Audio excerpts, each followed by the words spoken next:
After mocking me in front of 20 guests, she said I'd crawl back. But I cut ties, lawyered up, then watched her spiral on my security cameras.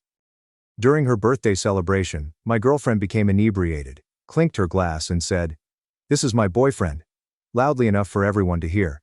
Thinks I'm truly in love with him even though he pays the bills, buys the presents, and follows me around like a puppy. Her pals chuckled. She grinned and added, "Don't be so sensitive," as I stood up to go. "In any case, you'll come crawling back." I simply left without saying anything. Her mother knocked on my door this morning and begged me to give her a call back. For obvious reasons, throw it away. This story would be instantly recognizable to those who know me. Some guys take a while to learn about betrayal. Lipstick on a collar there, a text message here. The fortunate ones don't even learn.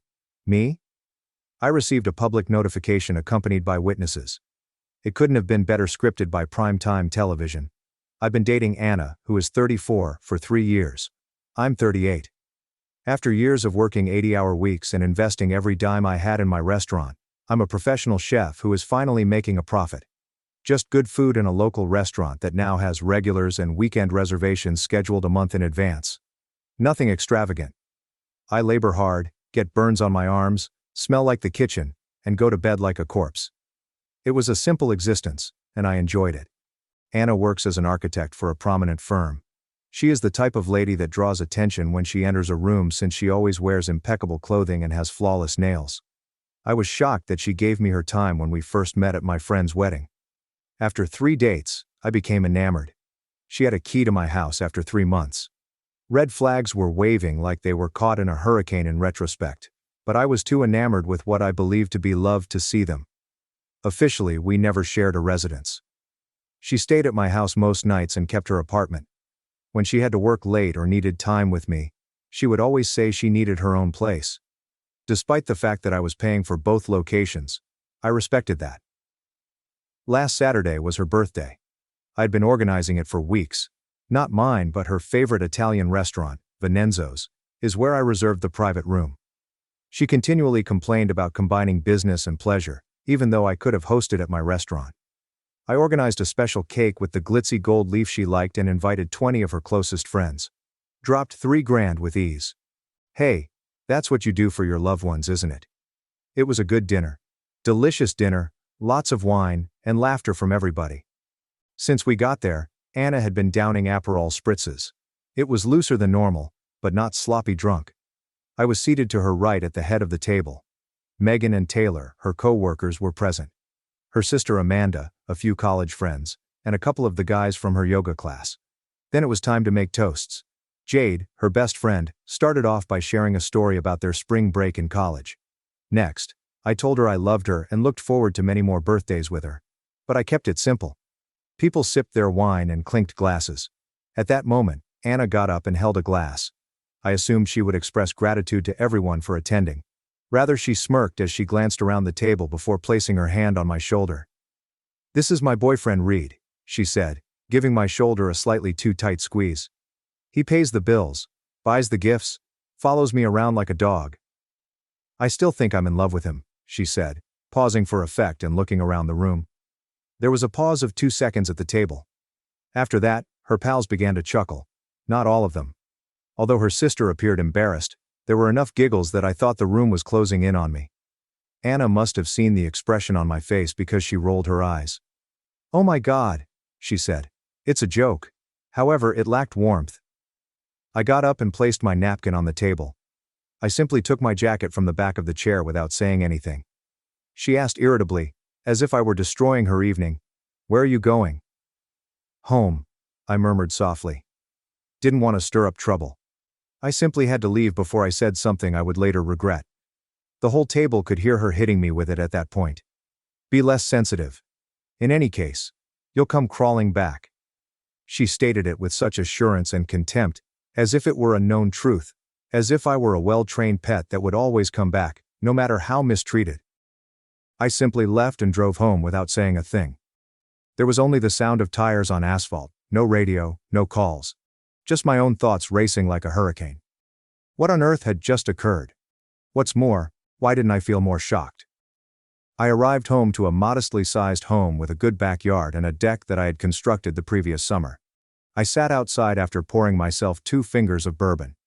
In hindsight, 3 years of recollections suddenly appeared different. The incessant remarks about my rough hands, my continual food odor, the fact that she was unable to take me to see some of her friends because I couldn't understand their conversations, and the way she rolled her eyes when I brought up the restaurant. The enigmatic late nights at work. The jokes about finding someone more intellectual. I wasn't a moron. I was aware that she was more in love with the lifestyle my increasing success offered than with me. However, I suppose I assumed that would eventually develop into something actual. What a farce. For a long time, my phone blew up.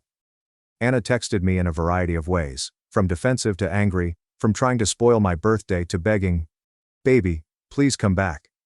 I didn't ban her number, but I did turn off the notifications. Wanted to document everything in case things got out of hand. I had clarity when I woke up on Sunday morning that I hadn't had in years. I gathered all of Anna's belongings at my home. She packed everything neatly in boxes, including jewelry, clothes, makeup, and the dumb exercise bike she purchased and used twice. Took roughly 3 hours. I carried everything into my truck and set her key on top of one box. I went to her residence by car. I still occasionally used the key she gave me when we first started dating to drop off things or wait for her when she was running late. I entered her living room and stacked all the boxes. I wrote a little note after that. Think of me as not crawling back. You pay your rent at the end of each month. You're on your own after that. I walked out after leaving my tea on top of the notice. My phone was exploding once more by Sunday afternoon. Anna must have discovered the boxes when she got home. She texted me a picture of them stacked in her living room with the words, "Really?" So I knew. "You're managing things this way." The text became desperate. "Call every 5 minutes." I didn't respond. Rather, I gave my attorney a call, explained the circumstances, and requested that he write a document formally terminating my financial responsibilities to her. I changed the passwords on all of my streaming services and called my bank to remove her as an authorized user on my credit card. Admittedly, Sunday night was difficult. My entire life has been centered around being a trustworthy man who always shows up and completes tasks. It felt like a failure to end a 3-year relationship, even one with serious flaws. But I kept hearing her voice in my mind whenever I faltered. "In any case, you'll come crawling back. Like the devil I would." As usual, I went to work on Monday morning. I got caught up in staff scheduling, meal planning and prep work. Told Marcus, my sous chef, what had occurred. He gave a nod. Said, "She never deserved you, boss." And that was all. No pity party, no drama, just acceptance and progress. For this reason, I like the company of kitchen workers. I've always appreciated the honesty that exists there.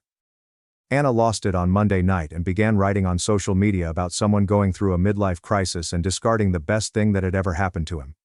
In supportive comments, her pals referred to me as immature and nasty. I kept her number unblocked on my phone and simply recorded everything without replying, even though I blocked them all on social media. Tuesday was essentially the same, with the exception that she began utilizing mutual friends as go-betweens. Man, Anna is furious. I sent my friend Chris a text. Listen to her perhaps. I described the incident. He never texted again. Things took a different turn this morning, Wednesday. Someone knocked on my door while I was getting ready for work. Susan, Anna's mother, was standing there looking upset as I opened it. I've always received kindness from Susan, who has treated me like the son she never had. The first person to tell me that my beef bourguignon was the best she had ever tasted was her.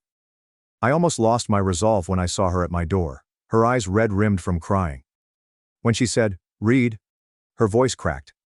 "Give Anna a call back, please. It's been 2 days since her last meal. She's a complete disaster." I prepared Susan some coffee, invited her inside, and gently narrated the events of the birthday supper. As I spoke, her expression sank. She murmured, "You just walked out without reason," as she looked down at her coffee cup. "You had been acting strangely for weeks before you simply went." I didn't find it surprising that Anna made up the narrative. She never took ownership of her actions. "Susan," I said, "I loved your daughter. I think I still do, to be honest. However, I can't be with someone who doesn't respect me enough to make fun of me in front of her friends and then expect me to get back up." Susan gave a slow nod. Finally, "I understand," she said. This is not how I brought her up. I'm so sorry, Reed. She gave me a strong hug at the door and departed shortly after. A weight lifted from my shoulders as I watched her drive off. At least someone in Anna's family is aware of the truth, even if she never admits what she did. It is presently Wednesday evening. Anna has been getting worse all day long as I type this. According to my home security camera, which was placed following a break-in last year, she has had her sister phone my brother, her yoga instructor email my sous chef, and she has driven by my house twice. No one has received a response from me. I never imagined how powerful the silence would feel. I've been reflecting on dignity, self-respect, and the distinction between being dependable and being a doormat while I sit here tonight. I mistook the two for too long. No more. To anybody who has experienced what I have, someone who gives and gives until nothing remains, who takes crumbs of love as if they were food, I wish you the fortitude to leave. At first it hurts like hell, but after that there's calm. Believe me, I have no idea what the future holds. Anna might send more flying monkeys. Perhaps the start of recovery. In any case, one thing is for sure. I'm not going to crawl back. Not right now. Never. Update, after 3 days. Since several of you requested, here's a quick update. Anna is still attempting to get in touch with me, yes. She now employs apologetic, rather than furious techniques. She sent a handwritten note via courier yesterday. Now who does that? I read it. She says that after beginning therapy she discovered that she has attachment problems brought on by trauma experienced as a youngster. That may be the case, but I have no business fixing it. Many inquired about the finances. Yes, I have taken precautions. An official letter detailing the termination of any financial support was given to her by my lawyer. Despite my voluntary payment as a show of support, the flat lease is solely in her name. I own the car, she's got her own. In case she attempts to say that we were common law mod or anything, I've recorded everything. In fact, Amanda, her sister, apologized for Anna's actions. Said that the events during the birthday dinner had embarrassed her. It seems that she has been complaining about Anna's awful treatment of me for years. It's good to know she has a conscience among her friends. Oh. And to answer your question about retaliation, my only strategy is to live a good life. Resumed going to the gym. Re-established contact with friends I had forgotten. I even enrolled in a specialty pastry course that I had been putting off. I was spending $3,000 a month on Anna, but it turns out that having that extra money opens up a lot of options. I sincerely hope this is the last chapter in this specific story, but will provide another update if anything noteworthy occurs. 2 weeks later, the final update. Since things have largely stabilized and I'm prepared to move on, this is most likely my final update on the matter. The most significant event was that last weekend, Anna's mother, Susan, invited me to lunch. Despite my hesitation, I consented. After expressing regret once more for her daughter's actions, she disclosed information that I was unaware of. This is a pattern for Anna. In all 3 of her previous relationships, she took advantage of successful men, and then seemed to be startled when they finally had enough. Susan stated, "I love my daughter, but she needs help that I can't give her." As it happens, Susan has been pushing for years for Anna to seek therapy. Another ploy to manipulate was the letter about beginning therapy. After her mother stepped in, Anna eventually stopped attempting to get in touch with me. Susan claims that she is now telling others that she had to stop things for her mental health, and that I was emotionally unavailable. Historical rewriting in the classic sense. But to be honest, I don't give a damn anymore. To the man who said that rather than leaving the dinner, I ought to have openly criticized her. You might be correct. But drama isn't what dignity is all about. It all comes down to understanding when to decline to take part. It felt natural to me, so I was walking away. I met a woman at my pastry class, and we have gone on 2 dates.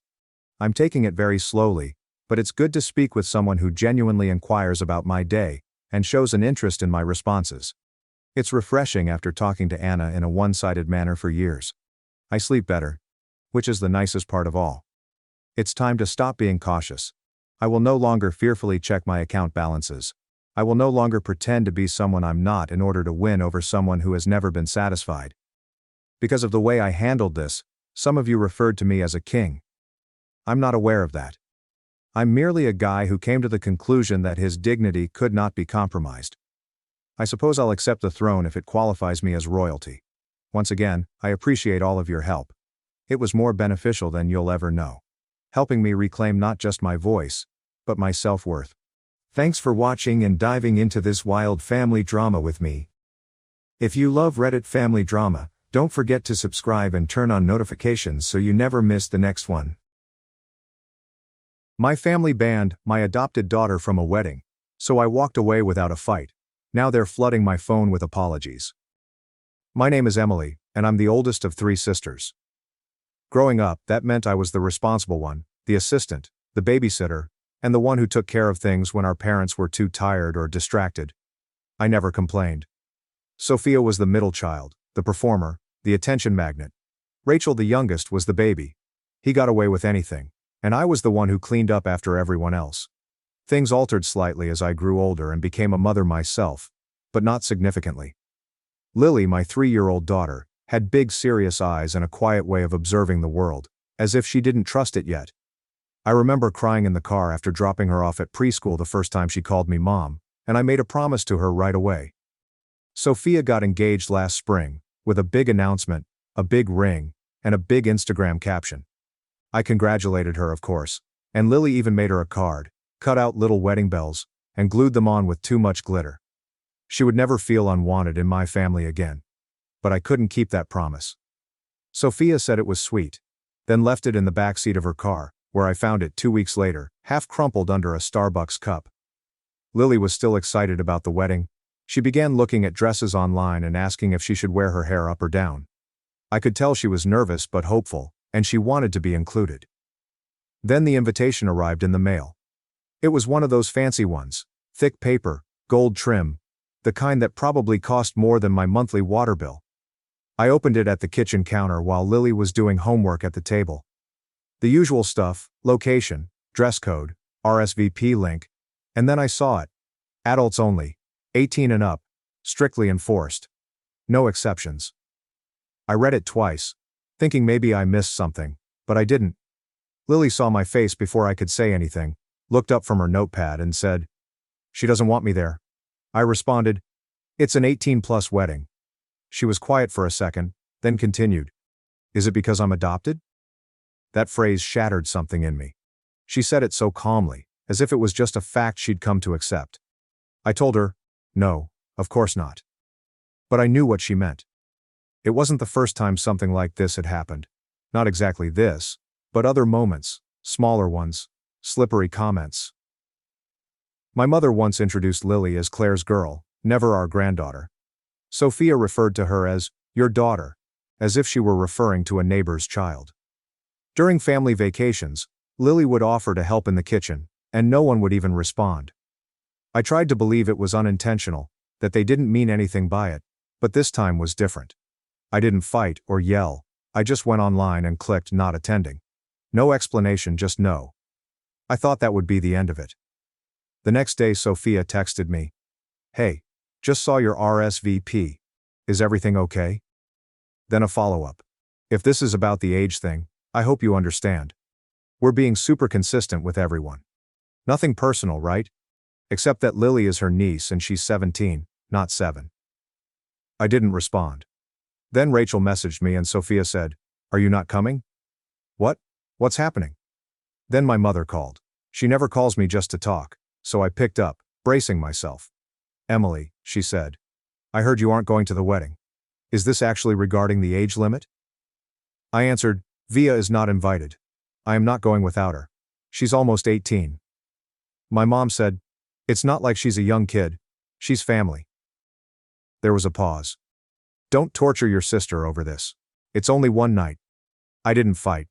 I just said, "We're not going," and hung up. That should have been it. But then came the group chat messages. The guilt. The innocuous comments. "Rachel, I can't believe you're making such a big deal over one rule. You always have to cause drama. Lily isn't the only one who isn't coming. This isn't about her. You're making it about her." My mother sent a long message about family unity and forgiveness, about how we've all made sacrifices, about how difficult it is to be in the middle, and I didn't respond. Lily deleted the dress photos from her phone, and he stopped talking about the wedding. She didn't cry, but I think that's what hurt me the most, how unsurprised she was. She'd already learned what I'd spent too long trying to ignore. So when Christmas rolled around, and no one had apologized or even brought it up, I made a quiet decision. If you had asked me 10 years ago what I thought motherhood would be like, I would have said birthday parties, messy hugs, and glitter on the carpet, not trying to protect a child from people who claim to love you both. I didn't invite them, there was no big announcement, no blow-up, just silence, and that's what enraged them the most. When Lily first came into my life, she was 3 years old and heartbreakingly serious. She had big brown eyes, soft curls, and a quiet stare that made you feel like she was memorizing everything you said just in case she needed to survive you. She didn't warm up quickly, didn't laugh at cue, and didn't run into my arms like a movie scene. But when she finally reached for my hand in the grocery store without being asked, I cried in the parking lot for 10 minutes. My husband Ethan said that was the moment she chose you. And I've been choosing her ever since. But my family never quite knew what to do with her. At first, I chalked it up to awkwardness and adjusting. Bernie didn't have my eyes. She didn't have my last name. She didn't participate in holiday conversations like the other kids, but it was more than that. My mother referred to her as the little one, instead of Lily, and Sophia once asked, "Are you going to tell her she's adopted when she's older?" While Mia was standing right there. Rachel's children received personalized Easter baskets from our parents, whereas Lily received a generic one with a happy spring tag. It wasn't overt. It was quieter. Easier to excuse if you wanted to, but Lily noticed. She always noticed. I tried to be patient. I explained. I redirected. When Lily was 6, she told my father she wanted to be an artist, and he smiled and said, "You'll need something more practical than that." When she was 8, she drew a picture of our family, me, Ethan and her, and gave it to my mother, who smiled and said, "Thank you." Then she set it down, and never mentioned it again. Lily asked later why it wasn't on the fridge like the other cousins' drawings. I didn't know what to say. The first time I really lost my patience was at Rachel's engagement party. Rachel had invited us, sort of. We were added to a mass text with a time, date, and venue. "No, can't wait to see you." There was no personal message, but we went anyway because I thought this is how we change it. We keep showing up. At the party, Rachel greeted us with a tight smile and a hello, then turned to hug the next person without asking Lily anything. She wore a pale blue dress and silver flats she had chosen herself, and she was nervous. She kept asking if she looked okay, and if she could stay close to me. We stayed for about 20 minutes, maybe 25 minutes, and Lily stayed by my side the entire time. On the way home she said, "I don't think she likes me." I said, "She doesn't know you." She said, "She's had 10 years. And I didn't have an answer for that. The thing is, I don't think they ever fully accepted that Lily wasn't a temporary thing. It's as if they thought I'd eventually have a real child, and this would become a sweet chapter. Last year for Lily's 16th birthday we rented a space at the community center, and decorated it with her artwork. She didn't want a big party with loud music. Instead she wanted to hang her paintings, serve cupcakes, and invite the people who had supported her. They didn't have to say it aloud. She made the invitations herself, and sent them out to family, friends, and a few teachers. Rachel and Sophia didn't show up, but my parents arrived 30 minutes late with a card to a sweet girl, and a $20 bill tucked inside. Lily thanked them politely, and then helped clean up. I put her canvases back in the car, but later that night, when we were home and the dishes were done, I found one of her sketches. It was a drawing of the three of us, her, me, and Ethan at the party, but our faces were blank. I think that's when I stopped hoping they'd change, not because of the card, the late arrival, or the lack of effort, but because it no longer hurt Lily in the same way. I knew what I had to do when the wedding invitation never arrived, not even a phone call or a conversation, just a silent exclusion. I didn't argue, plead, or ask for an exception. I simply told Lily that we weren't going, and she didn't cry. She simply nodded and said, "Okay." Later that night she inquired, "Do you think they realized we weren't present?" I answered, "Yes, because I needed her to believe she was important, even if they hadn't." We spent the wedding weekend at home. Ethan cooked French toast. Lily painted in the sunroom. I read a book cover to cover. It wasn't vengeance. It was not a demonstration. It was peaceful. And it felt strange at first. Quiet in a way that made you realize how much noise you'd been dealing with for years. I did not miss the ceremony. I didn't wonder how the flowers looked, or if the cake tasted well. I thought about Lily. I recalled how she used to seek their favor with every comment, holiday and family dinner, and how they slowly taught her not to expect it. And I considered the next holiday. For years, I'd hosted Christmas out of obligation, inviting people, feeding them, and pretending their half-hearted smiles were sufficient. This time, I won't. This time, I'd try something different. In early December, Ethan asked me, should I order the usual folding chairs? I shook my head. There are no extra seats this year. He did not push. Lily did not ask. And when the group chat started buzzing with questions like who's bringing dessert to Emily's this year, and whether we should come the night before as usual, I said nothing. I just watched the text build up, unread. I didn't say I wasn't hosting Christmas. I did not give a speech, write a bold status, or encourage everyone to go find another place to eat their ham and passive aggression. I just said nothing. And that stillness appeared to be the loudest thing I had ever done. The group conversation began to hum about December 15th. Rachel and Emily, are we still having Christmas Eve supper at your place? Let me know what I should bring. Sophia, of course. We will be 5 again. Please let me know if Lily wants anything specific this year. If she'll even be present this time. That one nearly got me. If she'll even be present this time. Like Lily was the issue. Her absence from their wedding appeared to be a personal failing on her part. Not due to being uninvited. I didn't respond. For the first time in years, I didn't thoroughly clean the entire house. I didn't reserve a roast. I did not get out the extra folding chairs. I didn't drag the large table leaf from the garage. And when no one answered, they began calling. First, it was my mother. I let it ring. Then Rachel, Sophia and my father left voicemails. Emily, we just want to know what is going on. Your mother is upset.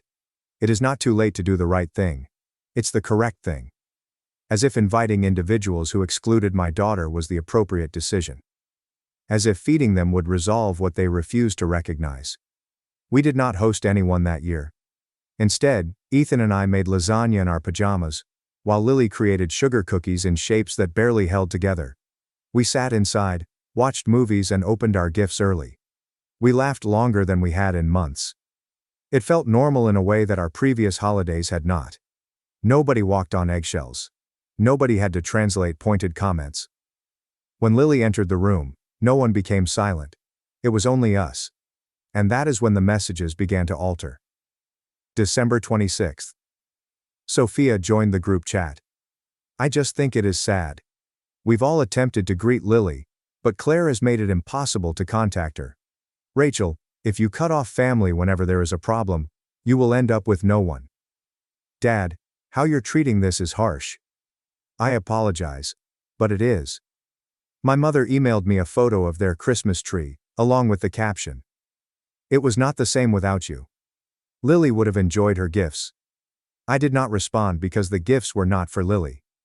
They were guilt-wrapped invitations to return and pretend everything was normal. And I'd been doing it for too long. A few days later, we received a card in the mail. I recognized the handwriting, even though there was no return address provided. Inside, my mother had written, I wish you'd think about the example you're setting. Lily will see how easily you shut people out. That statement stuck with me because I knew it was precisely what I wanted her to see. Not that love is disposable, Ray, but all love does not require you to shrink yourself. It does not expect you to sit silently while those around you pretend your sorrow is too uncomfortable to notice. Lily didn't inquire about the messages, but I knew she noticed the tension. She has never been one to inquire directly. He simply stares and absorbs, as if she is still figuring out which parts of the world are safe. One night she sat on the couch with a blanket over her legs, sketching something. She stopped, then asked, if I wasn't adopted, do you think they'd like me more? The question struck harder than any of the text. I sat down next to her. Sweetheart, I said. They'd probably pretend better, but the way they treat people who aren't like them, that was never about you. She looked at me with the same serious eyes from the day I met her and said, I don't think I want them to like me anymore. That's when I stopped waiting for an apology. A few days later, my father called back. I let it ring. Then he texted, your mother's not sleeping. She feels like she's lost you. We know we messed up, but that doesn't justify shutting everyone out. That's not who you are. I gazed at that sentence for quite some time. That is not who you are. I used to wonder about it. I used to doubt whether I was being too cool, sensitive, or harsh. But now I believe this is who I am. Someone who has finally decided what she will and will not tolerate. Someone who understands that maintaining peace at the expense of your child's dignity is not honorable. It's cowardice disguised as tradition. Sophia provided the final straw. She sent a voice memo. One of those rambling ones when folks attempt to appear calm, but each sentence contains a knife concealed inside. I just think it's sad, Claire. You've always made a great fuss about how much you adore Lily. But now it seems like you're using her as a shield. When someone doesn't treat her like royalty, you cut them off.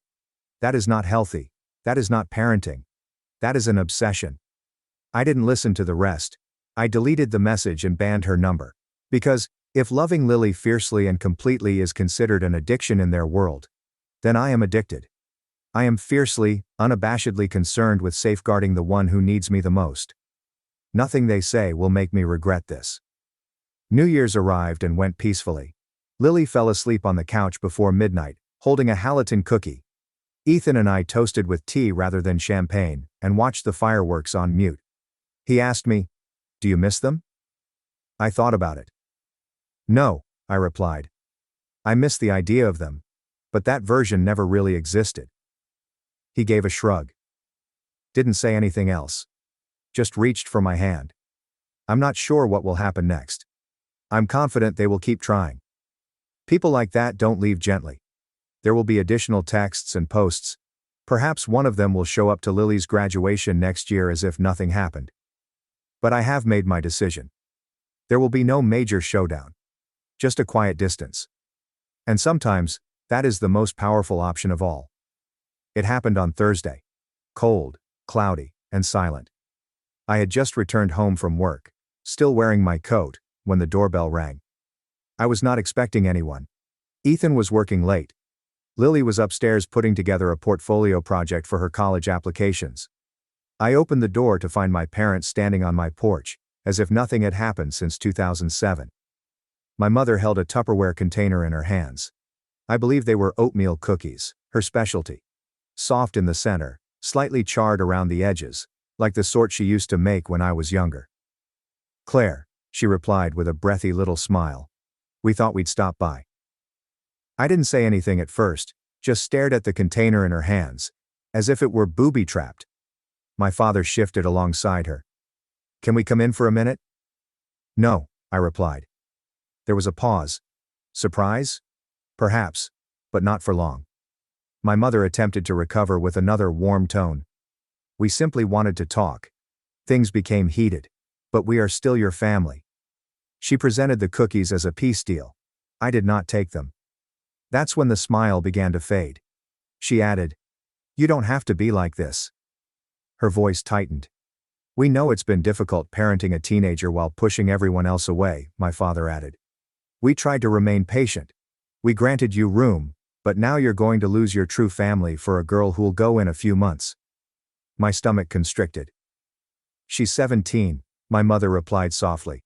"She'll be off to college shortly, and then what? You will be alone. You're going to regret this." I could hear words beneath the words. This was not about reconciliation. This was about control. And then my mother said it. Something I believe she had always known deep within. "Claire, I apologize, but she is not blood. She's not actually one of us." She stated it gently, as if she were doing me a favor. She seemed to expect me to nod and say, "You're right. I lost my way." Instead, I took a deep breath, stood back and said, "You need to leave right now." My father looked surprised. "Emily, no," I shouted more loudly. "You don't get to come here with cookies and pity and act like this is kindness. You don't get to insult my daughter to my face and then wonder why I'm not inviting you in. You're going to regret this," my mom shouted again, her voice cracking. "When she leaves you and forgets about you, you will notice that our door remains open." I didn't say anything. I didn't need to. I closed the door, locked it, and leaned against it until I couldn't hear their footsteps anymore. I told Lily the next day that I wasn't going to let her carry their poison, but I've never lied to her. Not about anything important. She sat very still while I told her what they said about her leaving, about not being blood, about me crawling back one day. She didn't cry, but I could see it in her hands, how tightly she clenched them in her lap, how stiff her shoulders were. They really think I'll leave you, she said. No, I said. They hope you will. That way I'll need them again. She nodded slowly. They don't get to hope things about me, she added. I assumed that was the end of it. I should have known better, because a week later, my cousin Sarah shared to me an email Rachel had sent to the extended family. It was long, rambling, and passive-hostile in the way that only Rachel could be. But the message was plain. She informed them that I had left the family for a female who maneuvered her way into Claire's life and alienated her from everyone else. She implied that Lily had been difficult, distant, and ungrateful. That my relationship with her was not healthy. I was consumed with protecting her from imagined slights. It was horrible. Even worse, it worked. People began reaching out. Aunt Linda texted me to see if I was okay. Uncle John called Ethan and asked if I was having a breakdown. My second cousin Chloe commented on one of Lily's art pieces. You're quite lucky. Don't forget who provided you a home. Lily saw it. I saw her look at it. And that was the final straw. I did not compose a response. I prepared a dossier. Screenshots, messages, photographs, every unanswered invitation, exclusion, and receipt. I prepared a letter that was neither passionate nor angry, but just stated facts. I only sent it to the extended family once, with the subject line indicating who desired the complete tale. I did not ask for sides. I did not demand apologies. I just told them the truth. Some responded, some did not. A few people quietly unfriended Rachel. A few people didn't believe what I said. It didn't matter since I wasn't doing it for them. I was doing this for Lily. So she'd never wonder if she'd dreamt it. So she wouldn't ask again. Do you believe they would like me if I were blood? After that, I blocked anyone who attempted to dispute. Everyone who responded. But maybe if you just talked it out. Everyone who believed that maintaining peace was more essential than protecting a youngster from emotional abuse disguised as family tradition. We never heard from them again. Not directly. I am sure people are still talking about us. I'm sure I'm the anecdote that gets told at parties when someone brings up odd youngsters. I am sure Lily's name is still mentioned in harsh, scornful tones. Allow them to talk. They lost the right to know her. Let's fast ahead. Ma is currently at college. She excelled in her art program. She is still calling me every night. Not out of obligation, but by habit. She sends images of her sketches. Sometimes she asks for my opinion. Sometimes she just wants to say goodnight. When I dropped her off at her dorm, she embraced me for a full minute and said, "I'm not going anywhere." She may have meant physically, but I understood what she meant. People claim you cannot select your family. I did. I chose her. Over bloodshed, guilt, and years of taught quiet.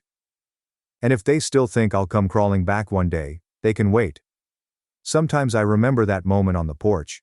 My mother handed me those cookies, as if they might break years of silence. As if sweets could mend what they never dared to utter aloud. And sometimes late at night, I wonder if I overreacted, if I should have worked more, remained quieter, or been more forgiving. But then I recall the look on Lily's face when I told her, "They don't get to treat you like that." I also remember how firmly she held me before leaving for college. I remember promising her something no one had ever promised me growing up, that I would always choose her. Do you believe I did the correct thing? Thanks for watching and diving into this wild family drama with me. If you love Reddit family drama, don't forget to subscribe and turn on notifications so you never miss the next one. My sister demanded my $100,000 bonus, because she's a mom. My parents backed her. So I cut them off and sent an email that blew up our family. I've always been the responsible one, you know the type. Keeps his head down, avoids drama, and never asks for anything. My sister Aaliyah received the attention, and I got the expectations. I wasn't bright or athletic, but rather consistent. I paid my way through school and landed a career in finance, which steadily devoured my youth. But I kept to it. No shortcuts, no handouts, and absolutely no family favors. So when I received a six-figure bonus last year, the type of award that comes with working 60-hour weeks for 10 years in a row. I didn't brag. I quietly paid off some debt, began saving for a down payment, and allowed myself to feel, for once, as if I wasn't just surviving. I was winning. Of course, nothing in my family remains quiet for long. It was a Sunday supper at my parents' house, one of those obligatory family bonding sessions where everyone pretends everything is fine. Aliyah was, of course, there with her 2 children, both adorable, covered in applesauce, and causing total pandemonium around the home while she scrolled through her phone. I hadn't even sat down with my dish before she went into it, her voice clear enough to cut through the din. She remarked, with a smug little smirk, "I heard someone got a bonus." I froze in mid-bite. The table remained stationary. My mother bent her head like an interested owl. My father adjusted his glasses. "Didn't think that would be public knowledge," I said gently, stabbing at a green bean. Aliyah crossed her arms. "Don't be coy, Matthew. You know exactly what I mean. 6 figures, right? Must be nice." The tone was what drew me in, not the words themselves. Mocking, entitled, as if I'd won the lotto rather than giving up years of my life for that money. But things grew worse. "You owe me your bonus," she remarked emphatically, as if it were the most normal thing in the world. "Because I'm a mom." Everyone froze. I genuinely thought I had misheard her. I looked at my mother, expecting her to interject and point out the insanity of what had just been said. But no. Instead, she nodded, as if Aliyah had just quoted scripture. "She's right, Matt," Mom murmured, setting down her fork. "Raising kids is harder than anything you do in an office. You have no idea what it takes." My father responded, "Family takes care of each other. It's not just about who earns what." Aliyah's children were shrieking over a tablet in the corner, completely unaware. And there I was, holding a plate of roast chicken, as my entire family sought to persuade me to give up the single most significant accomplishment of my career. I didn't say anything. Not yet. I simply smiled, nodded, and discreetly cleared my plate. But on the inside, something essential shattered. They had no concept what I could do when I determined I was done. The truth is, it wasn't Aliyah's demand that surprised me most. That was the look in my parents' eyes when she said that, as if she were the one who had climbed the corporate ladder, missing vacations, missed birthdays, and struggled with burnout. They seemed to feel that simply being a mother gave her a moral claim to whatever I'd achieved. And for the first time, I recognized something unsettling. This was not spontaneous. Aliyah was somehow aware of the bonus. And my parents didn't just go along with it. They had probably been discussing behind my back for days, if not weeks. I couldn't keep up with how quickly the dots connected. A week ago, my mother emailed me unexpectedly, "You should consider putting a little money aside for the kids. You know, their future." At the moment, I understood she meant a college fund. I now know she probably meant my money, not hers. Then there were the minor statements Aliyah had made in the last month. "Must be nice to have no responsibilities. Some of us don't get to sleep in on Sundays. You'll never understand real stress until you're a parent." I'd laughed them off. She always had a penchant for self-pity and martyrdom. But now it was clear, this wasn't a spontaneous outrage. This was a pitch, a campaign. And I had been too trusting to notice it. After supper, I drove home in silence. No music, no podcast, just the quiet buzz of realizing I'd become a resource in their eyes. Not a son, not a brother, a wallet. By the time I returned to my place, my stomach had formed a silent knot. I didn't feel rage. Not yet. I felt something colder. Somewhat quieter. I knew what I needed to do next, and it would begin with a simple motion. I was going to take back control. The next morning I called in ill to work, something I never do. I needed the day to be spent acting rather than wallowing.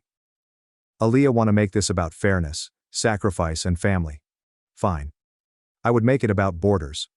First, I logged into all of my bank accounts, including checking, savings, and brokerage accounts. I opened a new bank account with a completely different institution and moved the majority of my bonus there. Not only that, I automated it. Every paycheck from now on will be cut in half. Just in case, transfer half to the old account and half to the new one. Next, I canceled the shared streaming subscriptions, Netflix, Hulu, and even the old Spotify family package, which Aliyah and my mother had been taking advantage of for years. It's a simple thing, but symbolic. I did not send a message. I didn't give you advance notice. I just yanked the plug. Then came the slow cleanup. I went through every Venmo transaction from the previous 2 years. Every time Aaliyah had forgotten her rent and I found her a few hundred. Every time she just needed a little help with daycare or groceries. I exported everything, labeled it, and documented it in a tidy little spreadsheet complete with dates, totals, and descriptions. Just in case. At one point, I accessed an old group text called The Fam and went through Aaliyah's messages. The passive-aggressive ones, the guilt trips, and the humble brags disguised as pleas for assistance. I took screenshots of everything. Not to use it as a weapon. Not yet. But to keep the truth safe, I had to tell myself that this was not paranoia. This was a pattern. And as I worked, I felt a shift. Not in wrath. Not vengeance. Just relief. No more second-guessing myself. No more apologies for achievement. No more feeling guilty every time I said no. I was not going to cause a scene. I wasn't going to send a lengthy message to the family group chat, or storm into my parents' house demanding respect. I was just going to wait. Because I knew Aaliyah. And I knew she'd eventually ask for something bigger. And when she did, I'd be prepared. 3 weeks have gone. 3 pleasant and silent weeks. Aaliyah did not send any text messages. No, can I borrow only $200 until Friday? No passive-aggressive jabs from my mother. It was so silent that I wondered if they were plotting again. Perhaps they were just licking their wounds, understanding I wasn't going to play the game anymore. But then, like clockwork, Aaliyah appeared again. It was Thursday night. I had just returned from work, microwaved leftovers on my lap, when I saw her name flash across my phone. I let it ring out. Then again. Then came the text. Hey, can I ask you for a favor? Please don't ignore me. I glanced at it for a bit before replying. Depends what it is. She did not waste time. It's for Ethan. He got invited to this robotics camp in California. It's such a huge opportunity and all the kids from his class are going. But it's $3,200 and I can't swing that right now. I didn't respond. 10 minutes later. I know it's a lot, but you're doing great right now. And he's your nephew. You always say how important education is. There it was. The classic move. Entitlement is wrapped in guilt-flavored paper and tied with an emotional manipulation bow. The request, however, was not the most memorable aspect. It was an assumption. She hadn't asked, would you be willing to help? Or, is there any way you could contribute? She expected me to pay the bill. I did not answer that night. The following day, I received a group text from my mother. Hi sweetie. Aaliyah told me about Ethan's robotics camp. What a wonderful opportunity. Maybe you could help just this once. It would mean so much. To him, to all of us. And then my father. Family takes care of each other, son. You're in a position to help. Don't forget where you came from. That one struck me differently. Don't forget where you came from. I did recall where I came from though. A childhood of hand-me-downs and shrugged-off triumphs. A house where Aaliyah's tantrums drew attention, and my report cards received a distracted shrug. I came from years of saying, can you help just once? Each of which becomes a routine. I ended the group conversation and opened a new document. I titled it, The Truth About Aaliyah. Then I started to write. Not a rant or a tantrum, just facts. A complete record of every dime I have sent her over the last 3 years. Days after telling me she couldn't afford diapers, she posted selfies from spa days and brunches. Text threads in which she guilt-tripped me, belittled me, and made demands with no consideration for my life or situation. A comprehensive list of canceled subscriptions, failed promises, and her own words. Being a mother is harder than your job, so you owe me. It took me an entire weekend. When I finished, I wrote an email. It was not unkind. It was not emotional.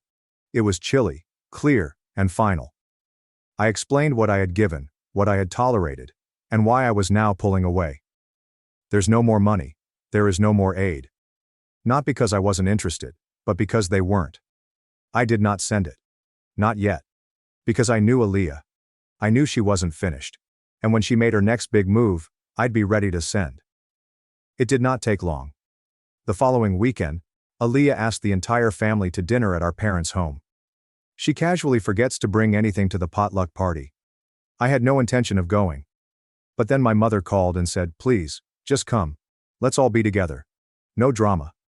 I almost laughed at the end. Still, something compelled me to attend. Not out of obligation, but out of instinct. Like the final act of a lousy play was about to start, and I didn't want to miss it. When I walked in, the dining room was already filled. My father was carving roast beef like it was Thanksgiving, and Aaliyah was serving champagne like she was having a fundraiser. She looked up, smiled pleasantly, and said, "You made it." I'm so glad. Too glad. Something felt odd. We sat. We ate. The common conversation topics include the weather, school, and a neighbor's divorce. Then, as the plates were cleaned and dessert arrived, Aaliyah clinked her glass. "I actually have a little announcement," she told me. I recognized that tone. That sugary, artificial excitement. The quiet before the storm. She stood and smoothed her shirt. "So, I've decided to finally go back to school. Finish my degree. It's something I've wanted to do for years, and I've been inspired by how hard my brother works."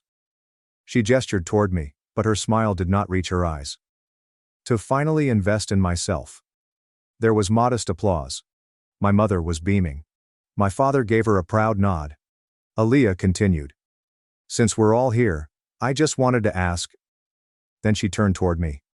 "Matthew, would you help support me? Just for the first year?" The room became quiet. "I mean, you're always saying how important education is," she added, chuckling. "You could literally change my life. It's not that much for you. Not like you have a family or anything." There it was. A gut punch wrapped in a compliment. It's not like you have a family. Like my lack of a wife and children made me less deserving of my own money. As if I existed as a reserve fund for hers. My mother interrupted before I could say anything. "She's trying to better herself. Can't you meet her halfway?"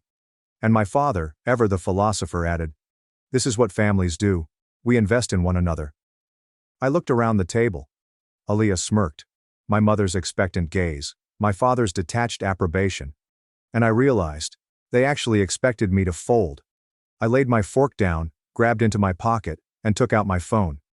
I opened the email I wrote the week prior, the one including all receipts, all the details, all the truths. I rose up to clear my throat. "No." Aaliyah blinked. "Excuse me?" "No," I said louder this time.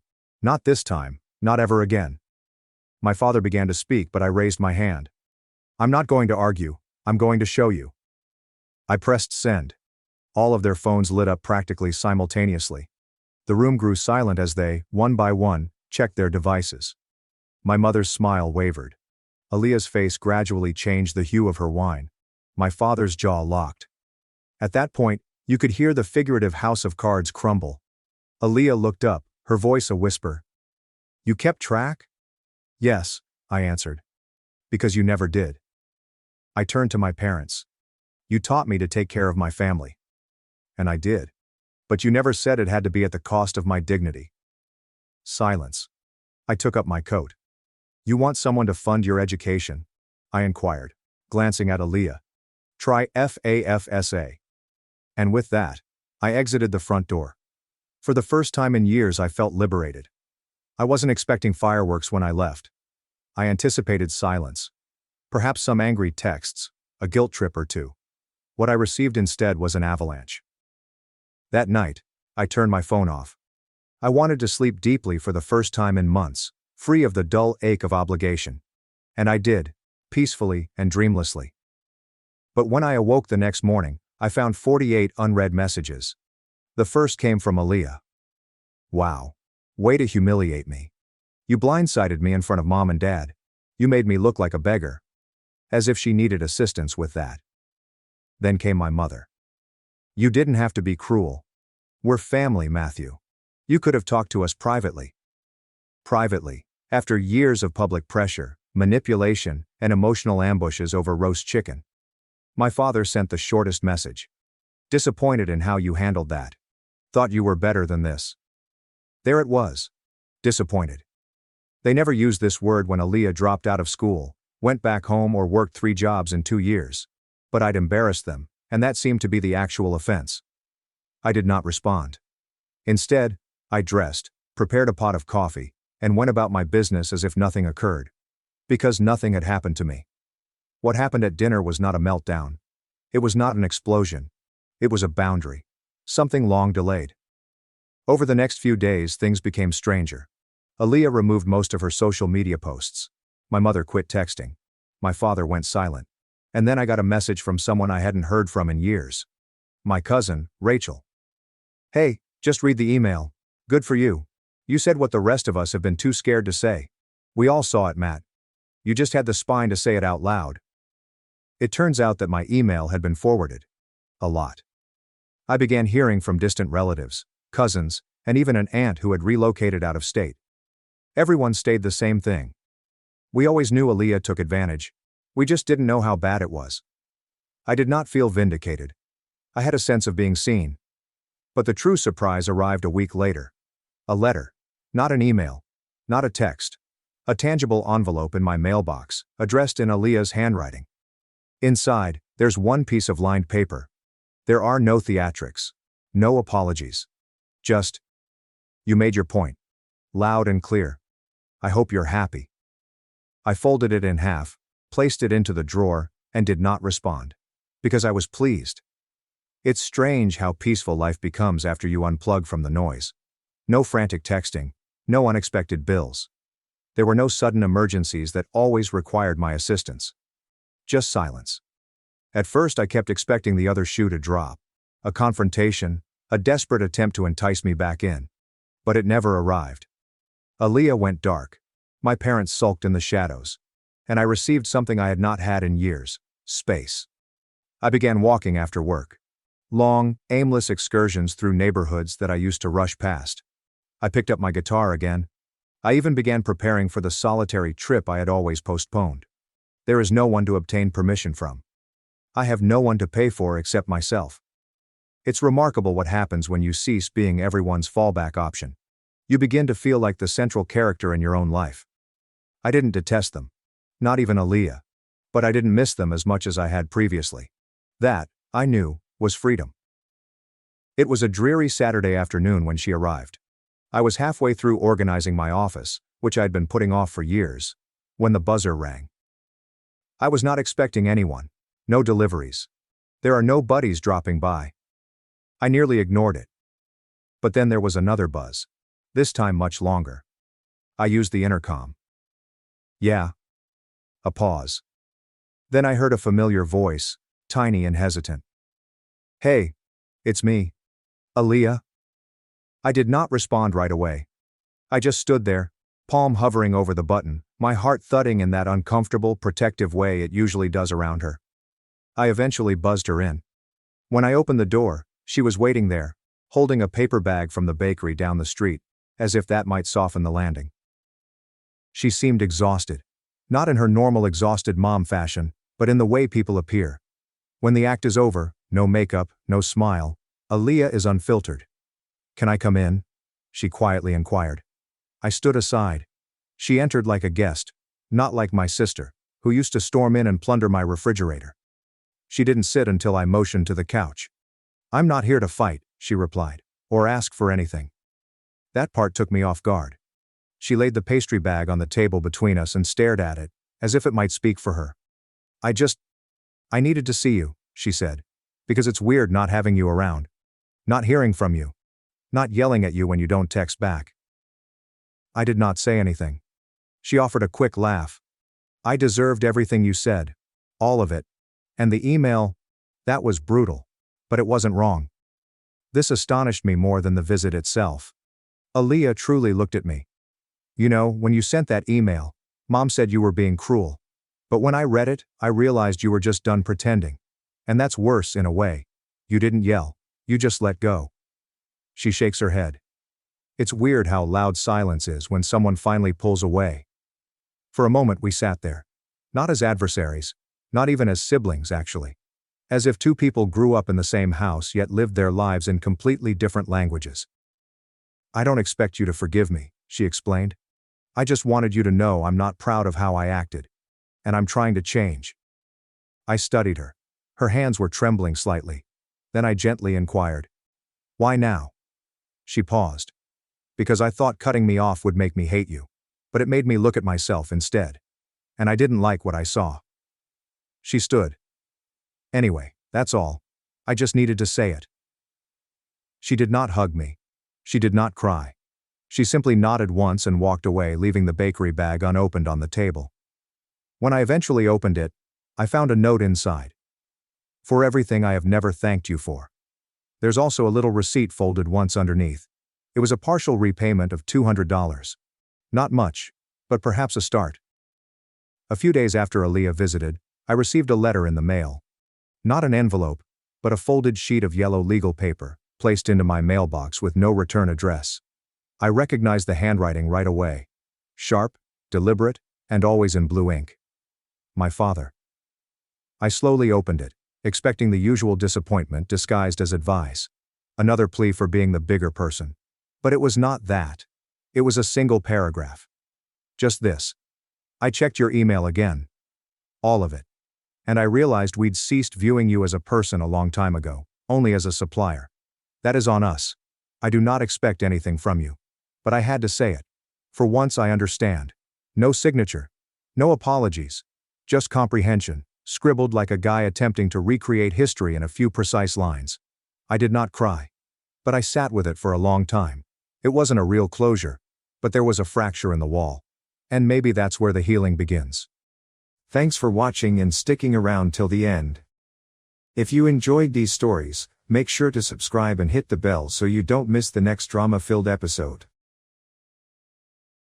My mother threw me out at 17 for coming home late. Now she expects me to donate a kidney to the sister, and call it the least I can do.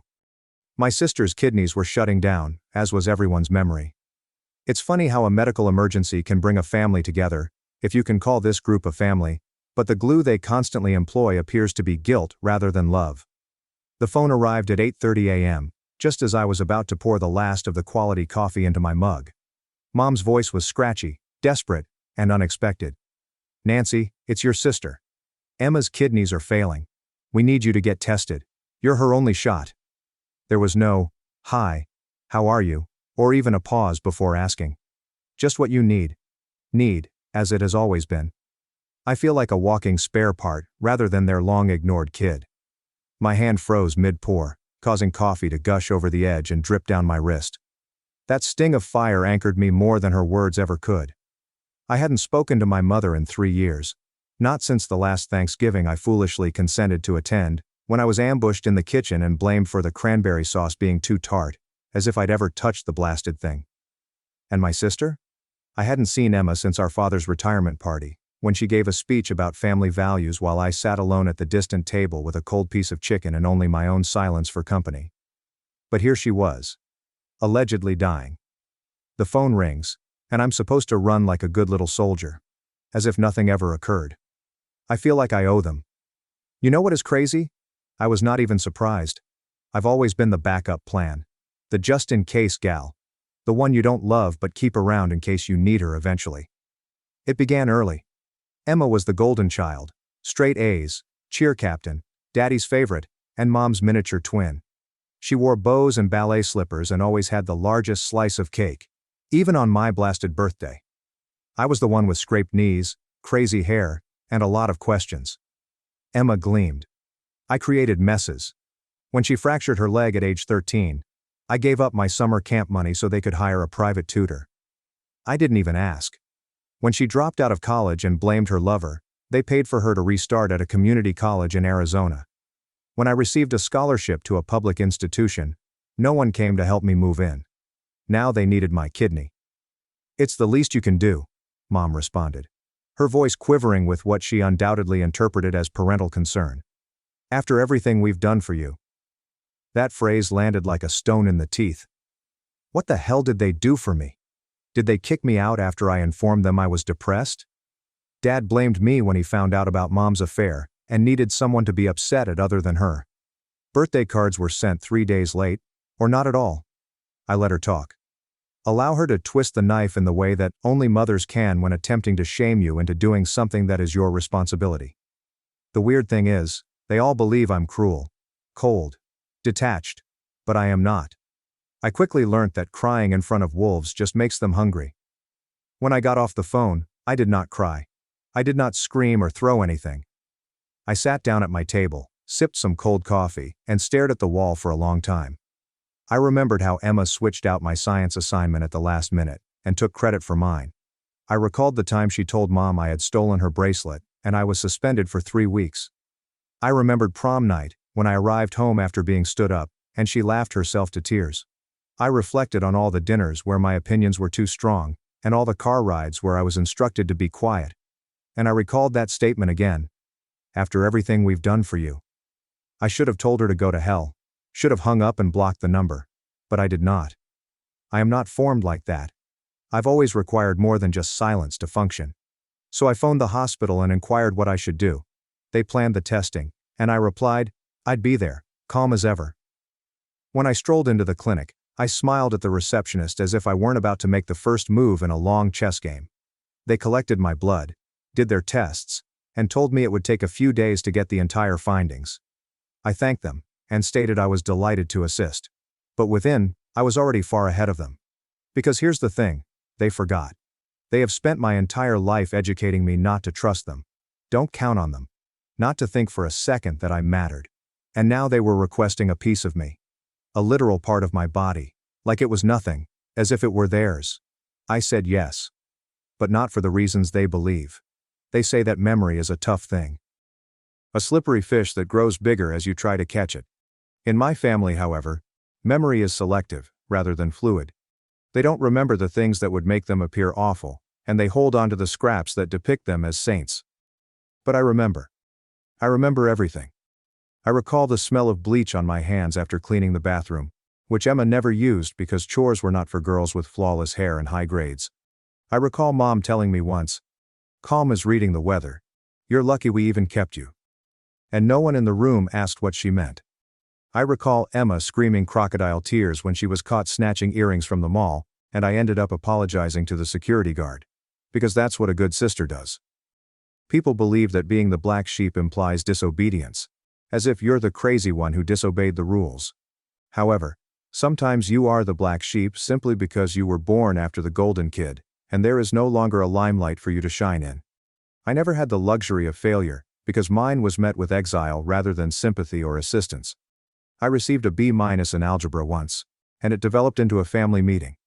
Emma failed 3 classes in her senior year, and received a trip to Cancun to reset her mental health. Emma ruined her father's car when she was 15 years old, and she never even got punished. She got a new one for her sweet 16. Meanwhile, age 17, I was kicked out for staying out too late with a boy who was not even my boyfriend. I did not lie. I did not drink. I didn't even touch him. But when I walked in at 1:30 a.m., Mom was waiting with her arms crossed and her jaw drawn tight. This house has rules, Nancy, and if you can't respect them, maybe you don't need to live here. No yelling. There's no drama. Just like that, I was out. Bag is packed. No ride. No explanation for my friends. Dad didn't even answer the phone, instead staring at the television as if the news anchor was about to instruct him how to parent. I found a couch to crash on. Then another. Then there was a basement room with mold on the walls and a landlady who smelled like menthol and terrible decisions. I worked 3 jobs during community college, a coffee shop, a cafe, and a bookstore. None of them are glamorous. None of them are easy. I saved every dime as if it might sprout legs and flee if I blink. I created a life out of spite and powdered coffee creamer, but Emma glided through hers like it was padded with bubble wrap. She continues to live with her mother and father. Still. She is 34 years old and her proudest accomplishment is becoming verified on social media for sharing yoga videos with inspiring statements she did not create. Meanwhile, I've created an entire business from scratch, paid off a car that was older than her previous partner, and went 10 years without hearing the words, "We're proud of you." Not even when I purchased my first home. Not even when I sent Dad a birthday card every year, hoping that this year he'd respond. He never did. What really struck me, like a sliver under a nail, was how casually they all believed I'd be there when Emma needed a kidney. Like I was on standby the entire time, as if they hadn't left me behind like a forgotten cloak after a party. There was no conversation, no apologies, without hesitation, just the same old Carol Brand guilt. It's the least you can do. After everything we've done for you. I had to laugh. I actually did. Because that line is humor. What exactly had they done for me, except from teaching me how to survive emotionally? Emma once promised to pay me back twice as much as she had borrowed. $40 for a sweater or something. And I got 15. She replied it was double since 15 is twice the value of 40. I should have seen the future right then. But I did not. Or perhaps I did and ignored it. Much as you would ignore the sound of a pipe ticking in the wall. You tell yourself it's nothing. Until one day the ceiling collapses. Then everyone reacts with amazement. So when I received the call about her failing kidneys, I did not become enraged. I did not mourn. I did not do anything that they would have expected. I became silent, like a pond before a storm. And I scheduled an appointment. I promised the hospital I'd be tested, and I did. I let them poke me, draw blood, and examine my insides. I responded to each inquiry with the calm, flat tone of someone playing a role in a play she did not audition for. And then I went home. I made a drink. And stared at the paperwork on my desk. I did not call Mom. I did not text Emma. I didn't say anything. Because at that point, I realized something significant. I wasn't angry anymore. I was not even hurt. I was planning. Because when you've been abandoned long enough, when people treat your body like a warehouse of spare parts, you stop begging to be loved and begin honing the knife. I was tested the next day. Then I did something neither of them expected. The package stood on my nightstand like a bomb with no ticking sound, its weight heavier than the paper it contained. Heavier even than the expectations they had attempted to wrap around my throat like a scarf in the summer. I held the results in my fingers, typed neatly and impersonally, as sterile as the hospital room where they revealed the reality. I was a match. Not only compatible, but a perfect fit, they added, as if my body had been waiting its entire life to save the one who had spent hers harming me in small, socially acceptable amounts. The nurse had smiled as if this were fantastic news, as if I should be beaming with pride for being the answer to someone's urgent prayer. I thanked her because that's what polite people do, and I walked out of that facility with a sense of serenity that doesn't come easily. I had to force it, like placing a lid on a boiling pot and pretending the hiss of steam isn't the sound of wrath erupting in fits. I did not call anyone. I did not cry. I went home, poured myself a whiskey with too much ice, and began writing. The first line came naturally. It had been on my tongue for years. This is not a letter of apology. I wrote carefully, with each word etching a little more of my reality onto the page. From there, the floodgates opened. I did not compose it for Emma. I didn't even write it for my mother. I wrote it for myself. For the girl whom they never listened to. They threw the teenager away. They expected the woman to make sacrifices without even saying thank you. I wrote about the time I stood in the kitchen with bruises on my wrists after Emma shoved me into the wall, and how Mom told me not to make a scene because, your sister's going through a lot. I also wrote about the night I tried to come home after being laid off, and was told the guest room was already taken. I wrote about every unspoken birthday, every compliment that was actually a correction, and every time they pretended I was something to be corrected rather than someone to be cherished. And I wrote about the kidney, how it was never truly a request or a plea. It was a demand disguised as family values and presented to me as if I owed them a favor. As if I hadn't already given them everything they needed without asking. By the time I finished, the letter was 7 pages long. Single-spaced, typed. Printed in big, 12-point font, because if I was going to read it out, I wanted each word to land like a slap. I folded it slowly, as if it were precious, and placed it in a plain white envelope with no return address, ornamentation, or warning. It sat on my nightstand as I practiced the words like a monologue. Because I wasn't simply going to read it. I was going to perform it. I envisioned their faces. Emma would scrunch her nose as if she smelled something horrible. Mom would stiffen as if someone had accused her of being imperfect. How Dad, if he ever showed up, would gaze down at his shoes, as if the floor could prevent him from having to choose a side. In the meantime, I performed my role. I was kind. I was quiet. I was the Nancy they had always wanted. The one who smiled without saying anything and nodded along when Mom made passive-aggressive remarks about how much easier things were before everyone became so sensitive. I brought Emma soup. I held her hand throughout her dialysis appointments. I listened to her cry about her fear of dying with such patience that when she went, I wanted to scream into a pillow. And whenever she said, "Thank you for doing this," I smiled and replied, "Of course. Of course I am saving your life. Of course I am doing the only good thing I have ever done for this family. Of course I'm giving up a part of me so you can continue to live your life. but none of them knew, and could never guess, that I wasn't providing my kidney. I offered a reckoning. I was unable to sleep the night before my surgery. I laid in bed, the envelope beside me like a loaded weapon, and I envisioned what might happen. The nurse would come in and ask whether I was ready. I'd nod, pretending to be calm and breathing normally. Emma would be wheeled in first, and Mom would hover like a crow dressed in beige. I'd get up, hold out the envelope and say, "Before we do this, there's something I need to read." They believed they were preparing for a transplant. I was preparing for a reckoning. The morning of the surgery felt like a blow in the throat, sharp, dry, and entirely unpleasant. It was the kind of day where the air felt like it knew something you didn't, heavy and still, as if a thunderstorm was about to break loose and flood everything in sight. I awoke before my alarm, my pulse beating and my hands shaking, not from dread, but from something that seemed perilously near to ecstasy. After all, after years of being the family footnote, the supporting character in Emma's brilliant story, this was finally going to be my scene. And I was determined to own every moment of it. They forced us to come to the hospital at 6 a.m., as if I hadn't been awake since 4:30. I paced, rereading the letter in my head, tightening each word like a screw. When I stepped into that pre-op waiting room, cleansed, sanitized, and stitched into a pair of pale blue scrubs that smelled like bleach and nervousness, I could feel every set of eyes lock onto me like magnets on a nail. Carol stared at me as if she wanted to cry, hug me, and apologize for nothing all at the same time. Of course, George sat there like a statue of apathy. Arms crossed, mouth shut, no eye contact. Emma was sitting in a wheelchair, looking smaller than I'd ever seen her. Which was saying something, given that she's never taken up much room outside of her own ego. There were others too. Family. Friends. The type of folks who turn up for the drama, but never for the cleanup. The same ones who grinned too much at Thanksgiving, muttered about Nancy's attitude beneath napkins, and laughed too loudly at Emma's story. And here they were, assembled as witnesses to something divine. Except none of them realized they were going to see a crucifixion, just not the kind they were expecting. The nurse brought me to the prep area, which is usually crowded with clipboards and soft professional voices that try to conceal the fact that they cut people open for a living.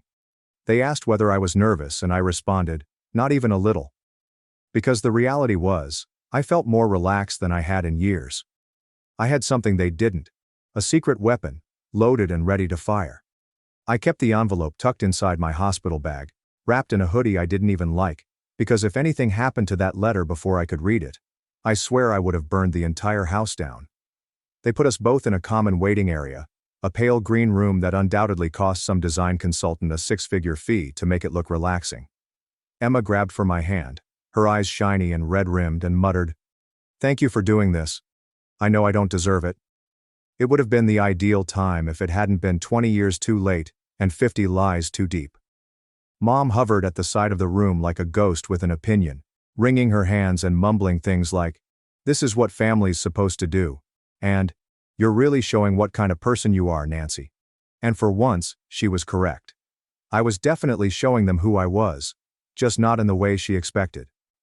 The surgeon walked in, clipboard in hand, beaming like he'd never been surprised by a woman with a vengeance and a properly printed document.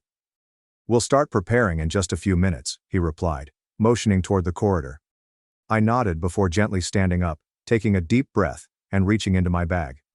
The rustle of paper in that clean chamber echoed like a thunderclap. "There's something I need to say first," I spoke out loud, not just to the surgeon or Emma, but to the entire room. Carol, George, the friends, the nurse. Everyone who expected today to go just as planned. The conversation ceased. The tension heightened. And then I took out the envelope. "I wrote something," I said, my voice calm yet unfamiliar and exhilarating. "Before we go into this, I think it's important that everyone hears it." Mom's face was devoid of color, as if she knew exactly where this was going. Emma opened her lips to speak, but I raised a finger. Only one, and he responded, "Let me finish. You've had a lifetime of speaking first." And then I began reading. I read every word as if it were scripture, like a confession, trial, and funeral speech all in one. I read about the bruises and gaslighting, the deception disguised as parenting, and the obvious partiality. I read about how I nearly dropped out of college because I couldn't afford textbooks, while Emma was flown to Aspen to clear her mind. I read about being kicked out, lied to, ignored, and used. I read about how this family forgot about me until they needed something from me. Faces moved like storm clouds. Mom looked like she was about to puke up. Emma was openly crying now. But I did not stop. I read until the air felt like it may catch fire. I read until every wall in that room echoed with what they had refused to hear throughout my life. And then, as the final page curled beneath my fingertips, I paused. Everyone gazed at me, waiting for the next line. The conclusion. The reassurance that this was just me venting, before I walked onto the operating table and gave them what they desired. And then I said it. The final line. The section that crashed like a freight train. I had complete control over the space.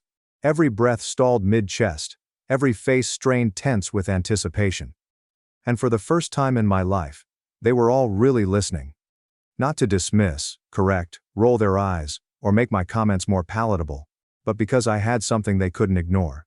Something that yanked the rug out from under the decades they'd all been standing on as if it were solid ground.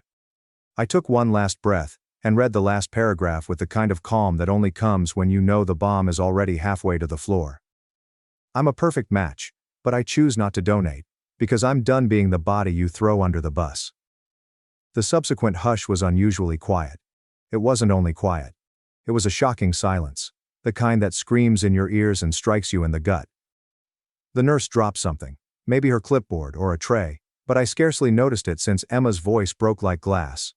Her cry rang out from behind the oxygen line, as if she were the one suddenly dying. Carol raced forward, her lips open, ready to unleash some holy hell, and she did not disappoint. "You selfish little," she exclaimed, her voice shaking with rage that only a mother like mine could summon. Righteous, entitled, and totally detached from accountability. "You've sentenced your sister to death. Do you believe this makes you stronger? Do you think this is brave?" I did not respond right away. I let the words hang there like smoke, thick and toxic, because I wanted everyone to hear what wasn't being said. That even now, when I have exposed every scar they have ever given me, they still believe they have a claim to my body, silence, and sacrifice. I finally murmured, my voice low but clear. "This makes me free." And with that, I turned and left the room. I'm certain there was commotion behind me, calls to nurses. Emma sheds tears. George muttered, presumably because he still didn't understand half of what had just transpired. But I did not glance back. I did not need to. I'd finished what I came to do. Every stride down the fluorescent hallway felt like I was shedding an old skin that had kept me captive my entire life.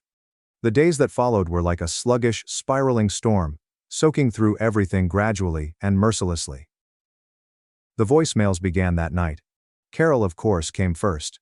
She left a 5-minute masterpiece of rage, remorse, pleading, and backhanded praise that concluded with, "God help you if she dies." Then came Emma's time.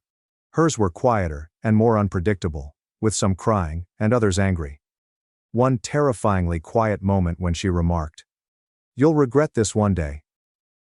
You will realize what you have done." George never called. Not once. But someone, probably Mom, posted a long weepy status on Facebook the next day, naming every extended family member and using the phrase "betrayed by blood" several times.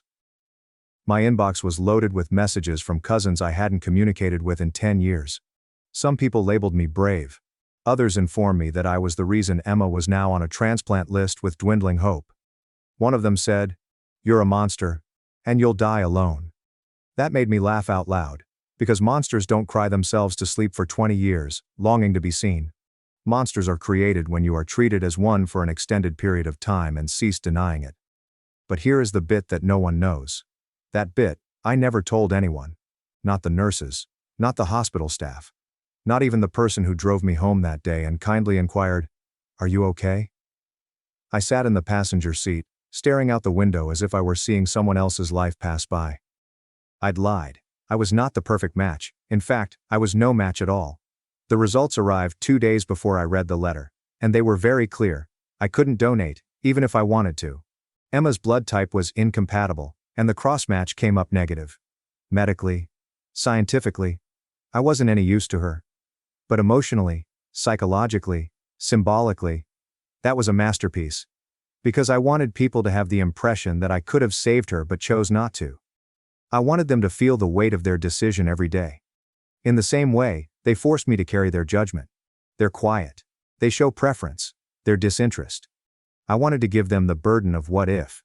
Just as they gave me the guilt for every mistake they couldn't stand to hang around Emma's precious little neck. I kept the test results in my drawer for exactly 1 week, folded between 2 pages of the letter, as if they were a secret only I could bear. On a Thursday night I took them out one more time, lit a candle in the kitchen, not for her or them, but for me, and held the paper over the flame until the corners curled, became black, and floated to the ground like ash from a burned-down home. Let them ponder. Let them whisper. Allow them to write their stories with me as the villain. I do not care. I've been the antagonist in their narrative of my life for as long as I can remember. And now? I now get to be a writer.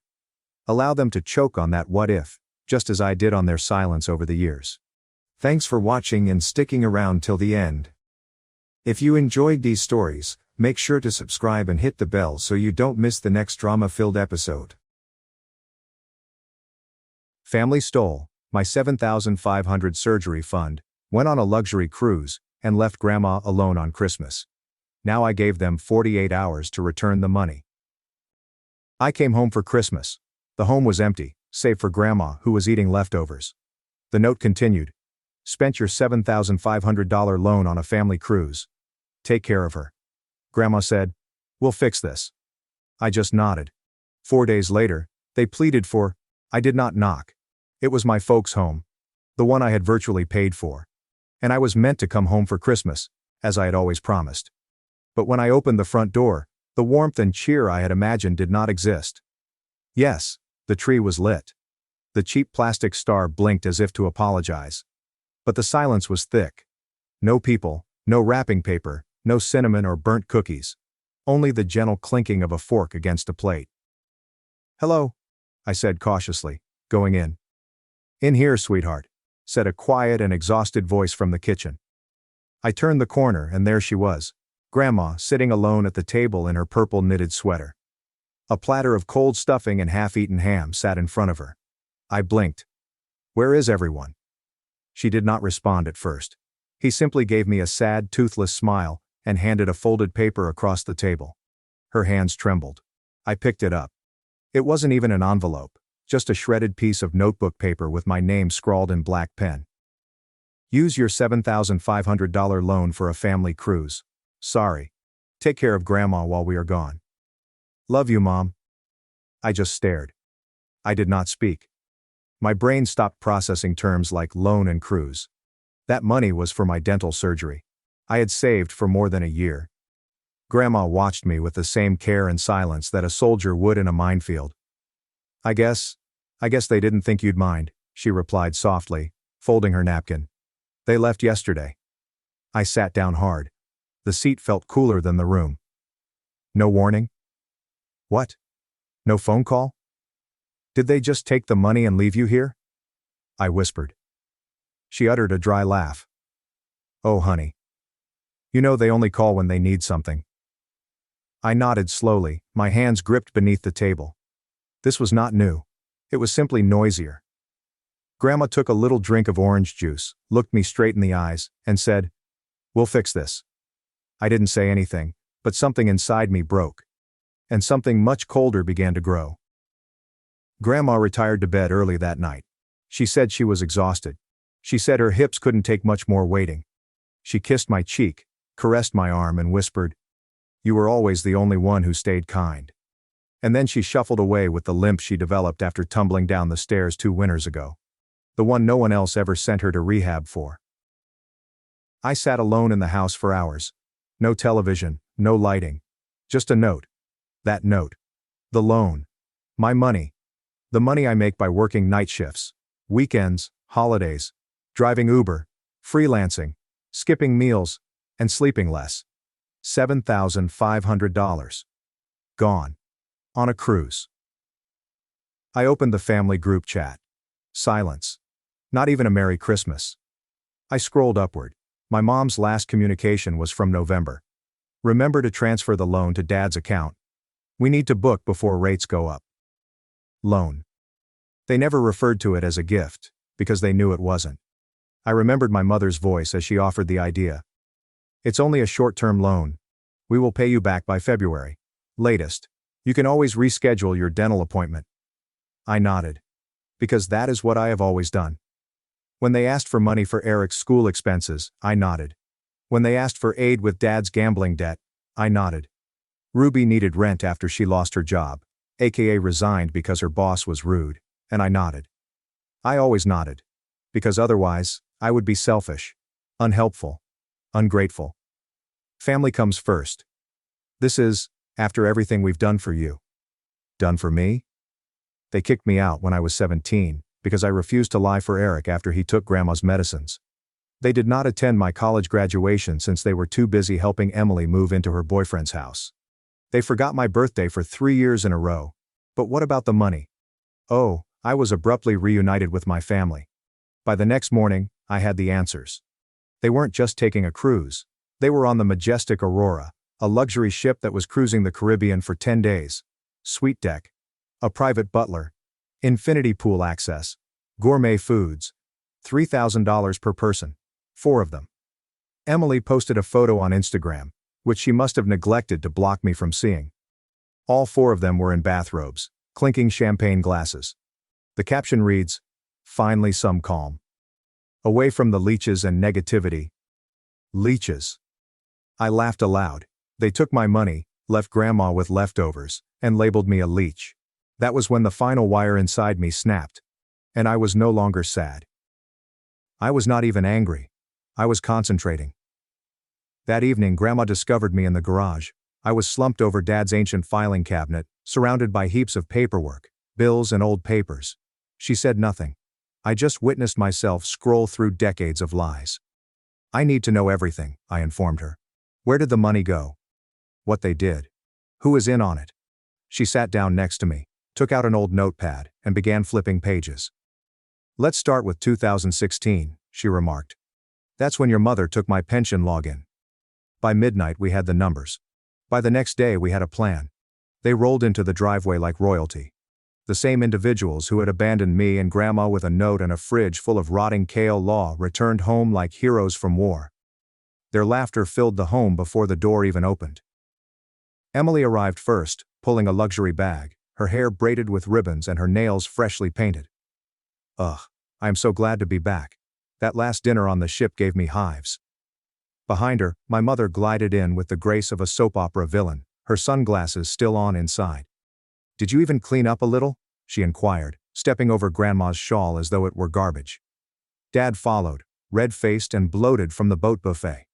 He grumbled when he noticed me. Oh, you're still here? Eric arrived last.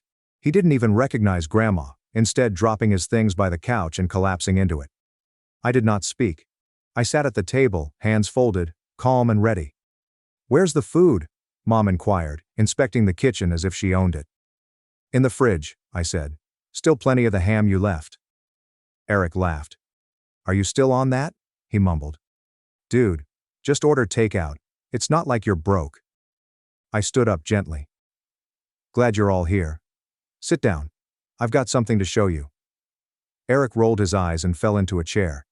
Dad cracked his knuckles. Emily was preoccupied with finding an outlet to charge her phone.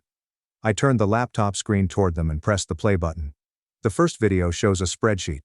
Not just any spreadsheet, a financial audit that I had spent 4 days creating with Grandma. Every dollar taken out of her pension account. Dad always used her card to make ATM withdrawals from fueling stations. Emily's Zelle payments for emergencies turned out to be Sephora and Apple expenses. Where'd you get this? Mom said, her voice tightening. From her bank, I explained. You should be more careful when using someone else's password. The second video shows images of Venmo transactions, account logins from Mom's devices, and pension access points that match Dad's bidding habits. Then emails. Mom wrote to Emily. He won't notice the missing cruise deposit. He trusts us too much. She responded. He's a softie. Plus, who leaves Grandma alone on Christmas anyway? My jaw constricted, but I continued. I could stop here, I stated. But I won't. One additional file. A voice recording. Ruby, Eric's wife, stood on our porch sobbing 2 nights ago. I didn't want to go. I begged him. But Eric said if you didn't give the money, they'd just leave her and deal with it later. I only stayed quiet because he said it'd all blow over. I'm sorry. I couldn't take it anymore. Eric sprang up. You recorded my wife? That's illegal. No, I replied. She asked me to. She said she was tired of lying for you. Tired of watching you bleed people dry. Dad stood there, face flushed with wrath. You little snake. You've been digging into our accounts like someone who's done being robbed, I snapped. I opened one last tab, which was a pre-written email. Subject: Formal report of elder financial abuse with evidence attached. 2. Social Security Fraud Division, Grandma's attorney, the county ombudsman, and 2 local media outlets.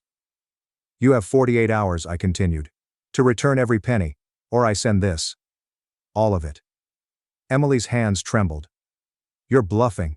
You'd ruin your own family. No, I replied. You ruined yourselves. I'm just sending the bill. Grandma stood slowly. She had not spoken a word the entire time. But now she came up to the top of the table, placed her hand on the back of a chair and said, I raised 3 of you. Fed you. Changed you. Protect you. And when I couldn't walk, you left me with frozen beans and moldy pie while you sipped champagne on stolen money. You're lucky it's him coming after you. Because if it were me alone. She drifted off, but the room went silent. The message was loud. Dad growled something beneath his breath and rushed out. Emily cried and sought to hug Grandma, but she turned away. Eric simply scowled at me. You're not family anymore. I smiled. I'm finally free. They didn't think I'd do it. They assumed I was faking.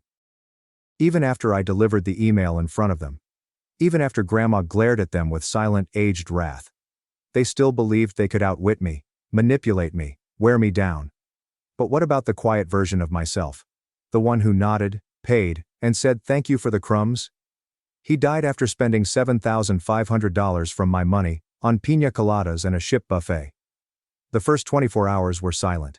Not a single message, no apologies. Only Grandma and I were in that empty, too quiet house, having microwave porridge and taking turns checking our bank accounts. Nothing arrived. On the second day I sent an email. Each file, each screenshot, every recording is tagged and dated. Filed with state authorities and CC'd to every news desk within a 100-mile radius. At 6:13 p.m., I received this response. Thank you for your submission. A case has been opened. On the third day, it detonated.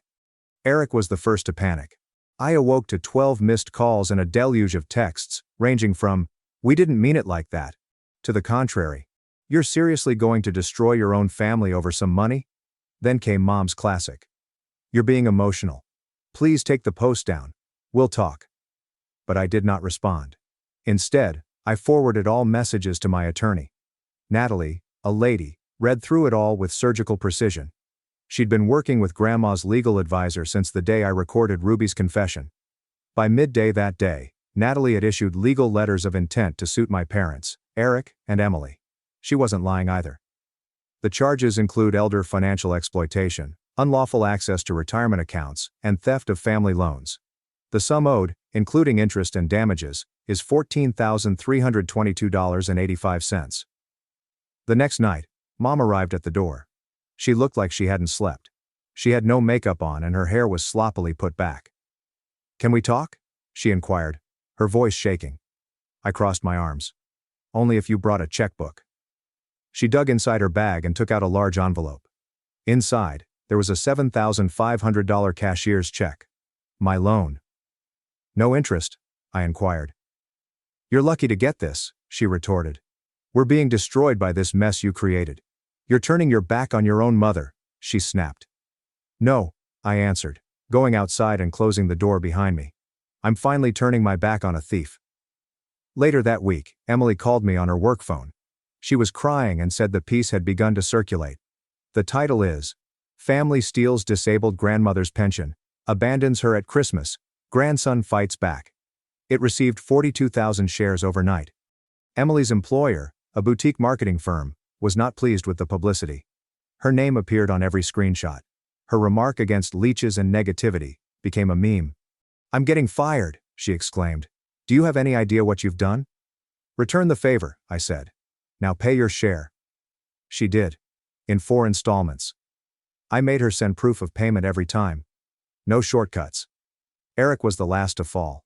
At first, he appeared untouchable. My boss doesn't care, he boasted on social media. It's all fake anyway. But then Ruby abandoned him. She filed for divorce, telling him she wouldn't let her children grow up in a household where lying and theft were the norm. She called me that same day. I'm sorry it took me this long, she said quietly. But I've seen who he really is now. I inquired if she needed help locating a location. She hesitated and said, only if it comes with no strings attached. I smiled. Then yes. Because you did the right thing. 2 days later, Eric arrived at my door. Unshaven, exhausted, and enraged. You fool! He hissed. You ruined everything. No, I replied, handing him a legal letter. You did. Natalie had just filed a motion to garnish his earnings. He attempted to tear it in half and hurl it back at me. I did not flinch. Pay every penny, I replied. Or we freeze your accounts. I'm not bluffing. Ask him. By the conclusion of the second week, all of the money had been returned. $7,500 from mom and dad. Emily paid $3,100 plus interest. $2,700 from Eric, following a loan from his own boss. Humiliating. Total. $14,300, plus change. I spent $3,000 to finally have my dental surgery. Another $2,000 to get Grandma a decent lift chair and a home nurse. The remainder was transferred to a closed interest-bearing account in Grandma's name, which only she and I had access to. She cried when I showed her the documents.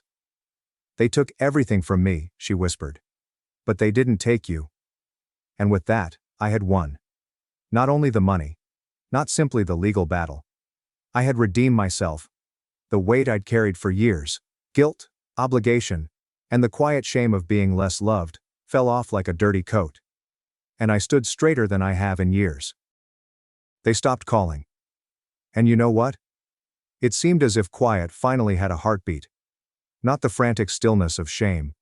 Not the oppressive stillness of shame. But a pristine, surgical quiet. The kind that appears after you finally cut out something infectious. The money was returned. The home was peaceful. Grandma was finally sleeping through the night again, rather than waking up every hour fearful that someone would break in and steal the remainder of her dignity. And me? I was becoming someone they couldn't handle. In the weeks following the blowout, I collected more than simply money, I collected my life. I resigned from the job that was draining me. I accepted a remote contract that paid more and gave me back my hours. I took Grandma to her favorite spot, a filthy old cafe with checkerboard floors and the worst coffee in the state. She laughed more in an hour than I had seen in 5 years. I miss this, she admitted, dipping her fries into her milkshake. You mean your arteries miss this? I joked. She shrugged. I'd rather die laughing with you than choking on cruise shrimp with those snakes. Fair. But even calm has ghosts. They did not call, but they did talk. Oh, they spoke. Emily said on Facebook that, some people don't understand what forgiveness means, and accompanied it with a photo of herself lighting a candle in church. Mom told distant relatives that I had exploited Grandma in her elderly age. She left out the bit about using Grandma's pension to pay off her plastic surgery debt. Eric? Oh, Eric became completely delusional. He posted a video about toxic siblings with sounds from Succession, acting as if he were the betrayed heir to some fallen empire. The caption, some people would rather see you fall than rise with you. I laughed for 10 minutes straight. Rise with you? You tried to burn me alive and dance in the ashes. They wanted to change the story, but I had the receipts and refused to go back into the shadows. 3 weeks later, the pivotal moment arrived. I was in the grocery store with Grandma, pushing her cart full of soup cans and ginger ale, when a woman approached us, older, stylish, and obviously familiar. I'm sorry, she continued, looking directly at me. Are you the one from the article? I tightened. She smiled. The one who saved his grandmother? I blinked. I guess. Yeah. She glanced at Grandma before turning to me. I just wanted to say thank you. For standing up. For not staying quiet. My mother. They did the same to her. But no one fought for her. I wish someone had. She gently caressed my arm before walking away. I turned to face Grandma. She was transfixed, hands on the soup container, tears welling up in her eyes. "I didn't think anyone saw us," she said. "They do now," I explained. And that's when I learned it wasn't all about money, or vengeance, or showing that I was not a loser. This was about telling the truth aloud. Finally, what is the best part? I was finished explaining myself. I didn't have to yell anymore. The truth had already entered the world, bringing their names with it like a bag of trash spilling across the sidewalk. Every time they posted, people remembered. Every time they lied, someone in the comments reminded them of their true identity. Mom attempted to rehabilitate her image. She established a YouTube cooking channel called Cozy Kitchen with Carla. However, in the first episode, someone commented, "Did you pay for that oven with stolen retirement funds?" She removed the channel within 2 days. Eric tried to find new employment. Did not pass the background check. Apparently, the garnishment orders scared away the company. Oops. Emily disappeared for a spell. Then returned with a new Instagram handle, @m_lifereset. She uploaded yoga photos, encouraging quotes, and said she was avoiding toxic individuals. Which was hilarious because I didn't just cut her out. I exiled her. Months have passed. I moved into a new apartment. Quiet, tidy, and furnished with used furniture I chose myself. They made no selections. Nothing they touched. I brought Grandma with me. One bedroom for her and one for myself. She adorned hers with vintage photographs and a blanket she knitted in 1993. She named it the Fort. One evening, she came to my door. "I have a question," she remarked, cautiously settling down on the bed. "When you saw that note, the one they left, why didn't you just leave? Why'd you stay?" I considered for a moment, then I said, "Because I remembered who I was before they made me forget." She gave me a long look before nodding. "I'm proud of you, sweetheart." That shattered me more than any insult they could scream. Because she meant it, and no one else in the family ever did. Weeks later, I saw Ruby outside a coffee shop. She appeared healthier, lighter, happier. She informed me she was taking night school, working toward certification, and attempting to develop something on her own. "I didn't know I could live like this," she told me. "Without being afraid of what he'd do next. You gave me that." I wasn't sure what to say. She moved closer. "You changed more than just your life, you know." I nodded silently. Perhaps for the first time I believed it. So here it is. My conclusion. Want to know what happened to the family? They ruined their own name in an attempt to conceal mine. Do you want to know what happened to me? I stopped waiting for them to call me family and began creating one with those who never forced me to beg for affection. And now? I can now sleep easily with all of the lights turned out. Because I am no longer terrified of what they will do next. They have already taken everything. I took it back. Thanks for watching and being part of the drama. Don't forget to subscribe and hit the bell so you never miss a wild news story. They said I was just the tech girl. Then used my invention to save the family business and tried to buy me off with $5 million. They said I was just the tech girl. Then used my invention to save the family business and tried to buy me off with $5 million. "You're just not leadership material, Lily," my mother observed, her measured tone echoing around the ballroom. "Your sister has the presence, the business acumen. You're brilliant with technology, of course, but Vanessa understands people." A silence descended over the crowded gala. Hundreds of eyes focused on our table, investors, business partners, and employees, all seeing my public firing. The gold banner above the stage, celebrating $250 million, seemed to mock me as my mother handed Vanessa a ceremonial check for $1,500,000, her leadership bonus for a corporate change she had no part in. "Thank you, Mother. I'm honored," Vanessa responded, standing to collect both the money and the tremendous applause that followed. I kept my smile on, raised my champagne glass in a toast while something cold and hard solidified in my chest. 6 months of sleepless nights. Thousands of lines of code written in my apartment after long workdays at the office. A revolutionary inventory management system that had single-handedly saved Anderson Supply Chain Solutions from bankruptcy. All credited to my sister, who couldn't write a line of code if her life depended on it. My name is Lily Anderson, and I am a 29-year-old software developer with an apparently invisible kid. Despite having just salvaged my family's 70-year-old firm from bankruptcy, Anderson's Supply Chain Solutions had been losing money for years, with our outmoded technologies unable to compete with more technologically savvy competition. When our largest client threatened to depart, taking 40% of our business with them, I saw an opportunity to finally demonstrate my value to the family. The Symbios app I created transformed our entire business model, resulting in a streamlined structure that not only retained our existing clients, but also recruited dozens of new ones. In 6 months, we went from near bankruptcy to $250 million in revenue, a 400% gain.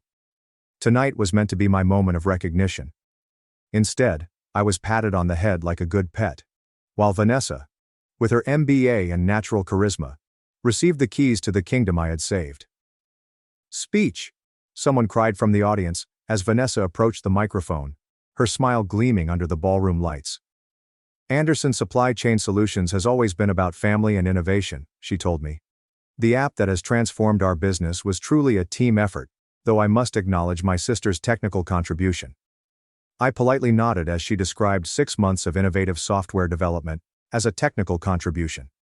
As the evening progressed, I moved through the audience, taking congratulations from those who knew who had built Symbios, regardless of my mother's public story. What no one realized, not my mother, Vanessa, or anybody else in the beautiful ballroom, was that I had never really transferred ownership of the software to Anderson Supply Chain Solutions, a detail that would prove critical tomorrow morning. The Anderson family had been in the logistics business since my grandpa began carrying construction supplies in a single truck after World War II, and each generation had grown the company, with my mother taking it national in the 1990s. It was always thought that Vanessa, who was 5 years my senior, would eventually take over. She had a business degree, a professional personality, and, most significantly, our mother's full trust. I was the family outlier, more interested in computers than corporate meetings, happier coding alone than networking at business events. My father, before his death 10 years ago, was my champion. "Lily sees the future," he would inform my mother. "She understands systems in ways the rest of us never will."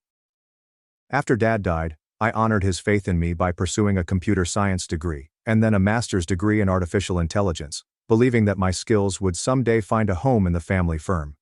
But when I returned with my credentials, Mother demoted me to the IT department, where I would support our obsolete systems rather than modernize them. "We're a logistics company, not a tech startup," she'd say whenever I mentioned modernization. "Let's stick to what we know." Vanessa, meanwhile, was being prepared for leadership by shadowing our mother in executive meetings and representing the company at industry gatherings. I didn't mind her attention. She was good with people and skilled at networking, which was crucial to our firm. What bothered me was how my personal contributions were continuously reduced, with my technological expertise viewed as a weird hobby rather than a commercial value. 6 months ago, when our largest client threatened to quit due to our archaic tracking systems, I saw an opportunity. I approached Mother with a proposal. "Give me 6 months to develop a proprietary app that will revolutionize our supply chain management." "We don't have the budget to hire a development team," she stated dismissively. "You don't need one, I can do it myself." She had laughed at that.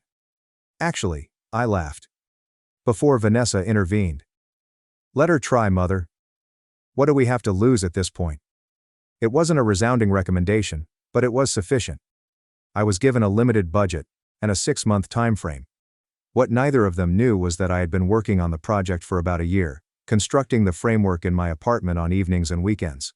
I worked formally for several days before continuing to code late into the night. I recorded everything, every line of code, every decision, and every milestone, partly as a matter of good development practice, and partially because Vanessa's help had felt calculated rather than supportive. The project was my chance to finally establish my worth to the family firm, but I wasn't so stupid as to believe professional envy couldn't exist between sisters. Still, I never expected tonight's utter disregard of my effort, or the terrible knowledge that my family may never regard me as more than technical support. The morning following the gala, I arrived at the office early with the intention of clearing my mind before the expected discussions about Vanessa's leadership transition. The development lab I had been utilizing was tucked down in the basement of our Seattle offices, out of sight, much like my contribution to the company's existence. As I walked into the lab, I was astonished to see Vanessa already there, inspecting the whiteboard where I had drawn the Symbios design. Throughout the whole process, she had not made a single visit. "Morning," I answered, putting down my laptop bag. Admiring your handiwork? She was gracious enough to appear embarrassed for a brief moment. Don't be like that, Meg. Last night was business, not personal. Taking credit for my work is pretty personal from where I'm standing, I shot back. Vanessa moaned and perched on the edge of my desk. Look, I know you did the technical heavy lifting, but Mother's right. This company needs a face people trust. Someone who speaks their language. The clients relate to me. And that justifies the bonus, the promotion? Acting like you had anything to do with developing the app that saved the company? I refuse to believe. The app is company property, developed by an Anderson employee for Anderson Supply Chain Solutions, she explained, her tone moving from conciliatory to businesslike. Your salary was compensation for that work, just like any other project. The statement struck me like a physical blow, not because they were harsh, but because they demonstrated how utterly my family disregarded both me and modern business realities. They truly assumed that the software belonged to the company because I was an employee and an Anderson. I wanted to give you a heads up, Vanessa said, evidently misinterpreting my silence as consent. Mother's announcing the new executive structure this morning. You're being promoted to Chief Technology Officer. CTO? I asked, caught off guard. It's a significant title increase from IT manager, she explained. And a 30% raise. We recognize your contribution, Meg, truly. But the company needs clear leadership, and that means you, I concluded. Because I'm just a tech person. She stroked my shoulder as she stood to depart. I knew you'd understand. The board meeting starts at 9 o'clock. Try not to be late. It looks unprofessional. After she had left, I sat at my desk, staring at the intricate system architecture on my whiteboard. All those nights, all that ingenuity, reduced to being the tech person who should be glad for a promotion while my sister reaped the real power and pay. I opened my laptop and went to a folder labeled Symbios Legal. Inside was documentation I'd prepared months ago but hoped I'd never need. Copyright registrations, timestamps of development milestones, the GitHub repository proving my sole authorship, and most importantly, proof that I had built the majority of the app on my own time and with my own equipment. I had thought that my family would see my worth on their own. That hope died in a very public way last night. Now it was time for Plan B. I took out my phone and dialed the number I had saved but never intended to use. Heather, it's Lily Anderson. I need your legal services after all. How soon can you come to my office? At 8:55 a.m., I stood outside the boardroom with Heather Preston beside me. As one of Seattle's best intellectual property attorneys, her mere appearance would convey a message, but the documents in her leather portfolio would accomplish far more. Are you sure about this? Heather inquired calmly. Once we walk in, there's no going back to the way things were with your family. The way things were wasn't working for me, I told you. And judging by last night, it never will. At precisely 9 a.m., we entered the boardroom. Mother sat at the head of the table, with Vanessa on her right. The remaining positions were filled by board members, most of whom were longtime Anderson Supply Chain Solutions supporters. Everyone turned to Heather, apparently curious about the stranger in the power suit. Lily, you're just on time, Mother replied, her grin barely reaching her eyes. And you've brought a guest. This is Heather Preston, my attorney, I explained, taking a seat across from Vanessa. I believe the first item on today's agenda is the new executive structure, which directly concerns me. The temperature in the room appeared to decrease 10 degrees. Mother's smile faded completely. I wasn't aware you felt you needed legal representation for a family business discussion, she remarked with a frown. I didn't either, until last night made it clear that family and business have very different definitions in this company. Mother glanced at the other board members, evidently attempting to keep control of the narrative. Perhaps we should discuss this privately first, Lily. Actually, I think the entire board should hear this, I said. After all, they have fiduciary responsibilities to the company, and what I'm about to share directly impacts Anderson's primary asset. Heather opened her portfolio and handed out copies of a document to everyone at the table. This is a preliminary licensing agreement for the Symbios application, which legally belongs to Lily Anderson as its sole creator and copyright holder. The room exploded into bewildered murmuring. Vanessa grabbed the document, her face flushing as she studied the contents. This is absurd, Mother exclaimed. The app was developed for Anderson Supply Chain Solutions by an employee. It belongs to the company. Heather stayed completely calm. That would be accurate if development had taken place solely during company time, with business resources, and within the scope of Miss Anderson's work duties. However, as the data we've compiled shows, around 78% of development took place on Miss Anderson's personal time, with her personal equipment, and much outside the scope of her employment as IT manager. She created a second, thicker document, outlining my development path, replete with timestamps, commits, and proof of when and where the work was completed. "This is a family company," Mother said, her composure melting. "We don't need these legal games." "I'm not playing games," I explained gently. "I'm protecting my intellectual property while still trying to benefit the company. The licensing agreement is extremely favorable, much more so than you'd get from any third party." "You're holding your own family hostage," Vanessa charged, tossing the licensing agreement down on the table. "After everything we've done for you?" "What exactly have you done for me, Vanessa? Take credit for my work? Accept a bonus for my innovation?" One of the board members, Harold Jameson, a tech venture capitalist and friend of my father, cleared his throat. "I'd like to review these documents before we proceed. If Miss Anderson's claims are valid, we need to approach this carefully." Mother seemed misled by his sensible response. "Harold, surely you're not entertaining this rebellion." "It's not rebellion, Eleanor. It's business. And if your daughter has created valuable intellectual property, she has the right to protect it." He looked at me. "Though I must ask, what are your intentions, Lily? What outcome are you seeking here?" Before I could respond, Mother interjected. "Her intention is clearly to extort money from her own family by threatening to pull the technology that our clients now depend on." She gave me a cold glare. "Is that it? You want more money? A bigger title?" The allegations stung, but I maintained my voice level. "What I want is recognition of my contribution and a fair stake in the company's future. The Symbios app isn't just an improvement to our business, it is our business now. And I'd like a say in how it evolves." The battle lines were drawn, and the looks on my mother and sister's faces indicated that this was only the beginning.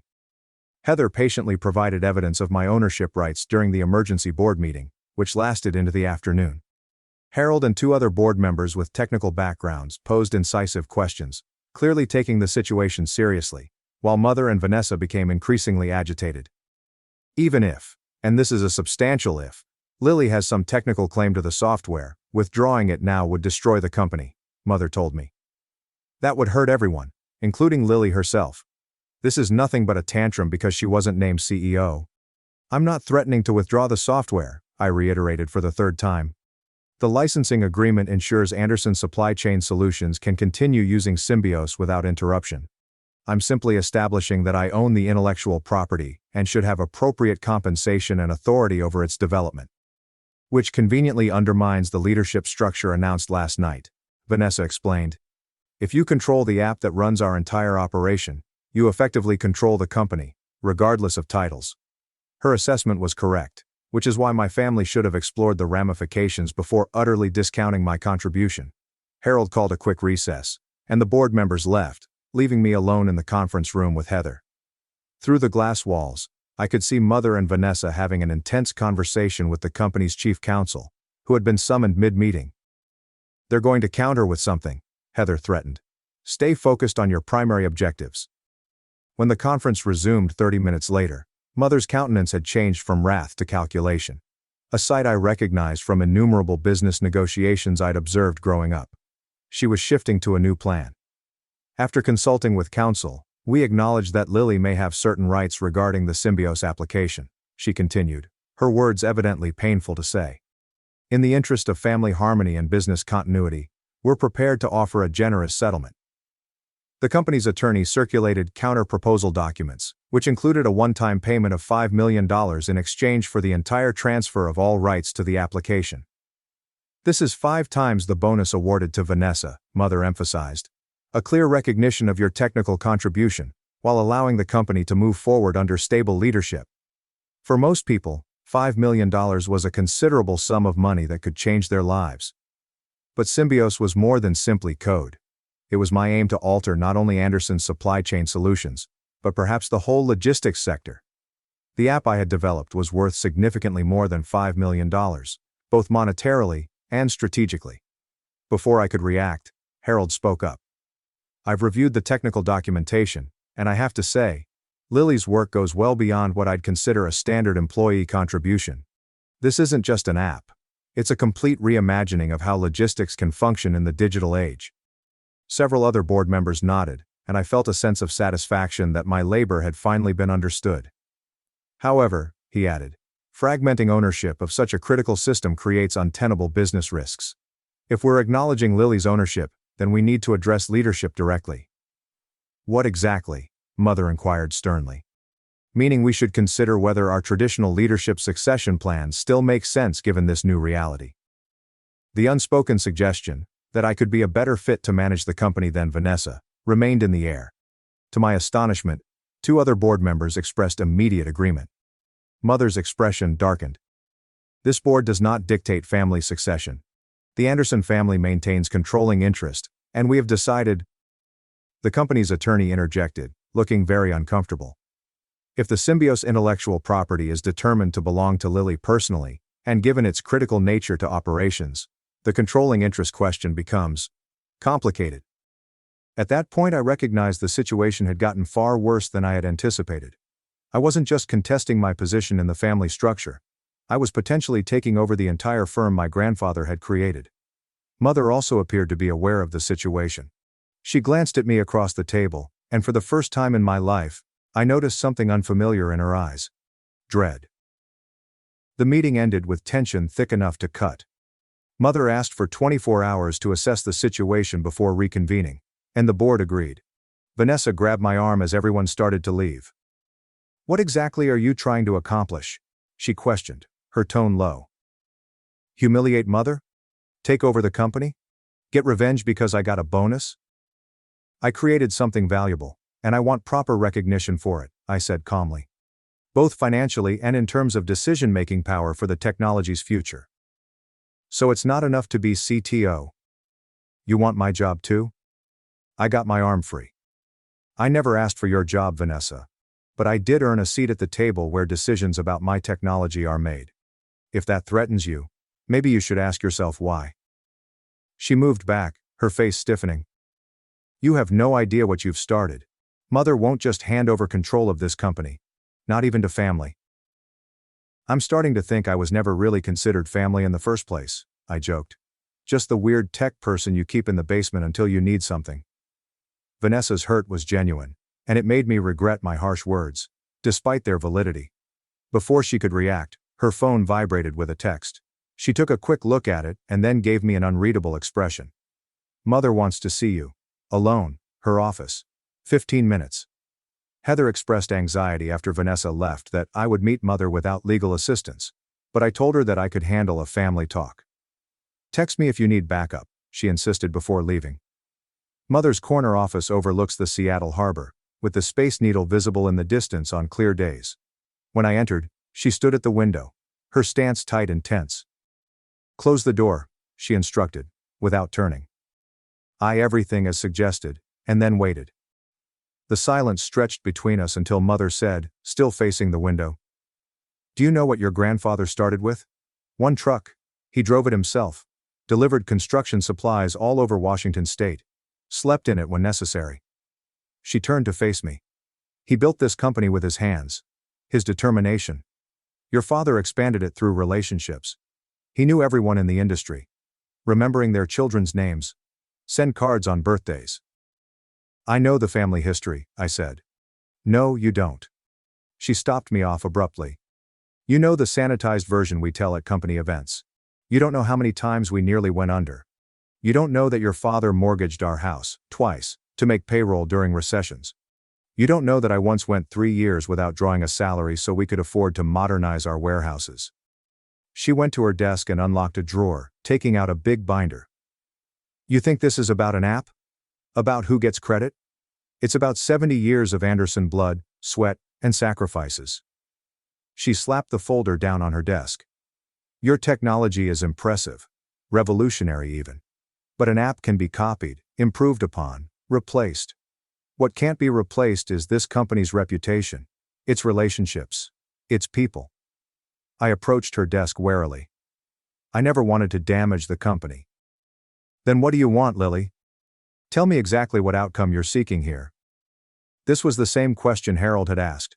But coming from my mother, it had a different weight. For the first time, she appeared to be actually inquiring rather than assuming. I want to be valued for what I contribute, I stated plainly. Not just with money, but with a voice in the company's direction. The app isn't just a tool, it's a new business model, and I want to help shape how it evolves. Mother observed me for a while before opening the folder. Inside was a new proposal, this time for a firm restructure, rather than a buyout. Then perhaps Anderson Supply Chain Solutions should evolve as well. The document proposed a daring reorganization. Spin off the technology into a separate firm, Anderson Tech, which would license the software not just to our family business, but also to other companies in the industry. The proposed CEO for this new venture? Me. It was not a concession, it was a struggle, and the stakes had suddenly risen dramatically. The following morning, the board reconvened with a more extensive agenda. Mother stood at the head of the table, commanding the space as she had done for decades. After much thought and consultation, I'm proposing a strategic restructuring of Anderson Supply Chain Solutions, she said, radiating confidence that I knew concealed deeper feelings. The success of the Symbios application has revealed new possibilities for our company's future. She presented her proposal to spin out Anderson Tech as a distinct organization under my direction, while Vanessa would continue to head traditional logistics operations. Both enterprises would remain under the Anderson family's umbrella, resulting in a more broad company portfolio.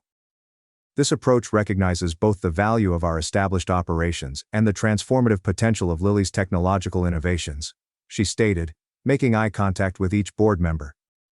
When she was done, all eyes went to me. The approach was ingenious since it acknowledged my ownership of the invention while avoiding a complete power transition. It also included various provisions that would ensure my mother maintained ultimate authority as chair of both companies' boards. Thank you for the proposal, I responded, my voice firm. But there are some changes required. I indicated Heather, who distributed the counter-proposal I had worked on all night.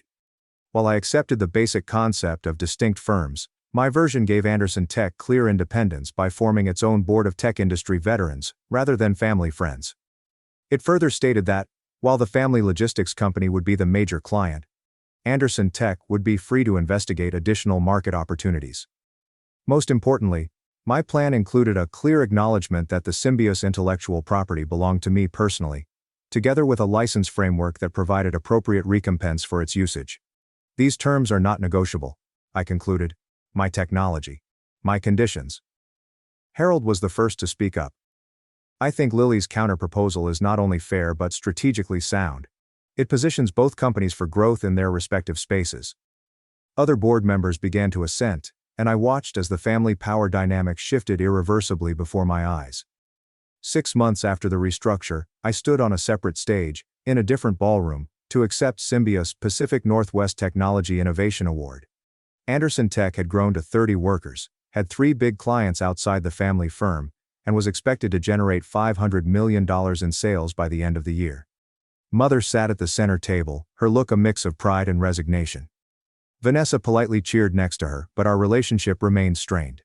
The traditional logistics business she headed was stable, but it was no longer the family's crown gem, something she was still adjusting to.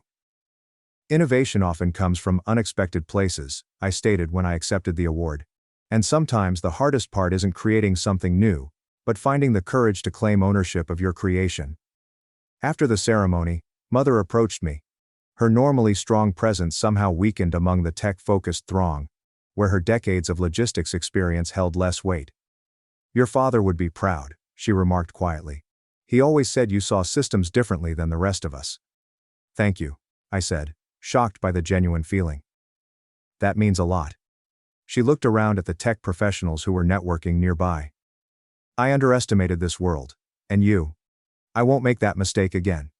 It wasn't quite an apology, but Eleanor Anderson came as close as anyone ever did. As she walked away, I felt an unexpected lack of triumph. The vindication I had envisioned tasted different in reality, less sweet and more nuanced. I had gained notoriety, independence, and the freedom to pursue my vision without constraints. But the process had drastically damaged my family connections. Harold appeared at my elbow, holding champagne. To the future of Anderson Tech, he exclaimed, raising his glass.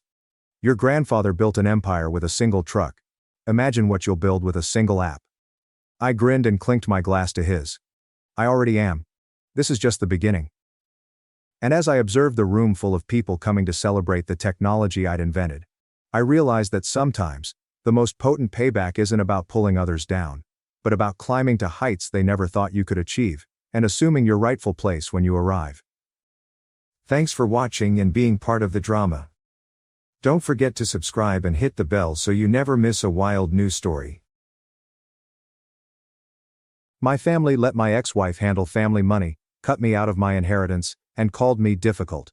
So I froze every account. My family let my ex-wife handle family money, cut me out of my inheritance, and called me difficult. So I froze every ACO. When I split, my family didn't merely side with my ex-wife. They basically replaced me with her.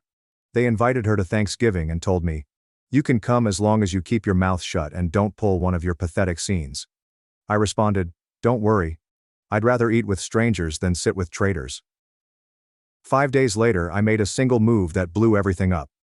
My cousin contacted me sobbing, "Everything is falling apart. Please help us fix it." So I'm just going to dump everything here, because I'm still upset, and want to know if I'm the only one who thinks this is nuts. If you get bored with family drama, simply scroll. But if you've ever felt like your own family was keeping you on mute, you'll probably understand. I'm not using a throwaway since I don't really care if anyone finds it. I am done keeping the peace. So, for context, I got divorced about 1.5 years ago, which sucked, but wasn't shocking. My relationship with my ex, Robert, lasted nearly 6 years. I'm not going to sit here and say it was entirely her responsibility. For example, I can be quite blunt. I'm not big on the, let's talk about feelings for hours stuff. And, yes, perhaps I overdo the snark. Robert's issue was that she always wanted everyone to like her. She'd physically twist herself into a pretzel trying to be the nice guy in any situation. So marriage is not a fantastic match. It turns out, whatever. Here's where things become weird. Most individuals find it unpleasant to split up with their family, but they still, I'm not sure, recall who their actual blood is. Not my crew. My mother Faith and cousin Tucker, in particular, absorbed Robert like if she were their own. Lorraine is also my aunt. And I don't mean, oh, we're being civil to the kids. We don't have any. I mean, she's literally acting like she's still one of them. And I'm what? The mailman? It is wild. The first unusual thing I noticed was the group chat. Like, it used to be just me, my mother, Tucker, Lorraine, and my sister Tammy. Robert enters unexpectedly. They're all sharing pictures from this ridiculous pottery event, and I notice Robert's cup before everyone else's. Nobody even asks if I want to come. Then it's like, oh, we're doing a pumpkin patch day. And I see my own cousin post a selfie with Robert tagged, and everyone comments like, she's the fun aunt now. My phone lights up, but only because I can read all their texts. Not because anyone is speaking to me. I figure whatever. Maybe they're only being courteous. Maybe it's awkward for them too. To be honest, I started muting the chat because seeing them all hanging out with her as if nothing had occurred was getting me angry. Then, around 2 weeks before Thanksgiving, I received this call from my mother. She's speaking in a serious tone, as if she's about to inform me someone has died or something. So I just reply, "What's up?" And she goes on about how things have been tight and she doesn't want any drama on Thanksgiving. She says, "You can come, but only if you keep your mouth shut and don't pull one of your pathetic scenes." What the hell? I haven't seen these people since July. Which scenes? So I question, why would I be the problem here? And she replies, well, you know how you get it. You always have to argue. And Robert just wants peace. I chuckle and ask, so Robert's coming then? And she says, of course. She's family, and she's been such a support to all of us. When I question, support how? My mother becomes quite defensive. Starts babbling on how Robert has been assisting her with housework and being available when she needs to vent about me not calling enough, etc. She literally says, Robert's unlike you. So at this point, I'm done. I claim I'd sooner eat with strangers than sit with traitors. She hangs up with me. Just hang up. That isn't exactly new. She has slammed the phone down on me since I was a child. When she doesn't want to deal with something, she makes the move. I text Tucker afterward like, are you serious with this? And he just responds, don't make it about you. Robert's been through a lot.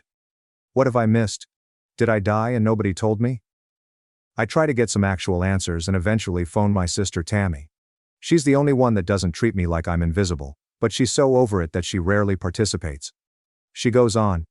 Look, Robert's just easy to have around. She bakes, she helps out, she makes everyone feel like they're not walking on eggshells. She replies, you know how mom is. You always clash.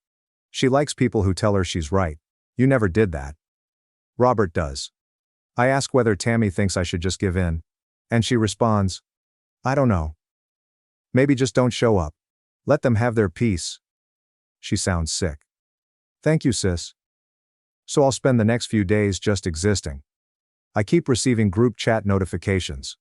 Robert is preparing pies. Robert is assisting Lorraine with her garden. Robert is showing my mom how to use her new phone. I'm not even furious at Robert. She's simply doing what she always does. Gaining everyone's support by being helpful and charming and allowing everyone to unload their issues on her. What about my family though? That is another story. I believe people support her because she is simply easier for them. She never calls someone out. She never pushes back. She will literally listen to Tucker's 2-hour rant about how his ex stole his air fryer before making him banana bread. Meanwhile, I push back when my mother says something inappropriate. I tell Tucker to quit whimpering. I don't pretend things are fine when they aren't. So, okay, I'm difficult. But at least I'm not deceptive. So Thanksgiving rolls along, and I'm sitting in my apartment, going through my phone. Lorraine sends me a Snapchat. The table is fully set. Robert is at the center, holding my mother's hand. Everyone's smiling. My own spot at the table is empty. It isn't even subtle. I understand it now. I'm not family. That's okay. If they want to choose Robert above me, that's their decision. But I won't just take it. I'm not going to sit here and let people pretend I don't exist, or that I'm a villain in my own life. So I started keeping a list on my notes app, noting every time Robert helped my family with something I used to do for work. Every time they ask her to do something I used to do, my mother allows her to handle things that should only be handled by family members. I'm not sure what I'll do with it yet, but it feels good to keep track. I'm not about to let them simply eliminate me. I'm not going to be the guy who stays at home on holidays while my ex takes my place. If they want to trade her at their table, they can have her. But they don't get both of us. So, that's where I am at. I'm not sure what my next move will be, but I'm done being the nice guy. Please drop any suggestions you may have. Because I'm not going to sit here and watch my family get played. Not this time. The next portion is probably going to be unpleasant. But to be honest, I'm prepared for it. Following the Thanksgiving catastrophe, I began to notice things I had previously ignored. Like something that didn't even register until I was scrolling and understanding I'd practically been kicked out of my family's life, and Robert had received my invitation. I'm not only talking about the holidays. I mean everything. When you become an outsider, you begin to notice all the tiny ways you are being replaced.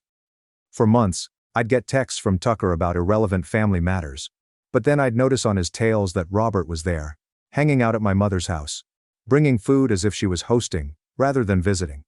She has her own cup at my mother's house. That is new. She never drank coffee while we were together. My cousin released a video of Robert telling Lorraine how to set up a television, as if she lived there. My aunt has her own speed dial now. It's constantly, Robert's so helpful. Robert's got the best ideas. Robert this, Robert that. As if I'm not even a footnote. I asked Tucker what was up with that, and he just said, it's not that deep, man. Robert's just good with tech stuff. You know, mom's hopeless with remotes. Okay, whatever. But she never contacted me for assistance after the divorce. I guess I'm no longer helpful. Then there was this issue with the cabin. So my grandmother bequeathed this home upstate to her family, correct? It's not just my family, it's split between myself, Tucker, and Tammy. For years I was responsible for all bills and maintenance. Not that nobody said thank you. So I checked the cabin's group chat after ignoring it for a while, and it's all Robert. Robert is planning a summer getaway. Robert has gotten quotations for repairs. Robert is talking about making it more friendly. I scroll back and find that my name isn't even mentioned in the conversation over who gets to utilize the place in July. I practically co-own it, and no one even contacts me for a vote. I text Tucker, dude, what's going on with the cabin? He just brushes it off saying Robert is helping out, everyone prefers her plans and you're usually too busy anyway. I mentioned it to Tammy, and she replied, yeah, I tried to say you should be included but Mom and Lorraine said it's just easier with Robert. She elaborates. You know how it is. Mom says you're always difficult to schedule with. Robert just takes care of things. I assure her that the deed clearly bears my name. Tammy just sighs and says, I know, but I'm tired of fighting about it. She's not even on my side. She simply doesn't want to deal with it. I began asking around, but no one provided a straight response. Lorraine simply says, Op's been such a blessing. You should be grateful she's keeping the family together. My mother says, if you'd just come around more, maybe things would be different. I point out, you invited my ex to Thanksgiving and told me to stay quiet. And she just changes the subject, saying I always have to make things about me. It's really crazy. I understand that Robert is simple for them since she never says no. Always bakes, buys small gifts and performs the "oh let me help you" act. She did this with my friends as well. She was always the one everyone wanted to invite. What about my family? I guess I assumed they'd remember who I am. But no, they want simple, not honest. Then I discovered something that really ticked me off. So my mother always asked me for help with her expenses, such as online transactions and setting up autopay. After the divorce I kept doing it for a while. But then she says Robert has it covered now. Tucker informs me that Robert now has full access to my mother's accounts, including password handling, which I used to perform. I ask my mom, are you serious? You're letting my ex handle your money now? She just says, Robert's trustworthy. You're always so negative. She helps me feel in control. I tell her, that's a horrible idea. And she snaps at me, says, if I'm so worried, I can come over and help. But only if I can be nice for once. I tell her I'm not playing that game. So I make a point of saving receipts, literally and figuratively. I have screenshots, notes, everything. Every time Robert makes a call about the cabin. Every time she mentions helping with family matters. Every time she makes plans with my family. I'm not even aware of them. I'm not even furious at Robert for what she does. I'm upset with my family for allowing it to happen. Like I'm not perfect. But I never imagined they'd just delete me so they could have someone who never disagrees with them. Then I got a direct message from Lorraine asking if I could sign off on some cabin papers. I'm like, what paperwork? She sends me this document that says Robert is assisting everyone in setting up new autopay for utilities, and we need your information. I question, since when does Robert manage the bills? Lorraine becomes defensive and says, well, she's the only one who's actually keeping up. You're always late. You don't answer. You're too busy. I say I pay my fair share every year. Nobody ever mentioned how late it was. She just replies, well, Robert will take care of it now. Just sign. I tell her I won't sign anything until I see it, and she freaks out, claims I'm manufacturing drama, and slams the door when I show up at her house to discuss. Tucker texts me later and says, just sign it. Stop making everything hard. So now it seems like everywhere I look, Robert is involved in something I used to do. She attends every group chat, family gathering, and stupid holiday email. I am not. I even asked my mother if I may stop by to discuss the cabin situation. She adds, only if you're not going to argue. Robert's coming over to help me with my taxes anyway. I hung up. That is it. I am not doing this. To be honest, I believe my family treats me this way because I refuse to play along. Even before Robert, I was the type of man who says what he thinks, calls BS, and doesn't pretend everything is good when it isn't. Robert is the type of person who will smile, nod and bake you cookies while you complain about the person who performed the actual work. So my family gets what they want. Someone who never pushes back or makes things unpleasant. I suppose that's what they value. Just a peaceful life without disputes. Even if that means pretending I don't exist. So I'm sitting there, watching everything unfold, and I understand that if I don't intervene, I'm going to be cut out of it all. Not only emotionally, but monetarily. Like the cabin, the family funds, and everything. They are just going to let Robert take over. Not happening. The next time they want me to sign something, I'll bring everything I have. I am not signing anything. I am not backing down. I'm not going to allow them to rewrite history to make Robert the hero and me the furious person who vanished. I'm done being quiet. If they want to fight, they will get one. So, buckle up. Because I am about to make it impossible to ignore. If my family wants Robert, they can have her. But they are not receiving my part, not a chance. Prepared for round 3. Update 1. Have you ever had the impression that you know people are talking about you but can't prove it? I'm not talking about paranoia. Just all these strange vibes. Like, one day you're family, and the next you're the strange ex-brother who no one wants to text unless they need money. I began to notice what wasn't posted, as well as what was. Tucker sends me a meme about being the forgotten son, but he also appears in every single group photo with Robert. Not me. I saw Lorraine's Facebook post about being grateful for new traditions, which includes Robert holding a pie. And it's my grandmother's recipe, the one she claimed she'd never share. Wild. So I decided to stop waiting for them to play nice and just walk right through the front door. Not literally, but I scheduled a family gathering.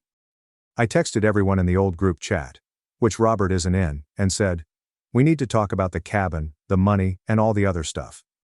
Tammy replies, "I'll come, if this isn't just another argument." Tucker says, "Not my circus," but I tell him, "Yeah, it is. You just don't want to get your hands dirty." Lorraine attempts to delay, saying Robert can handle it. I answer, "No. This is for people who actually own things." She puts me on read. It goes like this. "I'm bringing every doc I have. I want to see receipts. I want to hear what everyone's plans are for the cabin and the accounts."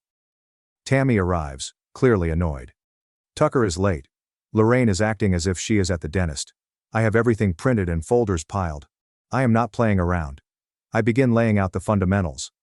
I tell them, "Look. Robert doesn't own the cabin. She doesn't get a vote. She doesn't get to move money around." I show them the group chats where she's making plans without me, the emails where she's organizing things with the electric company, and the screenshots where she tells people I don't care about the family. I show them every time I paid my share or was iced out of a decision. I'll respond, "If you want to change the way things work, you'll need my signature, and I'm not signing anything until I get some respect." Lorraine screams and responds, "You're overreacting. Robert's just helping because you're never around." I let her know, "I'm not around because you treat me like a problem instead of a person." Tucker responds, "Nobody wants a fight. But Robert makes things easier." I respond, "Easier for who?" "Easier for people who want to pretend I don't exist." Tammy actually agrees with me for once. Says, "Yeah, this is getting weird. Why is Robert running everything?" Lorraine responds, "Because she cares. You just make things difficult." We begin squabbling. Voices are raised, nobody is backing down. Tammy smacks her fist on the table and yells, "This is our family, not Robert's.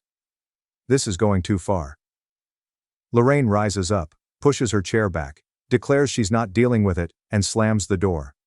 Tucker attempts to flee. I stop him and say, "You're not bailing." He shoves me and says, "Don't grab me. I'm not your problem solver." I tell him, "You want to be a grown-up? Then act like one." It gets really hot and nasty. I won't hold back. I tell them, "If you keep letting Robert handle the money, I'll have to freeze the accounts until we figure it out. I co-own the cabin. I have legal rights. And if you think I am joking, try me." Tucker scoffs. "You wouldn't screw us like that." I responded, "You already screwed me. So what's the difference?" Tammy then takes out her phone and opens the group chat with Robert. All these messages like, "Crew is too angry," and "Let's just do things without him." I had no idea about this one. She responds, "I didn't want to get in the middle, but this is out of control." I stare at Tucker. He merely shrugs and says, "It's easier this way, crew." I answer, "Easier for you? Not for me. So now we're just yelling." Lorraine returns and says, "If you want to make things difficult, I'll contact Grandma's lawyer. See how you like it." I urge her, "Do it. I'll send everything I have." Tammy asks, "Can we just make rules? Can we just agree Robert doesn't get a vote?" Tucker glances at me and says, "Fine. What do you want?" I said, "I want you to stop acting like I'm dead and she's your new brother. It's extremely embarrassing. No one is crying, but it's clear that everyone is upset for various reasons." Tammy seeks tranquility. Tucker wants out. Lorraine wants Robert to run the show. I want my life back. I respond, "Bottom line, if Robert touches another account or signs my name or even tries to make decisions with my property, I'll take it all to a lawyer. You want to fight? I'm done playing." "Nice," Tucker replies. "Fine. Then we'll just do everything by the book." Tammy says, "I'm tired of all of you." She exits, slamming the door. Lorraine sits down and does not look at me. I let them know. You did this. You picked her over me, and now you get to live with it. I stand up. Tucker attempts to obstruct me. I push him out of the way, take my folder, and go. When I come home, I'm angry, but yet strangely peaceful.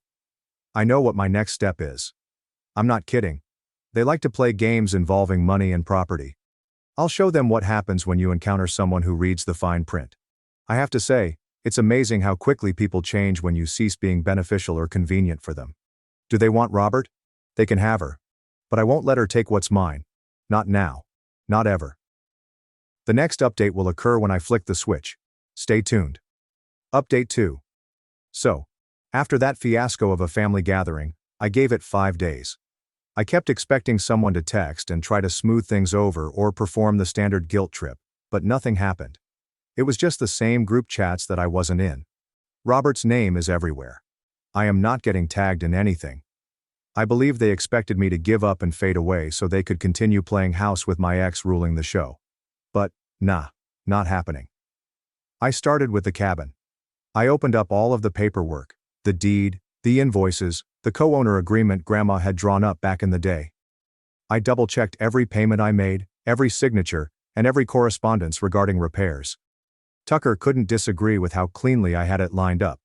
They didn't comprehend that you can't simply vote a co-owner out and expect them to stop asking questions. I called the management office and instructed them to halt any fresh alterations. There are no repairs or bookings. Nothing happens unless I sign off. I instructed them to send this in writing to everyone on the file. I sent an email to the family group with the legal notice attached. There's no warning. There is no please. Only, if you want to use the cabin, come talk to me directly. Robert's not on the deed. She doesn't get a say. Oh, and I'm not going to help with bills anymore. All payments must go through the official account, which I currently manage. I then handled the family accounts. I went to the bank and removed my name from anything Robert had touched. I called the bank manager, described the problem, and requested that they flag the accounts for third-party access. They asked for a written request, so I dropped it off the same day. Mom texted me later, upset that her online banking was not operating as Robert had set it up. I told her, talk to your own son for once, not your ex-daughter-in-law. She hung up.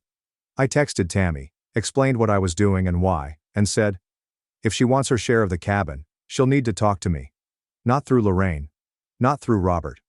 She just replied, honestly, I get it. I'm tired of this too. Tucker called and attempted to argue. I said I was punishing everyone for not taking sides. I responded, you already picked. I'm just making sure you can't pretend I'm not here when it comes to money or property. Lorraine called and yelled at me, wondering how I could do this to my family. She tried to guilt me about Grandma's wishes, but I refused to yield. She claimed I was being vindictive. I responded, nah, I'm just enforcing what's actually legal. She slammed the phone down. Later that night I read a message from her about some people never grow up. I had to giggle. Robert attempted to phone me, first time in months. I let it ring out. She texted, can we talk? This is hurting people. I didn't respond. She emailed another saying, I'm just trying to help. Why are you making this so difficult? I blocked her. The fallout was swift. Within 2 days I began receiving messages from Tucker. First angry, then desperate. He went on. The cabin trip is ruined. Mom is freaking out. Lorraine is blaming everyone. Robert's crying. Nobody knows what to do. He replied, can you please just fix it? Everything's falling apart. I said to him, I warned you. You made your choice. I'm not coming to the rescue. I'm just making sure no one erases me out of my own life. Then Tammy called. She asked, did you really freeze the accounts? I said, yeah, I did. She clarified, honestly, I'm relieved. It's been messed up for months. They just let Robert do whatever because no one wants to deal with Mom and Lorraine. I responded, if she wants to do things right, come to me. We'll figure out a system that doesn't involve random people running our stuff. She said she would. That is all I wanted. The next weekend, I went for a run by my mother's house. Her automobile was there. Robert's weren't. Lorraine's automobile was also gone. I didn't go inside. I just kept going. Sometimes you have to let folks deal with the problem they created. I'm not fixing it for them. I know what you're thinking. Wow, harsh. But it's true. If you let people treat you like you're disposable, they'll continue to do so. My family desired ease. They are now entering hard mode. Robert expressed an interest in playing substitute. She is now out of the game. I did not break any laws. I did not yell or threaten. I simply used the information and rights I already had. Do you want to erase me? Fine. But you aren't receiving my stuff. Or my silence. So yes. I guess I torched the bridge. But honestly, it was already on fire. I merely made sure no one could walk back over it without asking first. No idea what the next holiday will be like. I don't really care. I got my life back. And I won't share it with traitors. If you're in the same position, don't just sit there and accept it. Remind everyone where the line is. Also, don't be afraid to draw it in permanent marker. That's it for me. I hope someone gets something out of this. Even if it's simply the realization that you don't have to let others walk all over you in the name of family. Sometimes you have to be the villain in someone else's story before you can be the hero on your own. Thanks for watching and being part of the drama. Don't forget to subscribe and hit the bell so you never miss a wild news story. My fiancée demanded part of my business for her parents. When I refused, she gave me an ultimatum to cancel the wedding. So I ended it first. I'm a 33-year-old male who is proud of what he's accomplished. My technology consulting firm isn't Google or Amazon, but it's my own. I launched it with no outside assistance, no wealthy family, and no magical investments, just myself, my laptop, and far too many restless nights. I made significant sacrifices to make it work, skipping vacations, eating ramen for dinner when I couldn't afford takeout, and saying goodbye to any chance of achieving work-life balance. So, yeah, I'm quite attached to what I've created. About a year ago, I met Jenna, a 29-year-old woman. At first she appeared like the ideal match. She was ambitious, confident, and exuded a magnetic energy that drew others in. She knew how to dress, communicate, and charm a room in ways that I acknowledge I could never do. We started dating, and everything went well for a while. I believed I had finally met someone who understood my hustle. After a year, we were engaged. The proposal was simple. We had a great dinner and a peaceful moment where I asked her to marry me. When she answered yes, I thought I was on cloud 9. Wedding planning was not my strong suit, but Jenna handled it with ease. Venues, clothes, catering. She had everything under control, and I was content to go along with it. I believed I was. We sat at the kitchen table one night, 3 months before the big day. Jenna had her laptop open and was browsing Pinterest for flower arrangements or something. I was partly paying attention, sipping my coffee and pretending to be concerned about the difference between peonies and roses. Then unexpectedly, she whacked me with it. "Babe," she continued in a tone that indicated she wanted something, "we need to talk about my parents." I raised an eyebrow. "Okay, what about them?" She grinned, sweetly and casually. "Don't you think we should do something special to thank them for everything they've done for us?" I blinked. "Didn't we just take them on that weekend trip to Napa? And I bought your dad that expensive watch he wanted. What else are you thinking?" She placed down her laptop and leaned across the table as if she were going to offer an amazing idea. "I was thinking maybe you could give them a stake in your business." For a moment I thought I misheard her. "Wait, what?" "A small stake," she clarified, as if that made any difference. "Just as a gesture of gratitude. They've always wanted to be part of something successful, and this would mean so much to them." I gazed at her, trying to grasp the utter boldness of what she had spoken. "You want me to give your parents a share of my company as a gift?" "Yes," she replied, smiling as if it were a perfectly typical question. "It's a sign of trust and respect. They've done so much for me. This would show that you appreciate them too." I could not believe it. I really laughed, thinking she must be joking. "Jenna, I built this company from nothing. Your parents had no part in it. Why would I give them a share?" Her smile wavered, and she gave me a look that suggested I was being unfair. "Because they're family. My family is going to be your family soon. This isn't just about business. It's about building connections and showing that you value them." I set down my coffee, instantly awake. "Jenna, I don't think you understand how businesses work. Giving someone a stake in my company isn't a casual thing. It's not like handing out party favors. This is my livelihood." She sighed, as if I was being difficult. "You're overthinking it. It's just a symbolic gesture. They're not going to take over or anything. I rubbed my temples, trying to remain cool. Jenna, this isn't symbolic. It's legal. Your parents didn't help me build this company and they didn't invest in it. Why would I hand them part of it? Her tone then became sharper. Because they're my parents, Aaron. Without them, I wouldn't even be here. Don't you think they deserve something in return? I couldn't believe what I heard. They deserve respect, sure, but respect doesn't mean giving away something I've worked my ass off for.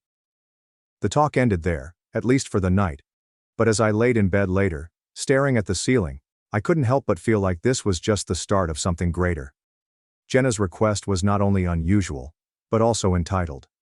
And the fact that she believed it was reasonable was a huge red flag. Looking back, I should have seen it coming. Jenna had always been a bit excessive. She grew up in a family that wasn't precisely poor, and she had a habit of expecting the finest without questioning its source. I had always assumed it was innocuous, but now it felt like she was using my business, my life's work, as a bargaining chip. The day after Jenna's small suggestion, I awoke hoping she had slept it off. Perhaps she had a short lapse in judgment. When people are overly emotional, they say stupid things, correct? I assumed she'd see how absurd the idea was and we'd go on. I could not have been more wrong. That morning I made us coffee as usual and for a moment, everything seemed normal. She kissed my cheek, thanked me for the coffee, and began browsing through her phone while I read emails on my laptop. I genuinely thought I had overreacted. Maybe she'll let it go. But like clockwork, she brought it up again. Babe, she replied, setting down her phone. I was thinking more about what we talked about last night. My stomach sank. What we discussed last night could only mean one thing. Jenna, I said, already fatigued. We don't need to rehash this. I thought we were done with that conversation. She offered me a practiced smile, the kind she normally reserved for getting me to go to pricey brunch restaurants. I just think you're not seeing the bigger picture. Here, this isn't about money or control. It's about showing my parents that you value them as much as I do. I closed my laptop, understanding I couldn't get out of this conversation. Jenna, I respect your parents. I really do, but giving them a stake in my company isn't a bigger picture. It's a legal and financial nightmare. I leaned back in my chair and tried to remain cool. Once someone owns a stake in a business, it's theirs. It doesn't matter if they're involved or not, and no offense, but your parents don't know the first thing about running a tech company. She waved her hand dismissively. They don't need to know. It's not about running anything. It's about them feeling appreciated. I stared at her, trying to figure out whether she was serious. She was completely serious. The exchange played over and over in my thoughts throughout the day. I couldn't concentrate at work because I kept wondering, is this what the rest of my life is going to be like? Constant guilt trips over unreasonable demands. That night, things got worse. We were sitting on the couch and watching television. She then turned to me and said, "You know, if my parents had a stake in the company, it could really benefit you too." I pressed pause on the show. "What are you talking about now?" "They're really well connected," she remarked, flicking her hair as if she were presenting me a business opportunity. "My dad knows tons of people in real estate, and my mom's in a few women's entrepreneur groups. They could help bring in more clients." I massaged my temples. "Jenna, my business doesn't need your parents' help.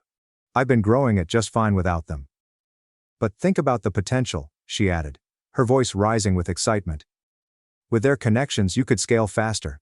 This isn't just for them, it's for us. For our future." So there it was. She'd changed tactics. The demand was no longer only to please her parents. Now, it was all about our future. "Jenna," I grumbled, "if this is about our future, then you should be supporting the business I've already built, not trying to hand pieces of it to your parents."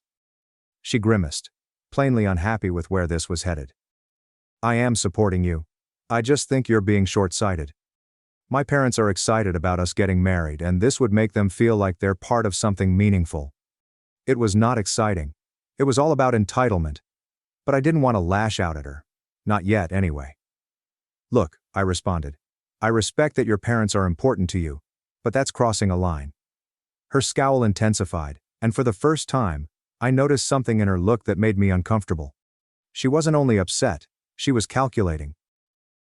The next day, things took an unexpected turn. Jenna had seemingly decided to seek backup. Her mother called me when I was at work. "Hi, Aaron," her mother replied in an overly pleasant tone that immediately set me on edge. "I just wanted to thank you for being so thoughtful about including us in the business. Jenna mentioned your idea, and we're so touched." I almost dropped my phone. Excuse me?" "Don't be modest," she added, laughing. "Jenna told us you're thinking about giving us a stake in your company as a wedding gift. It's such a generous gesture. You're truly part of the family already." I was astonished and couldn't talk for a second. Then I said, "I think there's been a misunderstanding. I never agreed to anything like that." Her tone changed abruptly. "Oh, well, that's not what Jenna said." "Yeah, well, Jenna and I haven't exactly come to an agreement on this," I replied with confidence. "And frankly, I'm not comfortable with the idea." Her mother was silent for a time before saying, "I see. Well, I hope you'll reconsider. This would mean a lot to us." My blood was boiling when I terminated the conversation. Jenna had gone behind my back and sold her parents on an idea I had flatly rejected. When I arrived home that night, I confronted her. "Why did your mom call me about the business?" Jenna didn't even appear guilty. "I thought it would help if you understood how much this could mean to them. Sometimes people need a little encouragement." "A little encouragement?" I demanded. "You made it sound like I'd already agreed to this." She crossed her arms, and her tone became defensive. "You're making a big deal out of nothing. I was just trying to get everyone on the same page." "The same page?" I asked, my voice rising. "Jenna, this isn't some group project. This is my business, my work, and you have no right to promise anything about it to anyone, especially not your parents." For the first time, I noticed a spark of wrath in her eyes. "If you can't do this one thing for me and my family, maybe you don't really care about us as much as you say you do." I looked at her shocked. Was she really guilt-tripping me about this? "You know what, Jenna," I replied at last. "If this is how you're going to act, maybe we need to rethink a few things." I left the room before she could react, my mind racing. I had no idea where this was headed, but one thing was certain. Jenna was not backing down, and neither was I. I assumed Jenna's shenanigans had peaked already, but I was mistaken. That was only the warm-up act. What happened next escalated the issue from bothersome to toxic. The following morning, I called my best friend Dave. If anyone could offer me an honest opinion, it was him. When I explained the problem, he blew a lengthy whistle. "Dude, this is bad. Like run for the hills bad." "Yeah, no kidding," I replied. "Let me get this straight," he said. "She's basically threatening to end things unless you hand over part of your business to her parents." "Pretty much," I replied. "And she doesn't see why that's insane?" "Nope." Dave gave a laugh that was more bewilderment than comedy. "Man, I don't know what to tell you. This isn't normal, like, at all. If she's this entitled now, imagine what it'll be like when you're married. Are you sure you want to go through with this?" That was the question, right? For the first time, I was unsure about the response. That evening, Jenna delivered the ultimatum. We were barely spoken in the living room when she abruptly asked, "So, have you made your decision?" "Decision about what?" I inquired, even though I was already aware. "The shares," she replied bluntly. "Are you going to do it or not?" I looked her dead in the eyes. "No, Jenna, I'm not." She leaned back and crossed her arms. "Then maybe this relationship isn't going to work." For a time I stared at her, trying to figure out if she was lying. Her expression, however, suggested otherwise. "Maybe it's not," I finally said.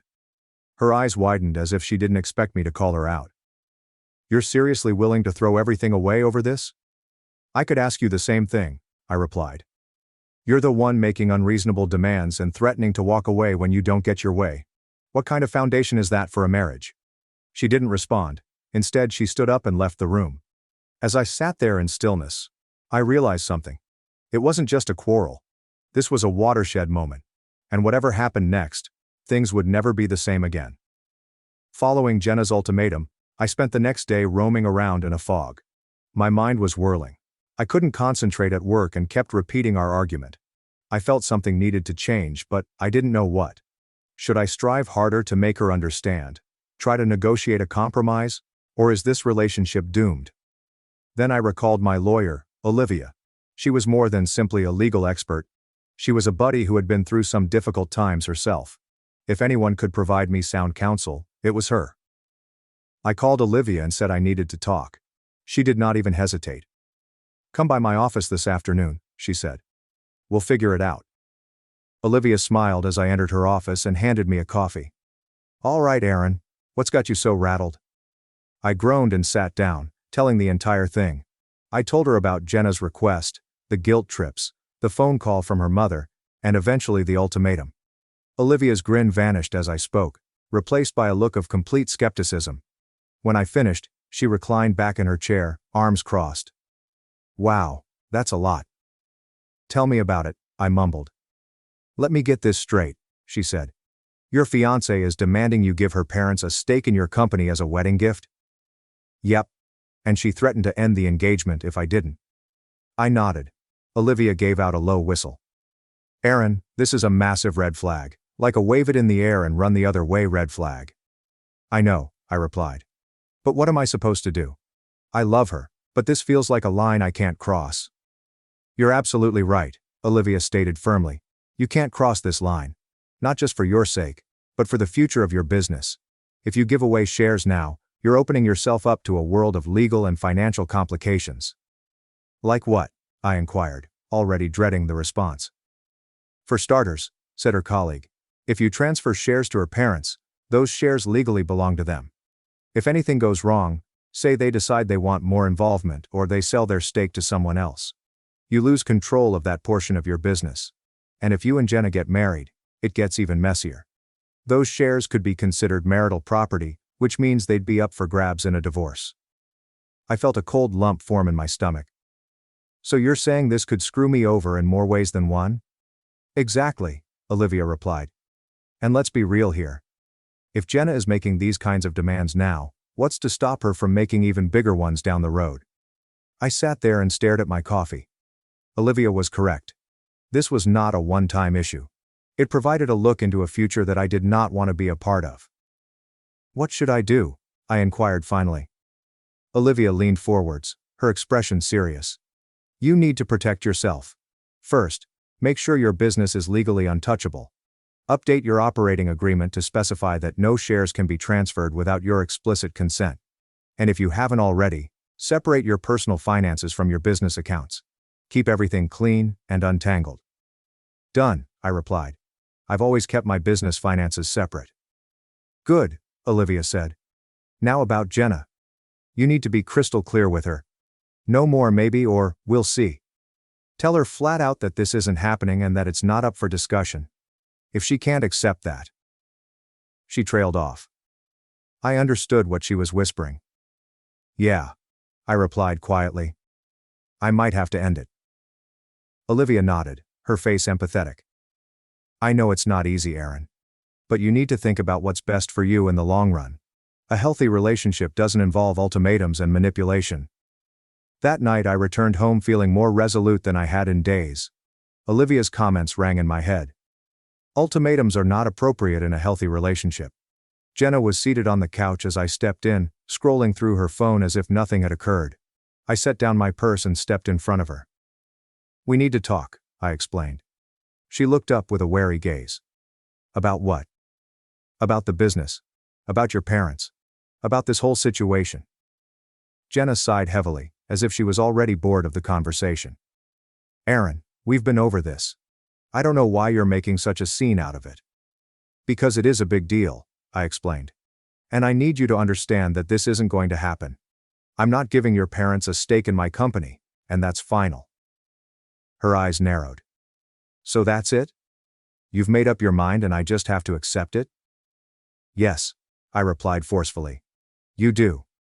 Because this isn't about love or family or respect. This is about you and your parents trying to take something that doesn't belong to you." Jenna stood up, her cheeks flushed from fury. "How dare you? My parents have done nothing but support us, and this is how you repay them? By being selfish and greedy?" "Selfish and greedy," I said, my voice rising. "Jenna, I've gone out of my way to make your parents feel included. But giving them a piece of my business? That's not inclusion. It's an entitlement." She crossed her arms and glared at me. "Fine. If you're so determined to be selfish, maybe we shouldn't be getting married." The words hung in the air like a challenge, but I did not take the bait. Instead, I looked her in the eyes and said, "That's what I've already decided." Jenna just gazed at me, surprised. She definitely did not expect me to stand my position. The next morning I contacted Olivia again and told her what had happened. "You did the right thing," she replied. "But be prepared for more fallout. If Jenna is this entitled now, she's not going to back down without a fight." Olivia was not wrong. Jenna spent the next 3 days convincing me that I was the terrible person. She accuses me of being cold, unloving, and ungrateful. She even tried to get several of our mutual acquaintances to support her, but happily, the majority of them saw through her bullshit. By the end of the week, I knew one thing for certain. This relationship was not salvageable. Jenna had revealed her true self to me, and I couldn't unsee it. By the time Jenna and I sat down to talk again, I had had enough of acting nice. I'd experienced every emotion, confusion, frustration, and disappointment, and had now reached my breaking point. She expected me to cave. She believed that her guilt trips, manipulation, and threats would wear me down.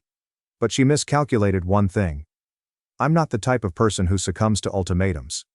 The evening began innocently enough. Jenna had been unusually silent all day, which raised my suspicions. Normally, she'd be texting me non-stop, giving me links to pricey wedding decorations or complaining about some tiny problem. However, the radio was silent that day. I assumed she was preparing for round 2 of "Let's Make Aaron Give Up His Company." As soon as we completed supper, she turned to me and asked, "So, have you given any thought to what we discussed?" I set down my fork and stared her directly in the eyes. "Jenna, I don't need to think about it anymore. I've made my decision. The answer is no, it's not happening." Jenna crossed her arms and her countenance hardened. "You're acting like I asked for the entire company. It's just a small stake, a token of appreciation. You're making it into this huge dramatic thing." "Because it is a huge dramatic thing," I replied. "Once I give up shares, I lose control over that part of my business. Your parents could sell their stake, meddle in decisions, or worse. And if we get married, those shares could end up tangled in a divorce settlement. This isn't just about appreciation, it's about protecting what I've worked my ass off to build." Her lips form a tiny line. "If you're so worried about protecting your precious business, maybe you shouldn't be getting married at all." The room fell silent for a minute. We merely stared at one another, the tension thick enough to cut with a knife. "You know what, Jenna?" I finally remarked, my tone calm but forceful. "Maybe you're right. Maybe I shouldn't be getting married to you." She scowled at me, her chest rising and falling as she searched for something to say. Eventually she yelled, "You'll regret this. My parents will think you're greedy, ungrateful, and so will everyone else." I laughed bitterly. "Go ahead and tell them. Hell, tell the whole world. I've got nothing to hide. But don't forget, I've got the receipts. Every text, every conversation, every little attempt to guilt trip me into this. You really want to play that game?" Her face turned pale, and for the first time she appeared really rattled. "You recorded me?" "I didn't plan to," I said. "But after that stunt with your mom calling me, I figured I needed to protect myself. So yeah, I've got evidence. And if you try to spin this story, I won't hesitate to set the record straight." She opened her mouth to argue but quickly closed it, plainly recognizing she was cornered. Without saying anything further, she grabbed her purse and marched out of the home. The following few days were frantic. Jenna contacted me several times, switching between angry rants and sad appeals. I initially ignored her, but soon picked up one of her calls, believing I might as well hear her out. "Aaron," she continued with a raspy voice, "I'm sorry. I was under a lot of pressure from my parents. They've been pushing me to make sure our marriage is secure, and I guess I let that get to me." "That's not an excuse, Jenna," I stated honestly. "You didn't just let your parents pressure you, you tried to pressure me. You didn't care how it made me feel, and you didn't stop to think about the consequences." "I know," she replied, sniffling. "But I didn't mean to hurt you. I love you. I just wanted to make my family happy." "If you loved me," I continued with a deep voice, "you wouldn't have tried to manipulate me into doing something that goes against everything I've worked for. Love isn't about making someone sacrifice their dreams to appease your parents." She started crying again, but I didn't stop to listen. I hung up and blocked her phone. In the days that followed, Jenna tried every strategy she could think of. She called my parents, friends, and even a couple of my business acquaintances, attempting to portray me as the villain. Jenna's parents were responsible for the initial wave of consequences. They were, unsurprisingly, unhappy. I had blocked Jenna on my phone, but her parents were able to get through. The first call came from her mother, who I swear could have been a politician with the way she spun things. "Hi Aaron," she said in an extremely charming tone. "I just wanted to touch base and clear up any misunderstandings. I'm sure Jenna didn't mean to upset you." I didn't even attempt to play along. "There's no misunderstanding, Mrs. Carter. Jenna tried to pressure me into giving you and your husband a stake in my business, and when I said no, she threatened to end the engagement. That's pretty clear." There was a moment of silence. Then she replied, "Well, maybe she just didn't explain it properly. You know how passionate she can get. She only wanted to include us because we care so much about her future, and yours." I nearly laughed. "Mrs. Carter, with all due respect, this isn't about passion or care. I'm not giving away something I built from the ground up. And I'm not going to let anyone bully me into it." Her tone changed, turning colder. "Aaron, I think you're being very short-sighted. Family is about compromise. If you can't understand that, maybe Jenna was right to reconsider this relationship." "Maybe she was," I responded calmly. "Goodbye, Mrs. Carter." I hung up before she could react and promptly blocked her phone. The second wave came from common pals. Jenna wasted no time in telling anyone who would listen about her version of events. According to her, I was a control freak who did not respect family and refused to share the prosperity I allegedly owed others. It didn't take long for some of those friends to contact me, wanting to hear my side of the story. One buddy, Emily, texted me, "Hey Aaron, I heard some things from Jenna, and I just want to understand what's going on. Did you really call off the engagement because she wanted to involve her parents in your business?" I sighed and decided to end this. I texted back, "Emily, here's the short version. Jenna demanded I give her parents a stake in my company as a wedding gift. When I refused, she threatened to end the engagement. I wasn't about to be manipulated like that, so I walked away. I have proof if you want to see it." To her credit, Emily responded swiftly, "Wow, that's not the version I heard. Thanks for explaining. I'm sorry you're dealing with this." That was the common tendency among most people. They'd contact me after hearing Jenna's warped story, but after I presented my side, and maybe a screenshot or two, they understood the reality. A few folks remained neutral, which was fine by me, but the majority were encouraging. And Jenna? She was losing allies quickly. Jenna made up the third wave. After her attempts to mobilize support failed, she changed tactics. Suddenly I was receiving emails and voicemails filled with apologies and sob tales. "Aaron, I'm so sorry," one message began, her voice shaking as if she were about to cry. "I let my parents get into my head and I pushed you too far. Please, can we just talk? I love you and I don't want to lose you." I deleted the voicemail without responding. Love. Was she attempting to trick me into giving up a share of my company? If this was love, I didn't want any part of it. Another email arrived a few days later, this time more desperate. "Aaron, please. I made a mistake. I was under so much pressure, and I wasn't thinking straight. Thanks for watching and diving into this wild family drama with me. If you love Reddit family drama, don't forget to subscribe and turn on notifications so you never miss the next one." My sister sabotaged my dream job, destroyed my reputation, and tried to ruin my wedding with my fiancé on her side. So I took back everything. My name is Harry, and I'm 31 years old. I got engaged to my fiancée Lily 6 months ago. We'd been together for 5 years, and I thought we'd begun the best chapter of our lives. The wedding was scheduled for next month. But recent events have shown me how wrong I was about everything. You'll need some context to understand how we got here. My younger sister Jazzy is 28 years old. I haven't spoken to her in over 9 years, and there are valid reasons for this. Jazzy and I didn't get along growing up. Our parents tried to force us into an ideal sibling relationship, but all we did was fight. Jazzy was fiercely competitive, constantly striving to outperform me in every way. I can still remember the event that set the tone for everything. I was 10, and Jazzy was 7. I had recently won a spelling bee at school, and our parents had taken us out for ice cream to celebrate. Jazzy, instead of being happy for me, had a complete tantrum right there at the ice cream shop. She cried that it wasn't fair, and that she spells better than I do. She requested that our parents question her right then and there, making the entire scenario terribly awkward and embarrassing. That was only the beginning. Her behavior became more sinister as we got older. If I got an A on an exam, she would study incessantly until she got an A as well.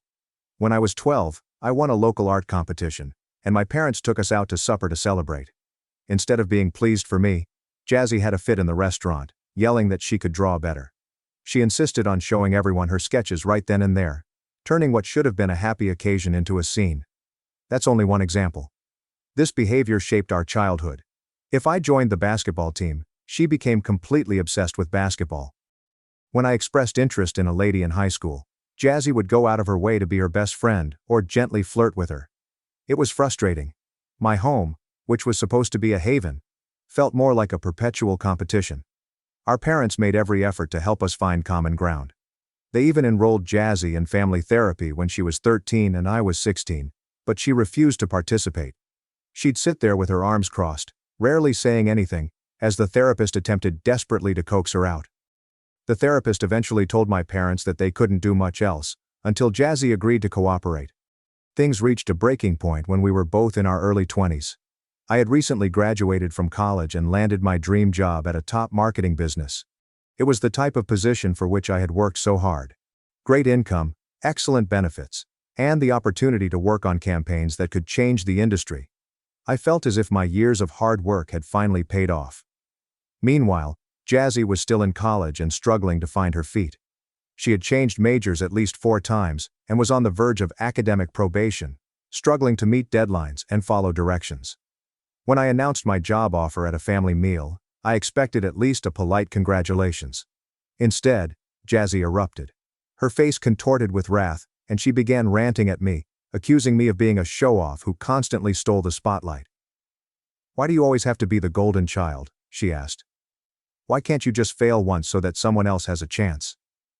The words stung, but what truly shocked me was the expression in her eyes, a toxic mix of rage, envy, and bitterness. My parents attempted to intervene, assuring her that she had plenty of time to figure things out, and that my accomplishment did not lessen her own abilities. But Jazzy wouldn't have it. She stormed out of the room, slamming the door so violently that a picture tumbled from the wall. Later that night, I overheard her talking on the phone with one of her friends. She was saying stuff like, "He's not going to keep rubbing this in my face, and I'll make sure he gets knocked down a peg or two." I dismissed it as her normal dramatic venting. After all, we'd had our fair share of sibling squabbles over the years, and I assumed this was just another of her tantrums. But I could not have been more mistaken. A few days before starting my new job, I received an email from the firm's HR department. They had done an unexpected check of my background due to certain alarming materials that had come to their knowledge. Apparently, someone sent them faked emails and screenshots from false social media profiles, all in my name. These documents used harsh and discriminatory language portraying me as absolutely unsuited for the post. HR informed me that they were rescinding my offer, which left me astonished and devastated. The job I had worked so hard to get was gone in an instant. It did not take me long to fit the pieces together. Jazzy was the only person who understood enough about me to create such intimate and hurtful things. When I approached her, she initially seemed to be innocent, dismissing my claims with a cold smile. But as I pressed more, her facade crumbled. "Maybe you deserve to know what it feels like for once," she eventually whispered, her voice quivering with rage. "You've always been the favorite, the one everyone admires. It's about time you got a taste of failure." Her comments rendered me dumbfounded. My own sister had intentionally wrecked my future out of jealousy and hate. It wasn't simply a betrayal, it was a declaration of war. But she eventually broke down and admitted everything. She'd created the bogus accounts, fabricated the emails, and ruined my reputation, all because she wanted me to fail at something.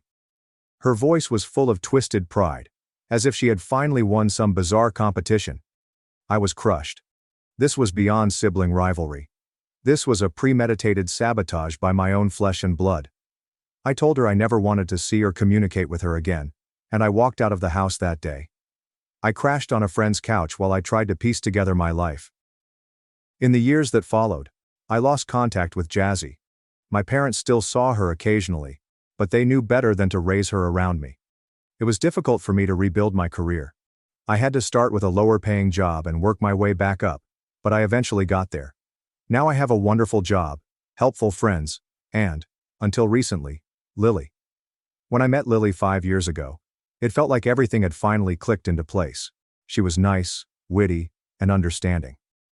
On our fourth date, I told her all about Jazzy. She listened and sympathized, acknowledging that family connections may be hard, and respecting my decision to cut links. I made one thing clear. Jazzy was not going to be a part of my life, especially at my wedding. At first, Lily appeared to comprehend. However, as we moved more into the wedding planning process, things began to shift. She continued bringing up Jazzy, implying that it might be time to forgive and forget. Each time I shut her down. The prospect of seeing Jazzy again made my stomach turn. This was meant to be the happiest day of my life, but having Jazzy there turned it into a nightmare. Lily would change the subject for a bit, but I could see she was unhappy. It all came to a climax last week as we finalized the guest list. Lily mentioned Jazzy again, and this time she refused to back down. I recall the precise moment when things began to disintegrate. We were seated in the living room, with the guest list spread out on the coffee table between us. I was already fatigued from a long day at work, and the last thing I wanted to do was revisit the same dispute we'd been having for weeks.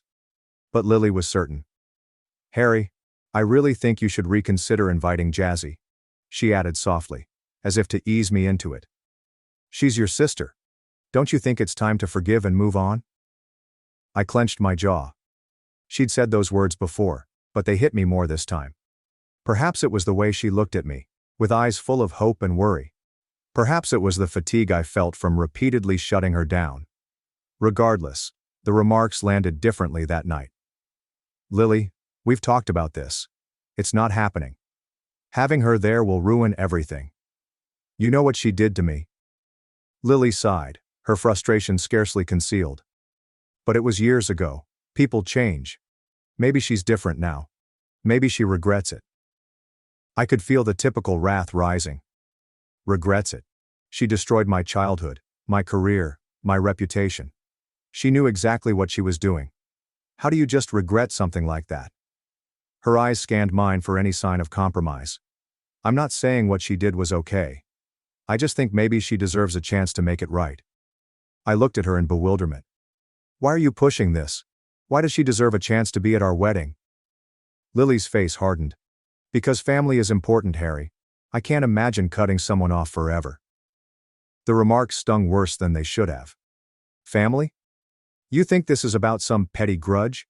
She didn't steal my toys or read my diary. She sabotaged my entire life. I had to rebuild everything from scratch because of her."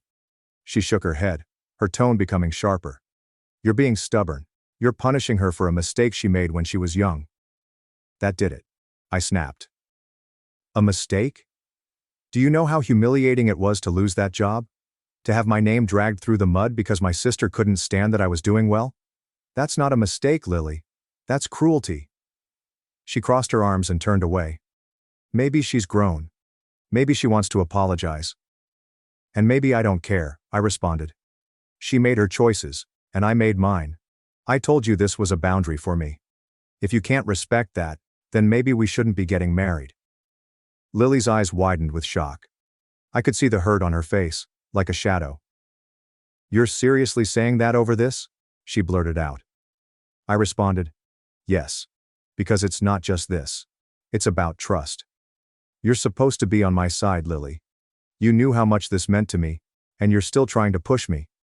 We sat in silence, the weight of my words lingering in the air.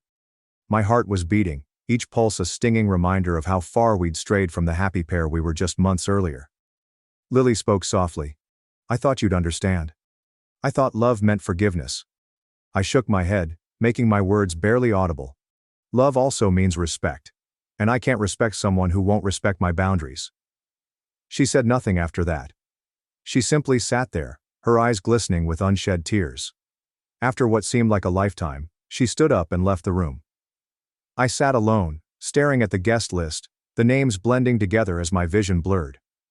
The following day, things were tight. Lily rarely spoke to me, and when she did, it was in few, polite sentences. I could not stand it. This chilly, detached version of her was worse than a yelling fight. It felt like a wall had been built between us, and neither of us knew how to break it down. I kept telling myself it will all be over. We adored each other. We had gone through so much together. Surely this was only a rough patch. But deep inside, I sensed something had changed. Trust has been broken, and once that happens, it is difficult to put the parts back together. A week later, everything detonated. I arrived home late from work, fatigued and depleted. I came in the door and saw Lily sitting at the dining table. Her face was pale, her hands trembled, and the tension in the air was oppressive. "Something is wrong. What's going on?" I inquired hesitantly. She drew a hesitant breath and glanced up at me, remorse on her face. "Harry, I need to tell you something," she continued, her voice shaking. My gut constricted as a terrible sensation swept through me. "What is this about?" I inquired, attempting to maintain my voice steady. I reached out to Jazzy," she murmured slowly, almost whispering. For a second, I thought I hadn't heard her correctly. "You what?" The words rang out louder than I intended. "I found her on social media a few months ago," she explained, tears welling up in her eyes. "I've been talking to her. I just wanted to understand what happened between you two and I invited her to the wedding." It felt like the ground had gone beneath my feet. I could not breathe. My skull vibrated with a low, deafening scream. "You invited her?" My voice trembled in amazement. "I'm so sorry," she wailed. "I thought it was the right thing to do. I thought if she came, maybe you two could finally—" "No," I interrupted her, my voice loud and quivering with rage. "You went behind my back. You did exactly what I told you not to do. You betrayed me." "Harry, please," she begged, her tears flowing freely now. "I love you. I was just trying to help." "Help?" I asked, my laugh lifeless and frigid. "You think this is helping? You knew how I felt and you did it anyway. This isn't love, Lily. This is manipulation." She grabbed for me, but I backed away, my heart splitting into jagged, terrible bits. "Harry, wait," she exclaimed, her voice cracking. "There's more. I thought she changed. I really did. But when I spoke to her, I realized I was wrong." She hesitated, as if the words themselves were painful to repeat. She hesitated, attempting to calm herself. She said, "Oh, you're his new girl. How can you even be with such a loser?" My chest squeezed as I clenched my fists. Of course Jazzy had not changed. Of course she'd lash out, even if someone tried to be friendly. Lily continued, tears running down her cheeks. "That's when I realized you were right all along. I was so wrong to reach out. Harry, I thought I was helping, but I only made things worse. I see now how much she hurt you. I'm so sorry." Her words weighed heavily in the air, yet they did nothing to alleviate my feelings of anguish and betrayal. "You should have trusted me," I stated softly but firmly. "You should have listened when I told you what I needed." Lily wailed, her face in her hands, and I couldn't bring myself to comfort her. My heart was torn apart, and all I could think of was how the one person I'd trusted the most had gone behind my back, believing she understood better than I did. "If you can't respect me enough to trust my judgment, then we have nothing left," I told you. She cried. "Don't say that. We can fix this." I shook my head. The pain was too much to bear. "No, Lily. You broke my trust, and without trust, there's nothing left to fix." I turned to walk away, each step heavier than the last. The air between us felt final, like a door slamming shut on the life we had created together. I knew it was over, and it hurt more than I could ever express. The silence in our flat felt oppressive following the fight. I spent the night in the guest room, staring at the ceiling and repeating every word we had said. My head felt like a cyclone from which I couldn't escape. Sleep did not come, only an unending cycle of rage, betrayal, and heartache. In the cold light of morning, the weight of everything landed on my chest. I could hear Lily moving around and the muted sound of her packing. I didn't have to inquire what she was doing. I sensed the life we'd constructed over 5 years was crumbling. Again, Jazzy prevented us from stopping it. When she eventually went out of the room, luggage in hand, our gazes connected. Her face was smeared with tears, yet her look was one of quiet resolution. "Are you sure this is what you want, Harry?" she inquired, barely above a whisper. I swallowed hard, my throat tightening. "No, Lily. This isn't what I want. But it's what you've left me with." She nodded and wiped her eyes with the back of her palm. I never meant to hurt you. I know, I replied, my voice cracking. But that doesn't change what you did. We remained there for a minute, the air between us heavy with unspoken words. Then she turned to walk out the door. The sound of it closing behind her was a finality I was unprepared for. I sunk into the couch, the emptiness of the flat pressing against me. It felt like the walls were closing in, and the quiet was deafening in its finality. The following few days were a blur. I formally canceled the wedding, including the location, caterers, and florist. Each call seemed like another stab in the heart, as if I were disassembling a dream piece by piece. The reactions were mixed. My pals attempted to be supportive, but some of them clearly did not understand. Lily's family, on the other hand, made no attempt to conceal their outrage. Her mother called me a callous monster, accusing me of sabotaging a wonderful relationship over little sibling rivalry. Her brother, whom I used to be close to, sent me a long, furious text telling me I was making the worst mistake of my life. I looked at the screen, feeling numb. They didn't know the entire story. They didn't realize how far the pain went. In the midst of all this, my family decided to weigh in. My parents contacted me repeatedly, leaving voicemails ranging from pleading to guilt-tripping. My mother's voice was unsteady and sad. Harry, please. This could be an opportunity to mend the family. Don't let this break everything apart. But I didn't tear anything apart. It was Jazzy, and now Lily. The people who were supposed to safeguard and support me had crossed borders that I could not forgive.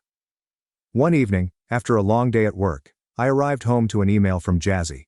I almost erased it before reading it, but my curiosity won out. The subject line simply read, "I'm sorry." The email was lengthy, full of apologies and explanations. She described how she spent years in therapy attempting to understand her jealousy and bitterness. She recognized that what she did to me was wrong, but she claimed to be a different person now. She wanted to reconcile, make amends, and be my sister again. I stared at the words on the computer, feeling just tiredness. Was I expected to trust that a few years of therapy would relieve the agony she had caused? Could money undo the pain of losing my ideal job, the embarrassment, and the years of effort to rebuild my career? The scars were too deep. I closed the email without responding. I spent the following weekend alone, attempting to comprehend everything. My thoughts kept going back to Lily. I missed her. The way she laughed at my stupid jokes. The way her eyes gleamed when she spoke about her interests. But I couldn't shake the sensation that the trust we had built was gone. It wasn't only about Jazzy, it was about Lily choosing to ignore something I had started from the beginning and do the exact opposite to show a point. I went to play basketball, hoping to sweat off my frustration. I lifted till my legs burned, concentrating on the physical agony rather than the emotional one. After that, I sat in my car, soaked in sweat, staring out the window. Was I being overly stubborn? Was it worth losing Lily for this? But every time I considered reaching out, I remembered the pain in my chest when she revealed she'd gone behind my back, the sense of betrayal, and the harsh awareness that the person I loved had not respected my boundaries. Regardless of how much I loved her, the wound was too fresh and too deep. On Tuesday morning I arrived at work feeling like a ghost. My manager, Ashley, a no-nonsense woman, drew me aside. She had always been supportive and today was no exception. "Are you doing okay?" she inquired, her tone quieter than usual. I forced a smile. "I'm getting there." She nodded and studied me for a bit. "Sometimes standing your ground is the hardest thing to do, but it's worth it." Her comments stayed with me. I spent the rest of the day submerged in code, allowing the rhythm of work to distract me from the confusion in my thoughts. By the time I arrived home, the flat felt more empty than ever. But for the first time in days, I felt a small sense of calm. I had made the correct option. It didn't make the anguish any less genuine, but at least I hadn't cheated myself. That night I deleted Jazzy's email. I did not need to read it again. I knew the answer. Life went on in the days that followed, but I felt as if I was stuck in time. The apartment, once filled with warmth and laughter, suddenly felt chilly and empty. Lily's absence was an ongoing ache. Her closet side was vacant, while the bathroom shelves were half empty. I kept expecting to see her, hearing her voice in the quiet times, only to be reminded that she had left. I immersed myself in work, utilizing the long hours and difficult assignments as a distraction. But no matter how busy I kept myself, The weight of it all lingered. The betrayal, the broken trust, the future that had slipped through my fingers. Everything followed me like a shadow. Then my folks called me. My phone buzzed late one evening, and I briefly contemplated ignoring it. But something prompted me to pick up. "Hi, Mom," I said with a bland voice. "Harry," she murmured, her voice wary. "Please attend supper this weekend. We need to talk." "I don't think that's a good idea," I said, exhausted. "Please," she urged. "It's important." Despite my better judgment, I agreed. Perhaps a part of me still hoped they'd understand, to finally comprehend my point of view. But deep down, I knew I was preparing myself for disappointment. Saturday evening arrived and I drove to my folks' house with my stomach in knots. My memories of my boyhood home were different now, tainted with a sadness I couldn't ignore. As I climbed up the steps, I took a deep breath to brace myself. My mom answered the door and greeted me with a strained smile. "I'm so glad you came," she whispered gently, drawing me into a hug that felt more like a plea than a comfort. I stepped inside and immediately realized something was wrong. The air seemed heavy, as if a storm was about to break. And then I noticed Jazzy sitting at the dining table. Her eyes met mine, wide and filled with what appeared to be regret. An icy feeling of rage swept through me. "What is she doing here?" I questioned, my voice trembling. "Harry, please," my father pleaded, his face painted. "We just want to help you make peace." "What is wrong with everyone?" I asked, the treachery hitting me like a blow in the stomach. "You did this behind my back," I continued, feeling the weight of the moment descend on me. "You ambushed me." My mother's eyes flooded with tears. "We thought if you two just talked, you could finally heal." I shook my head and clenched my fists. "You don't get it. You never have." "Harry, wait," Jazzy said, her voice shaking. "I just want to apologize." Her comments struck me like empty noise. I turned to face my parents, bitterness rising in my throat. "You're still trying to fix something that's broken beyond repair. You can't force this." My father's voice cracked. "We just want our family back." "This is your family now," I added, my voice firm. "Where trust doesn't matter, where betrayal is swept under the rug." I moved toward the door, the weight of finality bearing down on my shoulders. "I told you where I stood. If you can't respect that, then I don't know what else to say." I walked away, my heart thumping in my ears. My mother's sobbing followed me down the steps, but I did not look back. The chilly night air hit my face, and I felt clearer than I had in a long time. The lines were drawn. I did not cross theirs, and I would not allow them to cross mine. That night, I sat in my car for a long time before heading home. My phone was buzzing with texts from my parents, Jazzy and Lily. They probably told her about it. I disregarded them all. I was not prepared to answer, explain myself again, or justify my pain. I'd had enough. When I eventually returned home, the emptiness of the flat no longer felt oppressive. Instead, it felt like I had enough space to breathe. I was tired of clinging onto hurtful relationships and attempting to fit parts together that no longer fit. I spent the following few days in peaceful reflection. I was aware that I had burned bridges that could not be rebuilt, yet there was also a peculiar sensation of liberation. I was no longer carrying the weight of others' expectations. I didn't have to forgive someone who hadn't earned it. One evening I decided to get together with several pals. They had been worrying about me, so I decided it was time to come out of the shadows. We went to a modest downtown bar with low music and open chat. As I sipped my drink and listened to their laughter, I realized how alone I had become. My engagement did not mean that the world had ended. Life continued to move, and so could I. Later that night, as we were leaving, my friend Sam tapped my shoulder. "You did the right thing, man," he replied. "It takes guts to stand up for yourself." I nodded, a faint smile appearing. For the first time I believed it. Standing my stand had cost me, but losing myself would have cost far more. The next morning, I went for a walk on the beach. The waves lapped gently on the coast, and the early sun reflected off the sea in brilliant golden hues. I took a big breath, allowing the salty sea air to enter my lungs. There was certainly grief and loss, but there was also hope. I was finally free to create a life in which my boundaries were respected, and I did not have to sacrifice my tranquility for someone else's definition of family. I had no idea what the future contained, but for the first time in a long time, I was content with that. One step at a time, I'd figure it out. The days became weeks, and life fell into a new routine. I wasn't the same person I was before the breakup, but I was starting to feel more stable. There was a weird peace in the silence, focusing solely on myself. It felt as if I was gradually constructing the foundations of my life. Not for anyone else, but for myself. I spent more time with friends who accepted me as I was. We hiked hidden routes around the coastal cliffs, sat around bonfires on chilly evenings, and told stories that reminded me of what true connection was like. These friendships were genuine, unfettered by expectations or betrayals. They gave me the strength to continue forward. At work, things were consistent.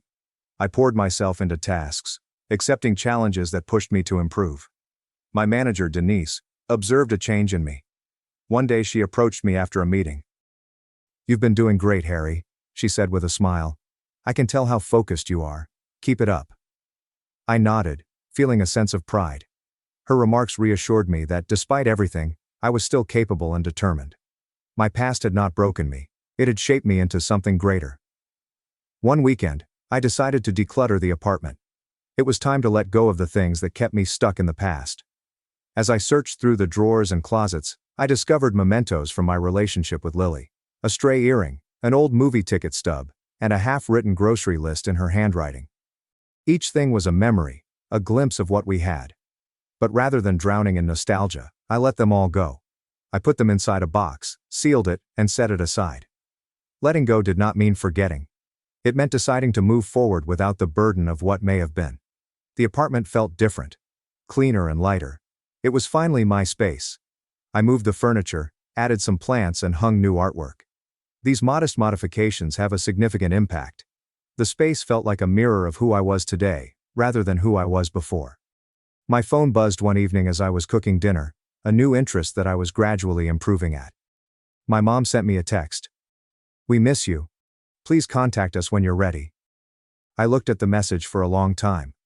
The hurt from the dinner ambush persisted, but I knew my parents weren't awful people.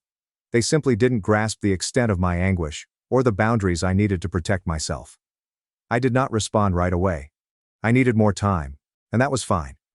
Healing did not need to be hastened. A few weeks later, at a rooftop party in downtown, I met someone new. Her name was Emily. She had an easy smile and a manner of making conversation seem smooth. We discussed everything, from our favorite books to road vacations to the best barbecue locations in Texas. She didn't probe into my background or ask questions that I wasn't prepared to answer. She was just enjoying the time with me. That was refreshing. I did not have to justify myself or defend my bounds. I could just be. Emily smiled at me as the sky turned orange and purple with the sunset. "Feel like getting a milkshake?" she asked. I chuckled. "Sure, as long as I don't have to sing karaoke." She chuckled, and I felt a warmth I hadn't had in a long time. It was hardly the exhilaration of falling in love. It was a calm consolation to know that new beginnings were possible. That night, when I walked back into my apartment, I discovered something. I wasn't over what had happened. Jazzy's deception and Lily's broken trust left lasting scars. But the scars did not define me. They were only half of my story. I felt stronger now, more aware of what I needed and deserved. I stood near the window looking out at the Austin skyline. The globe was still moving and so was I. The way ahead was uncertain, but I was not afraid. I had limits, self-esteem, and a solid understanding of who I was. Standing firm can sometimes lead to the loss of loved ones. But, in the end, it is also about discovering yourself. Thanks for watching and sticking around till the end. If you enjoyed these stories, make sure to subscribe and hit the bell so you don't miss the next drama-filled episode. As I stood alone at my wife's funeral, my father's words echoed. "Blame your wife for losing us that deal." So I made him regret it. Hello, my name is Michael Anthony Johnson. I am 32 years old and the Chief Operating Officer at Carter Dynamics, a company that specializes in supply chain management and transportation logistics. My family, like Carter Dynamics, formerly ran a business in the same field. I used to believe that I would spend my entire life working in the family business, that it would be the foundation for my future. However, life does not always go as planned, and the most devastating blows can come from those we trust. Even though a year has passed, the agony of losing my wife remains within me. like a wound that never really heals. But the betrayal by my own family has made it much more difficult to move on. They chose to turn their backs on me when I needed a hand the most. Not just turn away, but force me out of their lives in the most horrible way conceivable. If there's one thing that bothers me more than the day I lost the woman I loved, it's how my family took advantage of my weakness and stabbed me in the back without hesitation. And that's when I knew I had no choice but to learn to walk alone. It all began over a year ago. After 4 months of battling late ovarian cancer, my wife Ella died while still clutching my hand. We met 3 years ago at an industry meeting in San Diego. Ella was an event organizer at the time, and I had recently taken over management of a tiny business within my family's firm. We met, laughed, and quickly realized we had found something wonderful in one another. Following 2 years of dating, we decided to marry. We expected life to proceed quietly, as it does for so many other couples, falling in love, marrying, and welcoming beautiful small children into a household full of laughter. However, life is seldom so straightforward. We discovered Ella's sickness one morning in March. She suddenly collapsed in the kitchen while preparing breakfast. When I hurried her to the hospital, I assumed she had simply been overworking herself. But then the doctor came out, his face filled with sadness, and told us the news: late-stage ovarian cancer. It was a cold, clinical sentence containing a harsh truth. She had approximately 4 months left. Hearing those words, I felt like my entire world had broken. It felt as if the ground had crushed beneath my feet. All of our hopes and dreams have been reduced to ashes. After hearing the doctor's words, I attempted to conceal the reality. I told myself I had to stay strong and keep smiling as if nothing had happened. But Ella knew. She only had to look into my eyes to grasp everything, without explanation. In the days that followed, I spent almost all of my free time with her. I reduced my workload, declined meetings, and set away anything unneeded. We went for more walks, prepared more dinners together, and talked late into the night, as if we were trying to grasp every precious minute that was slipping gently through our fingers. Sometimes I wished it was all just a bad dream, a nightmare from which I would awaken to find Ella back in the kitchen, laughing and playing one of her foolish little jokes on me. I did everything, from modifying her treatment plans to putting her into the best medical institutes I could locate, hoping for a miracle. However, she died 4 months later, as predicted by the doctors. It was a calm afternoon. The sun shone through the hospital window, draping across her face like a lovely, soothing blanket. Ella gripped my hand tightly and muttered through weak breaths, "Promise me you'll live well, and someday you'll find happiness again." Despite my heart's desire to cling on to her, I nodded and forced a smile, knowing it was the only way to let her go peacefully. 3 days later, we held Ella's funeral. Almost everyone who knew me and Ella showed there that day, including her parents, close friends, former colleagues, and neighbors. They all put their lives on hold and went considerable distances to bid their final farewells. Only my family was missing. My father, Richard Edward Johnson, and my brother, Ethan James Johnson, never arrived. My mother, Laura Michelle Johnson, stopped by for approximately 10 minutes. She stood beside the casket, laid a wreath, and then silently looked for me among the crowd. When I asked her, "Where are Dad and Ethan?" she shook her head and muttered so gently that I had to lean in to hear, "The company's busy. They couldn't make it." I stood there squeezing my hands to contain my rage. That excuse, if it can be called that, felt worse than silence. Because I knew they hadn't paid Ella a single visit in the 4 months she had been fighting. Not even a message. In her final days, she received no words of support. That was the first time in my life I realized that just because they share the same blood doesn't mean they'll be there for you when you need them the most. I returned to work several days after Ella's burial. When I went into the office, my team members paused what they were doing. They approached me one by one, each offering a nod, a solid handshake, or a quick touch on the shoulder. No fancy words, no awkward small conversation. Just genuine expressions of sympathy that spoke more than words could. The internal phone rang at 10 a.m., and I was buried in a mountain of backlogged emails, pushing myself to focus on escaping the weight of reality. My father's icy, lifeless voice came through, "Come up to my office." Without saying anything, I placed down my pen and stood up. When I entered the conference room, my father was already seated at the head of the table. Ethan slouched casually in the chair beside him. Nobody offered me a seat. No one looked at me with sympathy. Before I could say anything, my father spoke. "You're fired.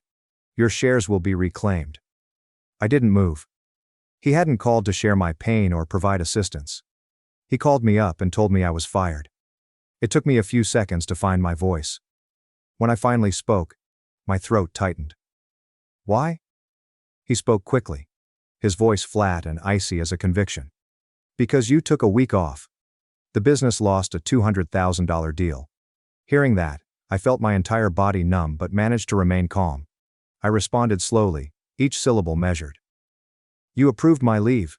You said Ethan would cover things while I was gone. Ethan cut in, his voice oozing with arrogance, as if waiting for the right moment to twist the knife. Don't blame me, Michael. Everyone has to accept responsibility for their own mistakes. Before I could respond, my father turned to Ethan and locked eyes with me. His tone was severe enough to cut. Exactly. Don't blame Ethan.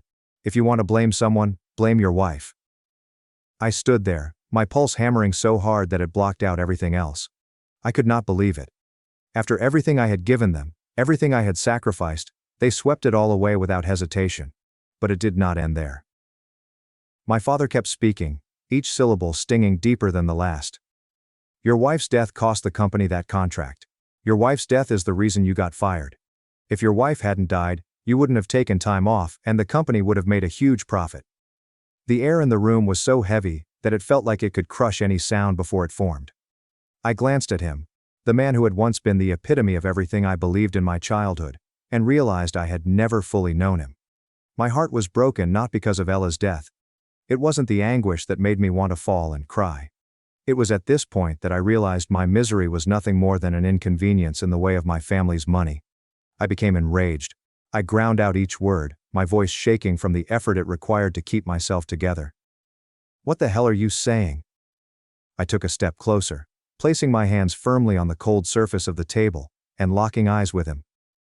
My wife died, and you didn't say a damn word. Not once did you check on her. Not once did you visit. And now you stand here dragging her name through the dirt to cover up your failures. Yours and Ethan's. My father slammed his hand down on the table before I could finish speaking. The harsh, forceful sound echoed across the small chamber, causing Ethan to flinch. He yelled, his voice harsh and angry. Enough! Get the hell out! Without hesitation, I reached up and ripped off my employee badge, the same one I had proudly worn on my first day as an executive, which he had personally given me. I took it off and hurled it on the table in front of him, landing with a frigid last thud. Without looking back, I walked out of that room, out of the place I had once imagined would always be a part of my life, and I realized then that I had lost this family for good. After leaving my father's office, I discreetly returned to mine. My steps seemed heavy, but I didn't hesitate. I opened my locker and began packing my belongings: one notebook, one pen, and a small framed portrait of Ella and me from our new project. Each item is neatly packed in a plain cardboard box. When a couple of my team members observed me packing, they looked up, surprised and concerned. One of them spoke up, his tone uncertain. "Boss Michael, what's going on?" I simply smiled and nodded my head. I realized there was no use in trying to explain. Suddenly, Lincoln, an employee who had worked closely with me for 2 years, cried out from across the room, his voice filled with rage. "There's a termination email about Michael. They're saying he lost a big contract because he took a week off." The room fell silent. Then another voice came through, filled with wrath. "But his wife just died. That's ridiculous." Whispers swiftly swept throughout the room, and I watched as expressions changed from astonishment to rage. A few minutes later, Lincoln walked forward, his voice steady and booming. "If Michael's leaving, I'm leaving too. I know exactly what Ethan's capable of. He's nothing but a useless hack." Before anyone could react, Nolan, the project team leader, added firmly, "I'm out too." And right after that, Brian, the head of strategic partnerships, calmly set his pen down and said, "Clear as day, count me in." Each sentence felt like another crack shattering the fake image that this company worked so hard to maintain. Standing there, I could only freeze for a moment, my heart bleeding, not because I had just lost a profession into which I had poured my all, but because of these people I had taught, battled alongside, and who chose to stand with me, even when I had no power to offer them. I gulped hard, grasping the package in my hands, and honestly, I had no idea what to say. For the first time that day, all I had was one brutal sentence: Your wife's death is the reason you got fired. I could have forgiven them if the grief they inflicted had been directed only at me. I had previously forcefully told myself to look the other way, that blood bonds could never completely be broken. But if they tried to offend Ella, the woman I loved the most, the woman who departed this world in anguish and loneliness, even if she was no longer alive, I would never let them taint her memory again. At that point, I made a pledge to myself. I would show them that the betrayal, coldness and cruelty they had sown would all come back to haunt them. I would not yell. I would not seek vengeance with uncontrolled rage. I'd repay everything they owed me, with achievement, power, and unwavering determination. And when that day arrived, I would stand before them with no pity in my eyes. Not because I had grown callous, but because they chose this ending, after using my wife's death to justify their shortcomings. The next day, after a long night of thought, I took a week off to travel. I needed time alone, a period of silence to begin healing from Ella's death and to calm the fresh wounds caused by my own family. For the entire week, I was utterly disconnected. No emails, calls, or texts.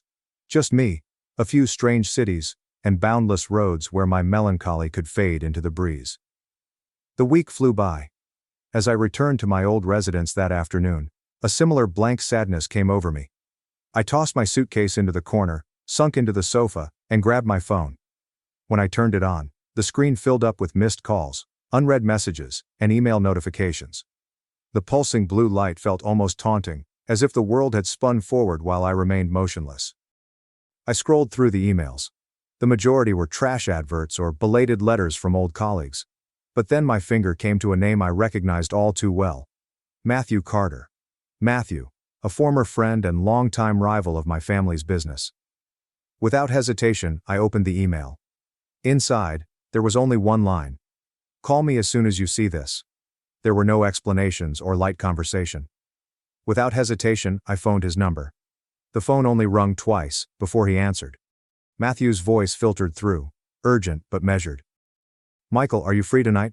I want to take you to dinner. There's something important we need to discuss. I stopped for a while before responding without hesitation. Sure. Just send me the address. After hanging up, I sat there for a long time, a peculiar sense of anticipation rising within me. I had a sensation that something was about to shift, and I knew I needed to be prepared.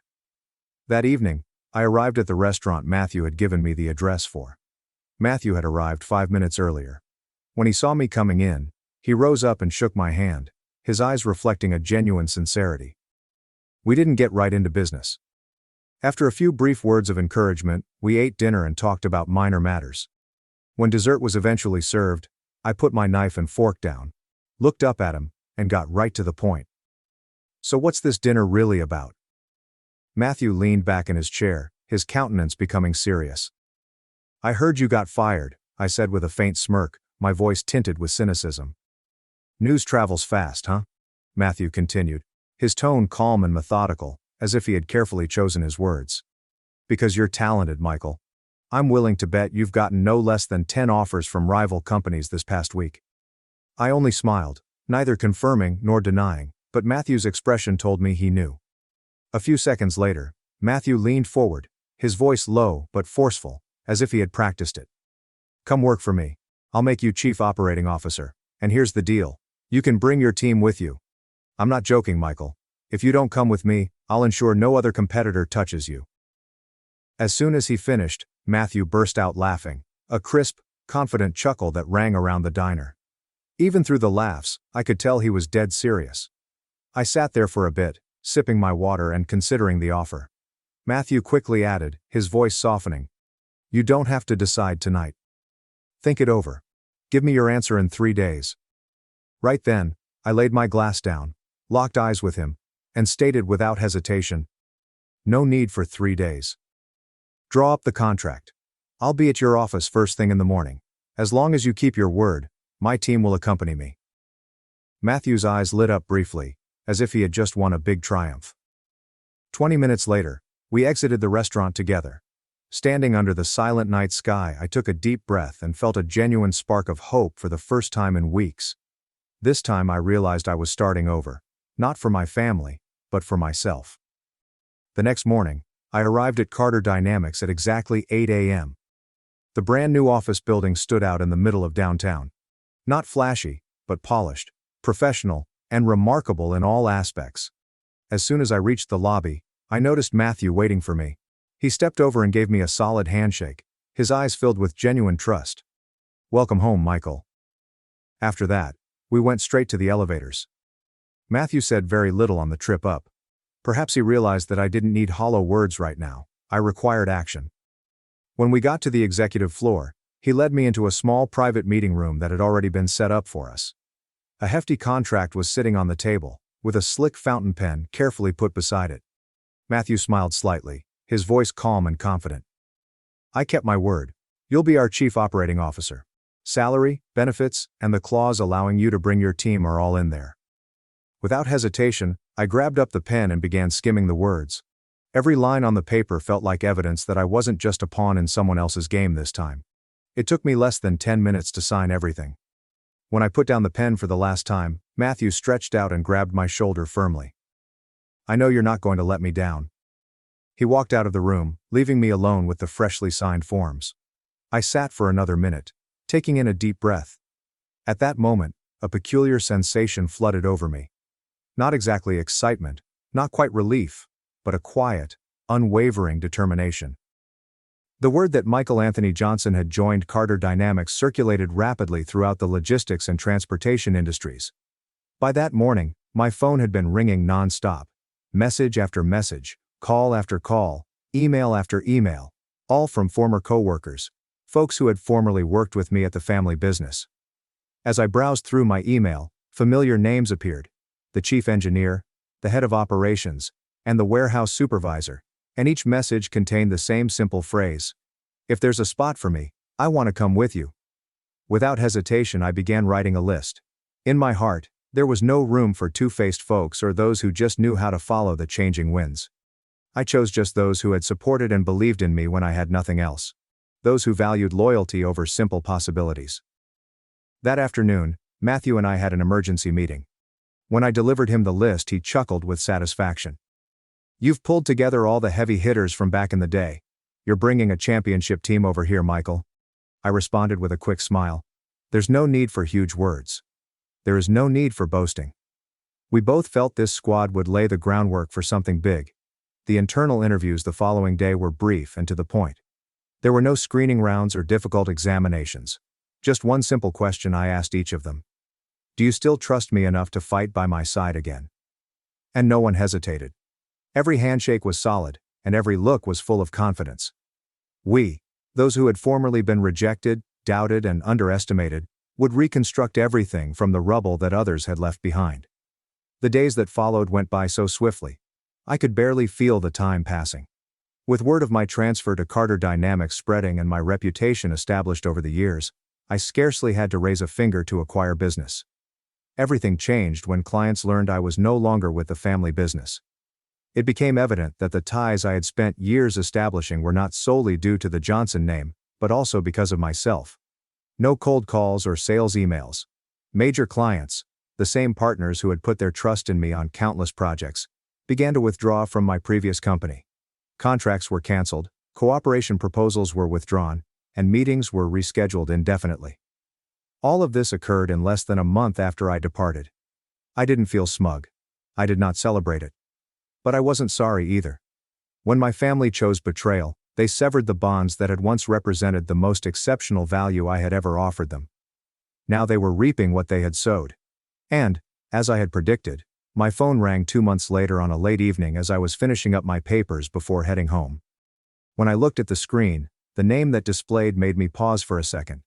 Richard Edward Johnson. I spread a faint, frigid smile on my lips.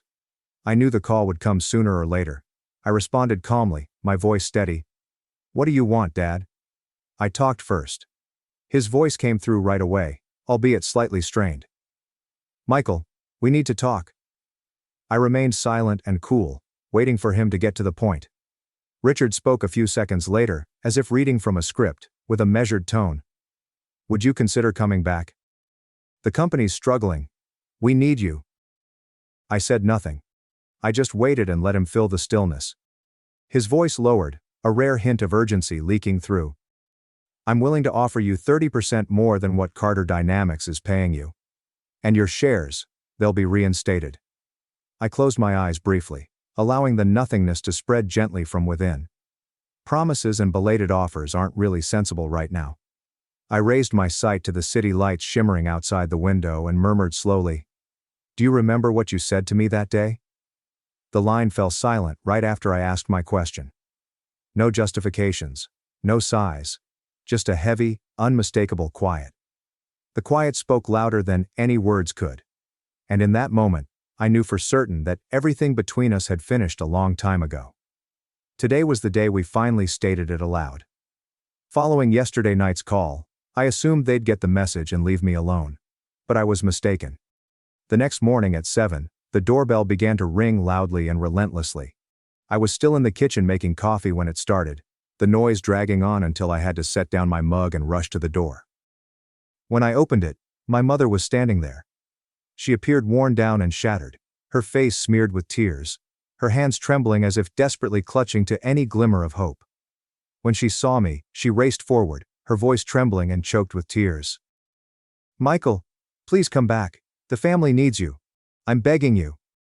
I tightened my grasp on the doorframe and kept my voice calm. There was no rage left inside me, only a chilly, heavy calm. A warning from a former coworker who had surreptitiously messaged me came to mind just then. "Be careful. They only want you back to salvage the firm. Once it is stable, they will toss you out again, as they did previously." I didn't need any other proof. I took a deep breath, raised my head and stared directly at my mother, the woman who had once held me in her arms but now stood before me like a desperate negotiator in a one-sided negotiation. My voice lowered, colder than it had ever been. "That's enough, Mom." She looked up at me surprised, with tears flowing down her face. I stepped completely out onto the porch, my voice steady and unshaken. "I know everything. I know about the company collapsing. If I return, when things are fixed, you'll push me out again. Just like last time." She opened her lips to deny it, but I interrupted her with a raised hand. "Save it. Last time I lost everything because I believed in family. It's not happening again." Right then I took out my phone and held it up between us, saying steadily, "I've already filed for a restraining order. Starting today, you, Dad and Ethan are not allowed within a single step of me. If you keep harassing me, the police will get involved." She froze, her face losing color and her mouth moving silently as if to implore. But I'd already turned back inside. The sound of the door closing behind me rang throughout the home, signaling the end. I leaned against it and closed my eyes for a few seconds. No more agony. There is no longer anger. Only freedom. Without me, the family business spiraled out of control. Within a few months, big contracts were canceled, old partners abandoned the company, key workers left, and Ethan and Richard slid deeper into the devastation they had built for themselves. I didn't care. I did not follow their decline step by step. Nonetheless, the news reached me through acquaintances, business colleagues, and cold, detached business stories. One evening, while I sat on the balcony, nursing a glass of whiskey over melting ice, my phone called. I wasn't surprised when the name Ethan James Johnson appeared on the screen. I paused for less than a second before picking up. Ethan's fury-filled voice erupted through the speaker as soon as the phone connected. "This is all your fault." The words struck my ear like a smack. But I remained motionless, my gaze as serene and steady as a quiet lake. After a single breath, I raised my glass, took a little drink and responded, my voice as cold as steel. "I built it up, and I can tear it down." On the other end of the telephone, Ethan paused, stunned. I hung up without hesitation, denying him the opportunity to say anything else. I leaned back in my chair, gazing up at the bright night sky. There is no sense of triumph or victory, only the inevitable conclusion. They had to pay for their greed and disloyalty. 2 weeks ago, on a late afternoon, the doorbell rang unexpectedly while I was reviewing some new operating plans. I grimaced immediately. I wasn't expecting anyone that day. Walking to the door and opening it, the sight that met me made me want to slam it shut straight away. Richard and Ethan. They stood there, pallid and disheveled, unlike the arrogant, self-assured men they once were. Their eyes avoided mine, but their clenched fists revealed their desperation, as if they were holding to the last shreds of dignity they possessed.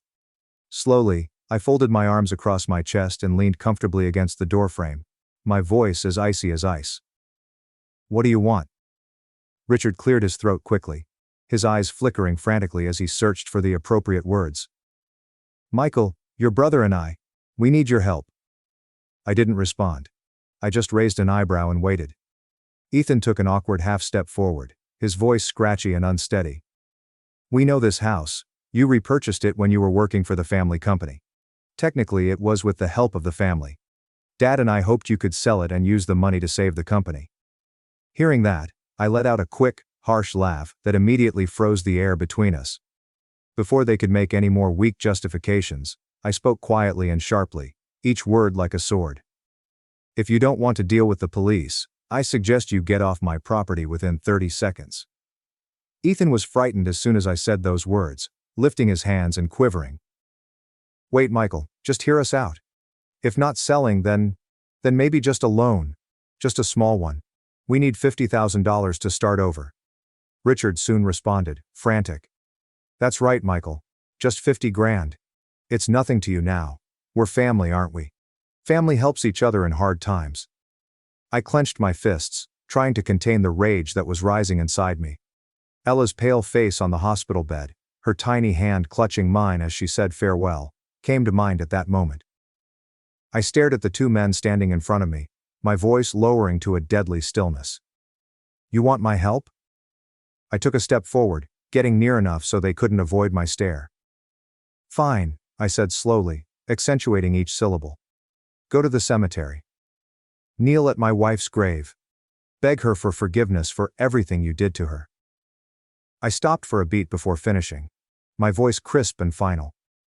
If she forgives you, then I will too. Richard and Ethan stood there, stunned into silence. Neither could speak a word. I quietly shut the door in their faces, hearing the sound of their frantic footsteps departing down the driveway. I leaned against the door, closing my eyes. Inside the silent house, there is no more wrath or anguish, simply the tranquility that comes from finally reclaiming your self-respect. If you're still here, listening to my story after all this time, I have one thing to say to you. Thank you for remaining with me.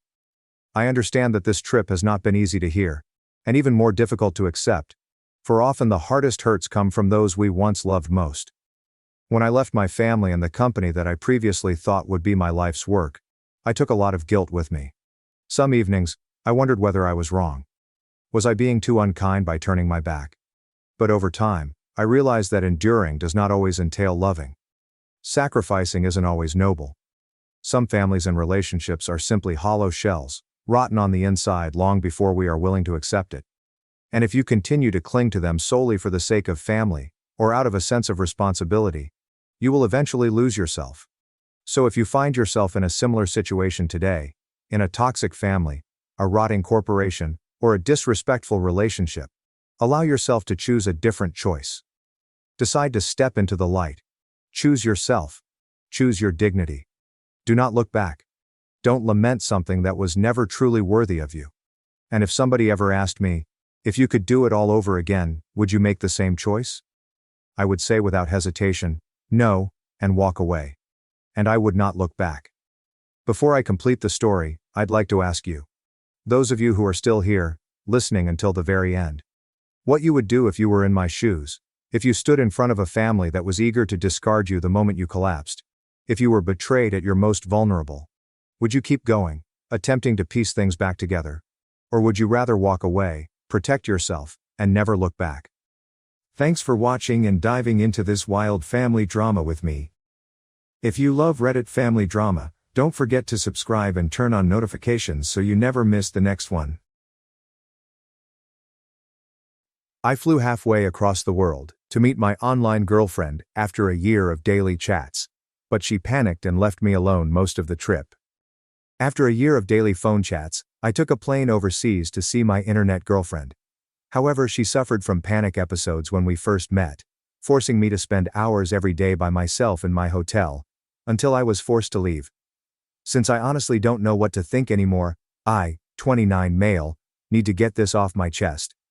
For backstory, I met this girl, 29 female, a few years ago in a Discord server where we both played a game thanks to some online pals. We immediately clicked since we had similar hobbies and senses of humor, and I was astonished by her professional ambition. She is quite passionate about her work, which is tech-related, I don't want to be too specific, and she is constantly discussing projects and other relevant topics. We increased the frequency of our conversations, and eventually we were chatting for hours every day. We occasionally had phone chats with other people, but once everyone else left, we would continue to talk until around 3 in the morning. To be honest, it didn't feel like the previous internet connections I had.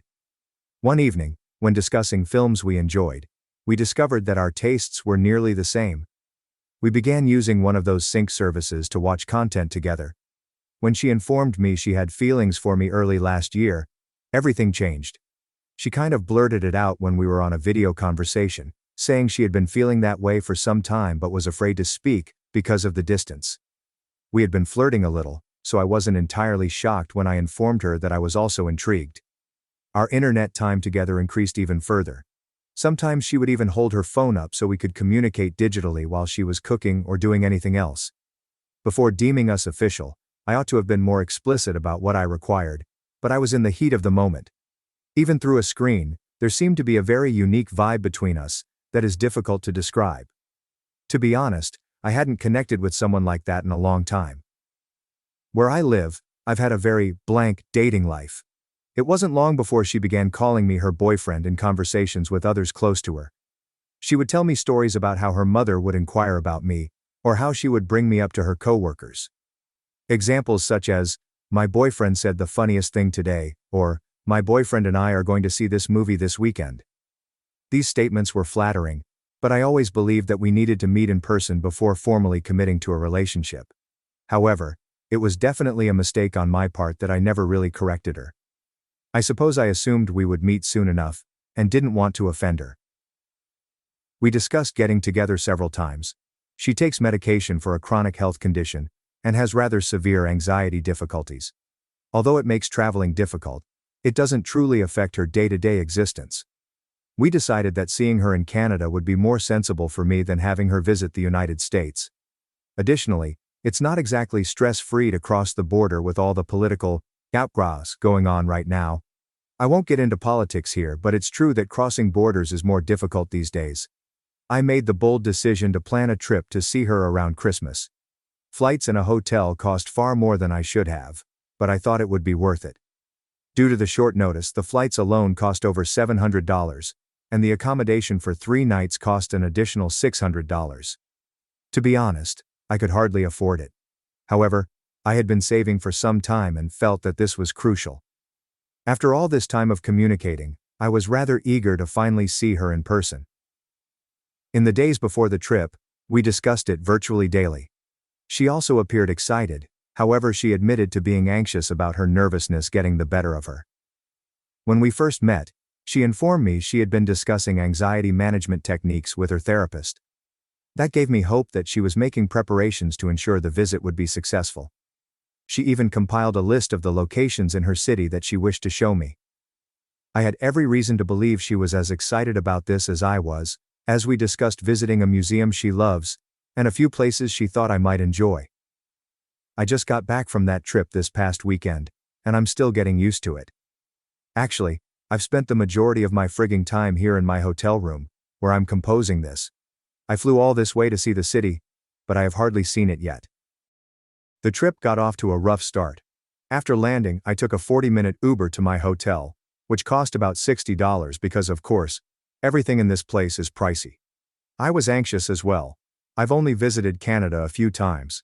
I've never been to this city, and I was going to meet someone I'd only ever seen on a screen.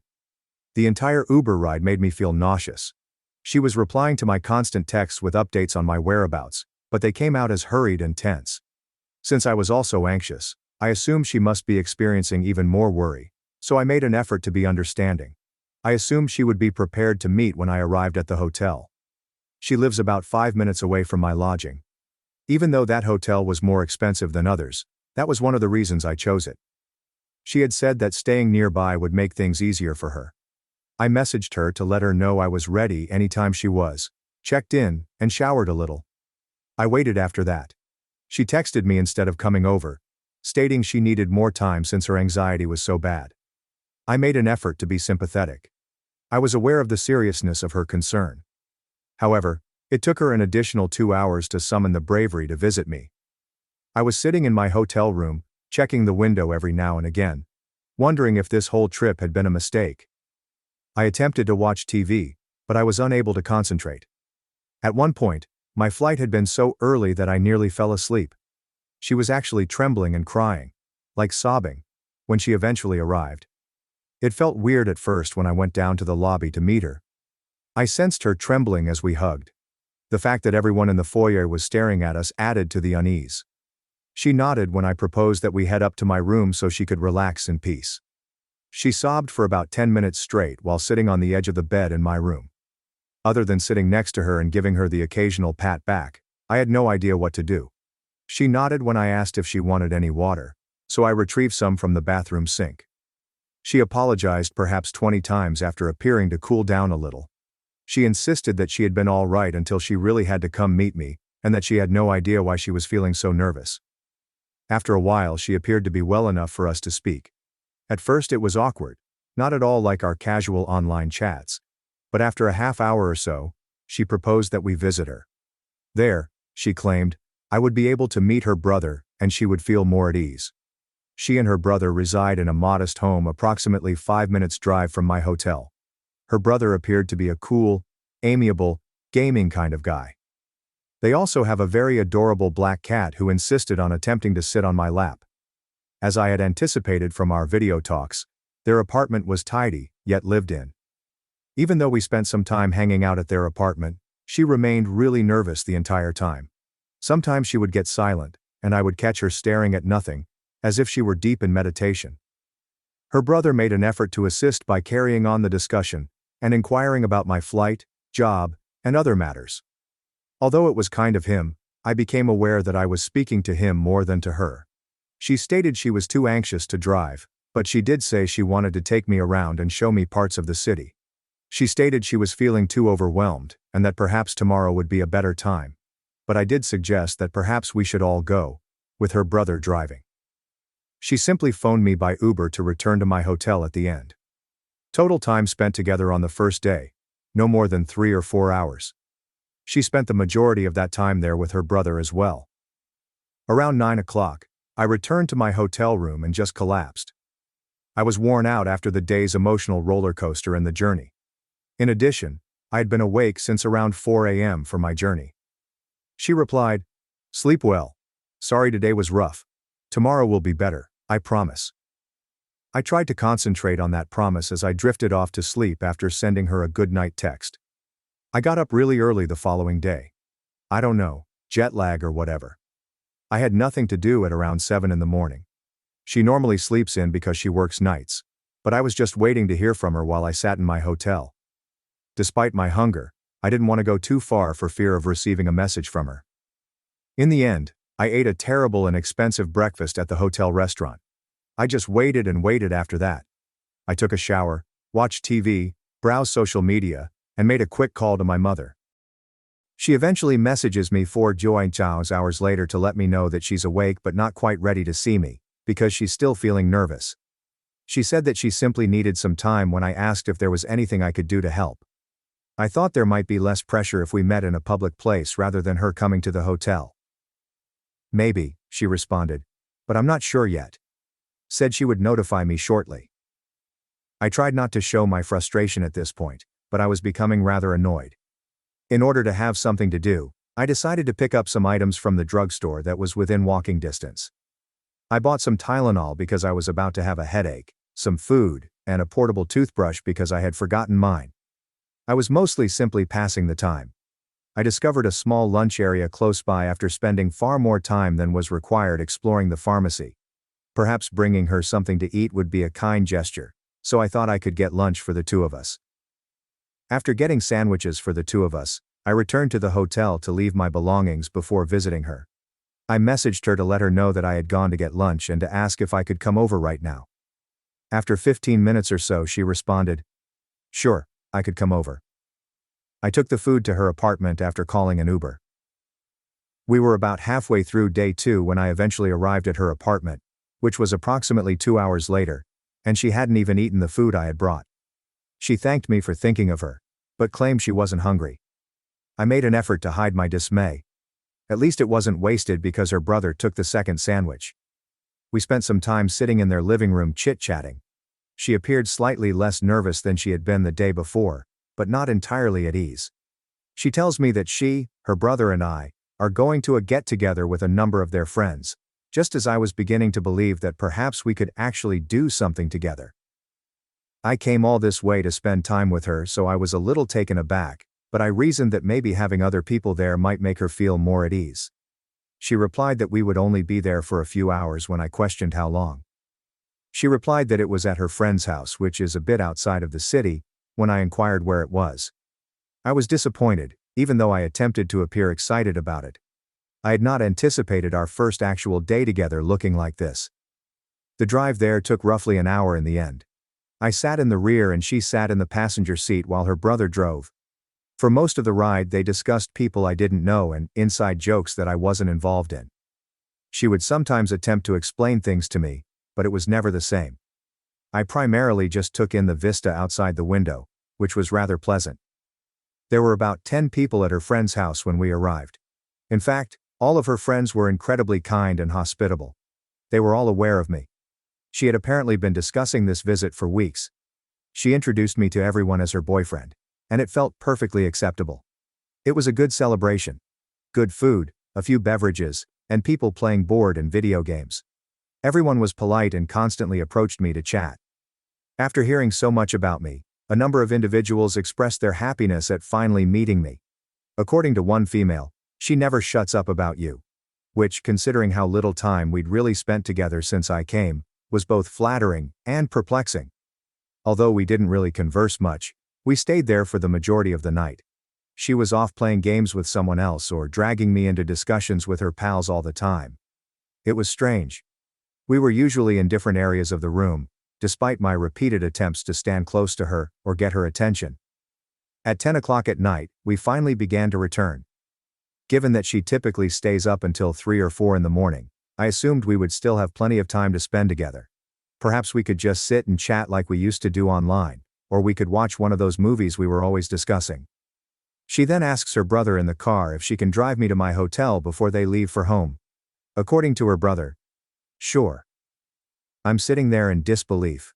She just met her boyfriend in person, who went across the country to see her, but she's too exhausted to spend any real time with him. When she glanced back at me for confirmation, I said, "Sure, that's fine," because I had no idea what else to say. Most of the drive back to my motel was quiet. She mentioned her anxiousness had been playing up more than usual lately, and once apologized for being so strange. It wasn't actually okay, but I told her it was. Could I say anything else? I couldn't really make her want to hang out with me.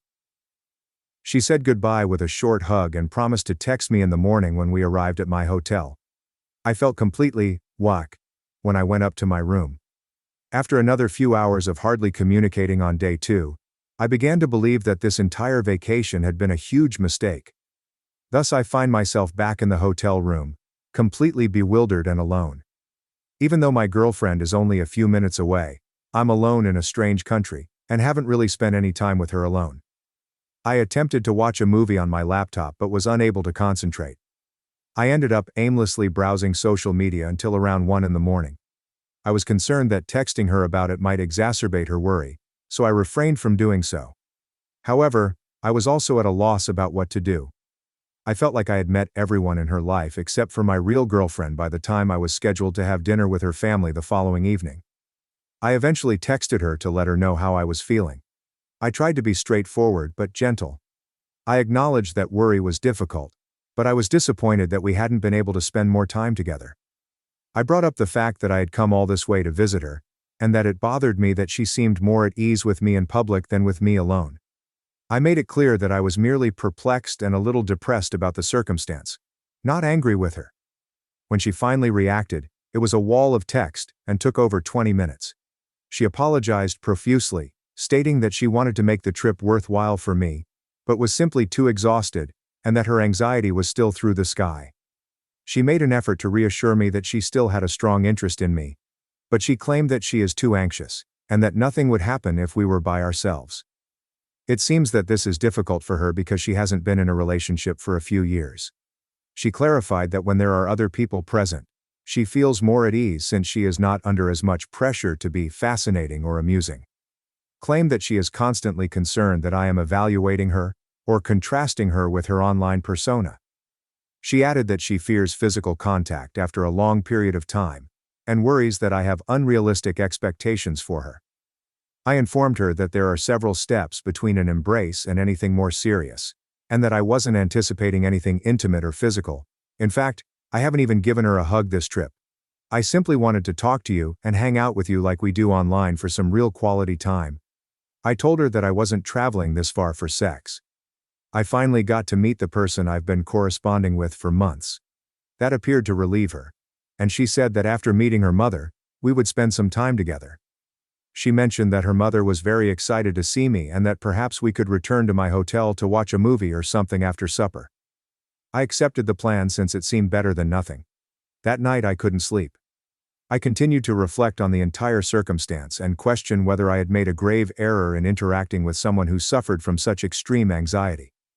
That seems harsh, and I don't blame her for having mental health problems. That's not her fault. But I began to question if I could handle the difficulties of a long-distance relationship. My last day here is today. Tomorrow morning I will depart early.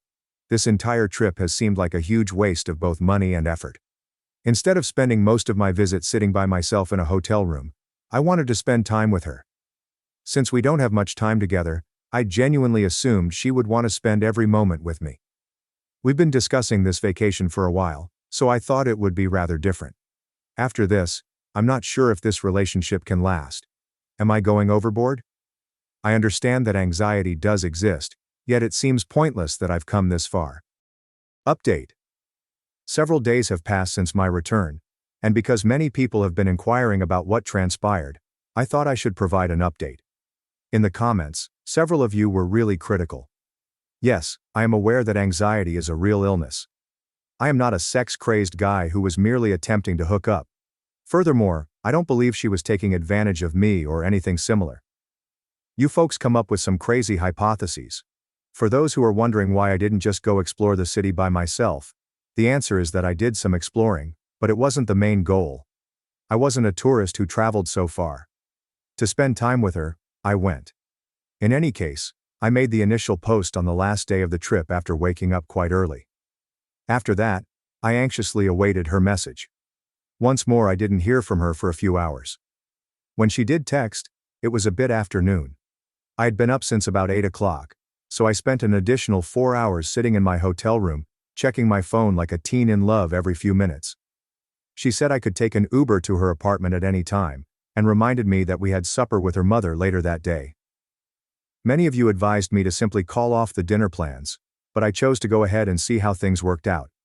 I mean, I might as well meet her mother since I'd already traveled this far. I quickly showered, changed into my clothes, and went to her house. After the previous days, I was a little nervous, but I tried to remain optimistic. It was a pleasant difference that her brother was out when I arrived. Although she still appeared a little anxious, she was unquestionably less anxious than before. In fact, we watched things together for a while. We sat side by side on her couch after she recommended the show she had been eager to see with me. We sat close and it felt more like the quality time I had been hoping for, because she looked to be having a better day in terms of anxiety. It was pleasant that she even leaned slightly against me. We didn't actually engage in any physical activity. After some time, her brother returned home, although it was unquestionably better than the days before.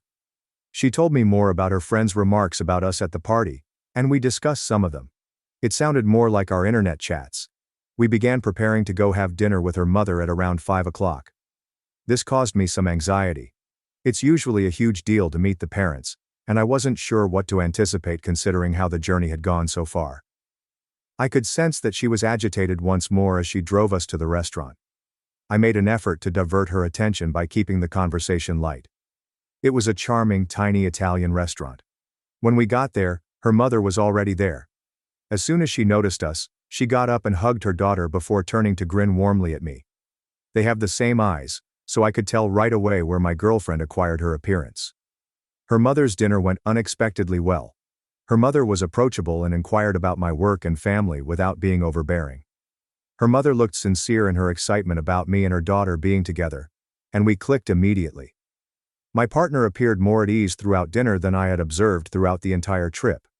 She was grinning, contributing to the discussion, and even putting her hand on my arm to emphasize a point. When we left, her mother hugged me, which was wonderful, and said I could come over at any moment. Even though I wasn't sure whether there would be another time at that moment, it felt good. We returned to her apartment after dinner. Although her brother was present, it felt more private because he tended to stay in his room. It was much the same as before. Hanging out, talking, and watching things. It felt more one-on-one than before, yet it wasn't quite alone time. Was this trip's final day what I had anticipated? Not at all. However, it was unquestionably superior to the initial days. She offered to drive me back herself, which surprised me because I was half expecting her to call me an Uber again as the evening wore on. It seemed like a minor triumph. We discussed the trip on the way back. I made an effort to be understanding when she apologized once more for the way things had gone. She acknowledged that I wished we had more time, like today, and suggested that since the first meeting was over, perhaps next time would be simpler. She accompanied me to my room when we arrived at my hotel. She assisted me in making sure I hadn't left anything in the bathroom or drawers when I was packing for the early departure. Despite its simplicity, it had an intimate feel that most of the tour had not. We kissed goodbye as she was ready to go. Just a good kiss goodbye. Nothing fancy. No makeout. It was short but sweet, and it got me thinking about what the journey may have been like if we had arrived at that moment sooner. After she went, we exchanged a few texts. She stated she wished we'd spent more time together, and I was getting ready for bed because my flight was so early. She said that although she had purchased a frame for a photograph of us, she had come to the realization that we hadn't really taken any quality group photos. The handful we had from the weekend didn't really fit her needs because they were primarily group photos from the party. That really disappointed me, so I suggested that perhaps I should simply take an Uber back, so I could get a decent photo. After 10 minutes or so without hearing back, I assumed she had either fallen asleep or became distracted. Then she texted me out of the blue to tell me to come downstairs. She explained that she had driven all the way back to the hotel. Anxiety be damned, she said. Just to take a picture and kiss me goodbye. At first I didn't understand. She was indeed in the lobby as I rushed downstairs. In addition to taking selfies, we also asked the night cashier to take a few group photos. Then we kissed again, more deeply this time. She gave me a tight hug, and said in a whisper that she was happy I came, but that the weekend wasn't what we had expected. Of the entire visit, that particular moment at the conclusion felt the most genuine and connected. I got up really early the following morning in preparation for my journey. Shortly after returning home, she must have texted me to wish me a safe journey. The return trip went well, giving us plenty of time to reflect about what had transpired, and what it meant for us moving forward.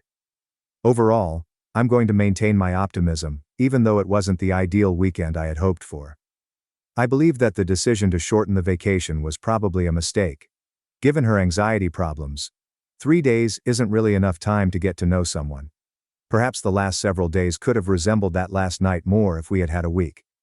Since I returned, we've texted daily, and it's been nice to get back to our casual discussions. I've tried to be encouraging without being pushy, and she's been more forthcoming about her anxiety and the things that make it worse. In their upcoming appointments, she stated that her therapist wants to focus exclusively on her relationship anxiety, which seems like a good start. When she has to choose whether or not to travel down here for an event that is taking place sometime this summer, we'll see how things work out. I believe that will be the true test. I'm going to have to reevaluate if this can work in the long run, if she can't bring herself to come see me. However, there may be hope for us if she manages to make the trip, and things turn out better than they did this time. To address a few points raised in the comments, she does take medication and see a therapist, albeit a very new one. She has struggled with anxiety for many years, and it won't go away on its own. I wouldn't often be interested in a long-distance relationship, but our personalities and hobbies complement each other in ways that I don't often find with others in my area.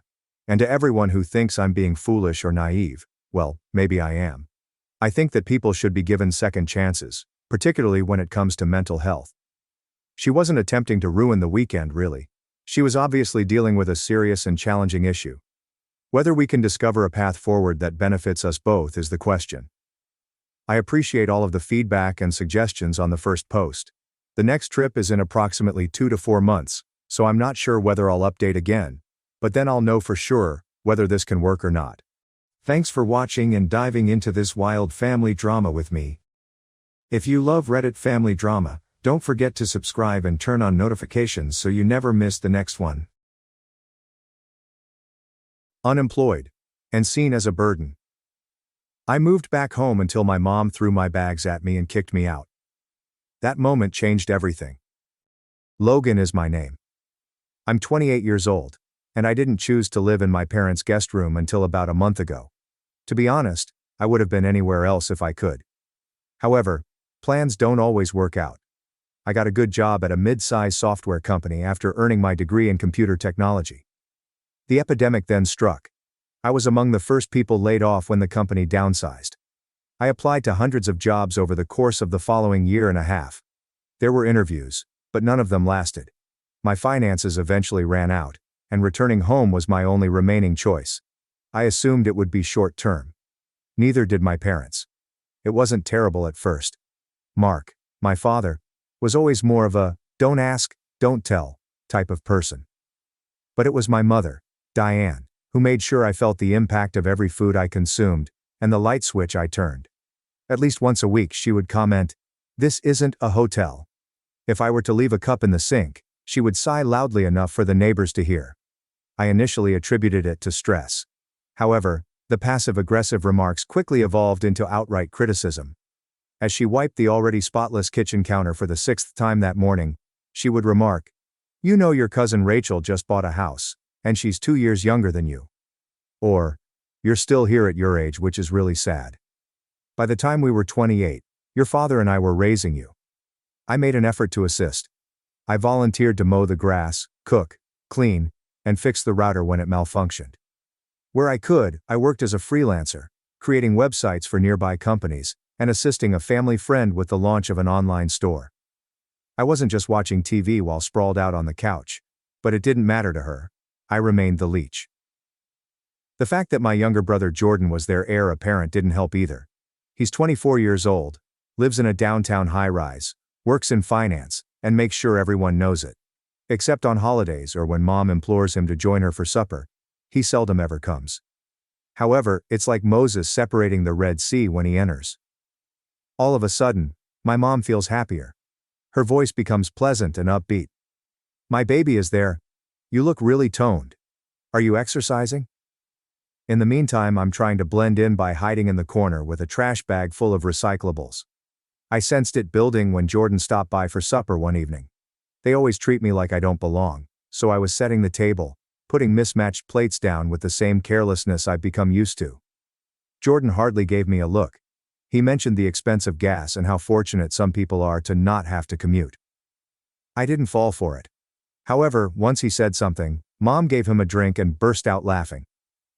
"Have you even tried applying for real jobs lately?" she questioned, turning to face me. My chest constricted. She didn't care that I had already told her about my 2 interviews that week. Jordan added his voice. He didn't even look at me when he continued. "You know, at some point it stops being bad luck and starts being bad choices." That was the night that everything broke. I didn't shout. Nothing was thrown at me. Just like I was 12 again, I picked up my plate, went back to the kitchen, and ate while standing at the counter. In the dining room I could hear them giggling. I heard some of the phrases, but they were hazy. "Can't cuddle forever, needs to grow up," and "embarrassing at this point." The following day, Mom entered the room as I was working on a freelancing project that involved revamping the website of a nearby bakery while sitting in the den with my laptop open. She didn't knock. She didn't knock. I sensed something was coming when she crossed her arms and stood at the doorway. "You must begin making rent payments," she stated bluntly. I gave a nod. I have previously heard this. "I promised to assist once I finished this site." They're making payments. Maybe someday is not what I mean. Now I'm speaking. Today? I looked at her perplexed. "You want me to use money I don't have to write you a check?" "No, Logan. I'd like you to mature. We've had enough of this. We've gone above and above. You are merely a leech that feeds on us. I was surprised by how hard the word hit me. Leech. As if I were something stuck to the bottom of her shoe, she stated it with a disgusted expression. She turned and began hauling a duffel bag out of the closet before I could even respond. She rushed back into the room, tossed the bag at my feet and yelled, "Go leech somewhere else," before I could even react. I refrained from arguing. I refrained from crying. After packing my laptop, charger and toothbrush, I zipped up my bag and headed off. Not a word. I could hear the word, leech, echoing after me down the driveway. I spent some time couch surfing, first with my friend Lucas, and then for a few days with my ex, who graciously allowed me to remain with him while I worked things out. But despite how frightening it was, that time alone motivated me to give it my all. I started working as a freelancer more, and even assisted a local artist in creating an online store to sell her prints.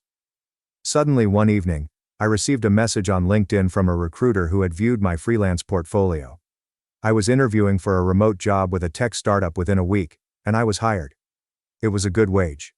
Enough to begin taking back my life, but not Silicon Valley money. The finest aspect? Complete benefits and the ability to work remotely were included. Thus I took a step that even startled me. I purchased a small studio apartment with the money I had been saving from freelancing. But mine. I couldn't be separated from it by anyone. I couldn't be considered a burden. I moved in about 3 weeks later. I saw that my dad had called while I was doing a project. I let it go to voicemail because I hadn't heard from him since I left. Not even a, "How are you?" Then there was another call. Then a text. What caused our account to be frozen by the bank? I blinked. What? Then I recalled something that had been on my mind for weeks. Dad had requested me to assist him in changing their joint banking arrangement back when I was unemployed. He wanted me to set up their internet access, mobile banking, and, most importantly, connect their account with their tax software since he was sick of driving to the bank, and I was skilled with technology. I had guided them at every turn. My phone number and email were listed as recovery contacts. On their joint account, I even served as a secondary administrator, not to make any purchases but to troubleshoot in case something went wrong. Yes, that access was still available. I took a while to respond. I just sat there and gazed at the message. My dad was fumbling with the bank app, and my mom was pacing as they sat at the dining room table. Perhaps even contacting the hotline, only to be informed that they would require access from a secondary contact to restore control due to a verification lockout. I typed up a response at that point. Ask the leech. Not a single emoji. No justification. Only those 3 words. And everything detonated less than an hour later. My phone began vibrating once more before I had a chance to prepare lunch. My mother missed 3 calls in less than 5 minutes this time. Then the text began. Mom texted, "Logan, this isn't funny. Call your dad back. We can't pay the credit card bill. Are you really doing this to us after everything we've done for you? Fix this." I didn't respond. I had leverage for the first time in years. And I had no intention of wasting it. Retaliation for the sake of cruelty didn't interest me. However, I desired responsibility. They never cared to acknowledge the version of me that I wanted them to see. The person who kept their household together in the background, did things like pay their bills online, update their antivirus software, remind them to file their taxes on time, troubleshoot their Wi-Fi, and even flag fraud charges on their card before they noticed, was not the lazy burden they had imagined. To them, however, I was merely a resentful freeloader. I received a call that night from an unknown number. I gave an instinctive response. "Logan." My dad was attempting to sound composed, but his voice seemed strained to me. "We must access our bank account, you see." They said, "It's locked." "You are classified as the secondary administrator," they said. "I have no idea what you did, but—" "I did nothing," I stated calmly. After several unsuccessful attempts to log in, the security system automatically locked it. All right. It's okay. Simply assist us in unlocking it." A pause occurred. I didn't answer. He paused. "Please." Like a foreign language he hadn't spoken in years, the word came out clumsily. "Yes," I said. "But first, I would like to discuss something." "Keep quiet. For example, Why did your wife call me a leech, hurl my belongings, and yell at me in front of Jordan? One more pause. Logan, let's not. No. We will. Do you want me to tidy up your mess once more? After that you will pay attention. Not speak. Not an excuse. Simply pay attention. The person on the other end sighed quietly. He didn't hang up though. I didn't request to relocate. I had no desire to return to that house. But I tried my best to assist. I prepared food. I did some cleaning. I made things right. I earned money. Just enough to cover my personal expenses and give you gas money in case the car broke down. I was treated like a stray dog at your dinner table in spite of all of that. Logan, I'm not finished. A slight crack came to my voice. Years of annoyance were rising to the surface of my throat. I had swallowed everything back. She called me a leech every time they phoned me. I was booted out like trash by her. You simply stood there. You permitted her. He didn't answer. She treated me like a helpless loser and humiliated me in front of Jordan. The fact is though, your bank account? Because I've been the one maintaining it that way, everything has been going nicely. Without me, you had no idea how to change your password. All right. All right, he confirmed. Your point has been made. Number I haven't. I got out of my chair and began to walk about my tiny flat. While I was already on the ground, you two pretended that I was a failure who needed to be kicked. You need me now. Long pause again. Yes, he acknowledges at last. We do. Those 3 words' simplicity struck me more strongly than I had anticipated, and not in a positive manner. It's more akin to an unexpected windstorm that leaves you gasping for air. Because I knew at that moment that they didn't give a damn about my difficulties. Only when I was helpful did they notice me. I wasn't cruel though. I wouldn't be spiteful enough to ignore invoices. However, I also wasn't going to ignore this as I always did. I proposed terms. I'd get the account unlocked. But first, I wanted each of them to apologize, an actual one in person. Furthermore, it goes beyond simply murmuring sorry, as Mom pretended nothing had happened, and Dad fidgeted. I desired recognition. I also desired space. For at least 6 months no favor requests will be accepted. Don't feel guilty? No unexpected visits. Additionally, I would permanently remove myself from all of their financial tools as an administrator. I said, from now on, you can handle your own banking. Or ask Jordan for assistance. My father sighed once more. This won't sit well with her. I didn't enjoy being kicked out of my childhood home. A brief hush fell. I'll speak with her. The call was cut off. My hands were shaking. Part rage. A little adrenaline. I'm a little depressed. I had never communicated with my father in such a manner, not once. I didn't feel horrible though. Not now. It took me 2 days to receive a response. This time it was a brief, strangely formal email from my mother. There was no signature, and it began with, I realized I said things I shouldn't have. It concluded with, we hope you're doing well. Mom. No love. However, I received what I requested. I quickly deleted myself from the account after unlocking it. Then, for a week, I blocked their number. Just to breathe. Not to punish them. To reflect. Then the actual fallout began. The problem is that everyone realizes how much they depended on them when the leech leaves, and the person performing all the invisible labor is removed. I learned what transpired next from my cousin Lily's Instagram story. Not from a phone call, or a knock on my door. While at Grandma's place for Sunday breakfast, she had captured a brief boomerang film. Mom was seated rigidly at the far end of the table, her lips pursed like she had just bitten into a lemon, her wine glass unopened. My father, who appeared to have recently learned how to use the internet, and failed, was by her side, massaging his temples. Jordan meanwhile sat across from them, a troubled face replacing his arrogant smile. That was novel. The headline read, When the Group Project Lost the Only Person Who Knew How to Do Anything. Family drama. I sent her a direct message asking, what happened? Your mom has been trying to figure out how to log into her online banking for a week, she said quickly. This morning, she locked the account once more. Jordan somehow made it worse when he came over to mend it. You intentionally sabotaged it, she says now. I was genuinely astounded by how quickly the responsibility had come back to me as I gazed at the computer. However, I was unable to feel even anger, simply exhausted. The kind of fatigue that is more profound than sleep. Because it was back there. Regardless of how much I contributed. Regardless of how silently I labored in the background. I became the antagonist in their tale the instant things went wrong. But it didn't end there. My dad apparently discovered he hadn't saved the login information for the new system I had put up for them last year, after I had removed myself from their tax filing access. Customer service requested him to confirm his most recent return, which I had, of course, sent to him via email with a password stored in a private Google Drive that he no longer had access to. If Jordan hadn't made the wise decision to start fresh, and attempted to open a new account using my dad's social security number, it might have been recoverable on its own.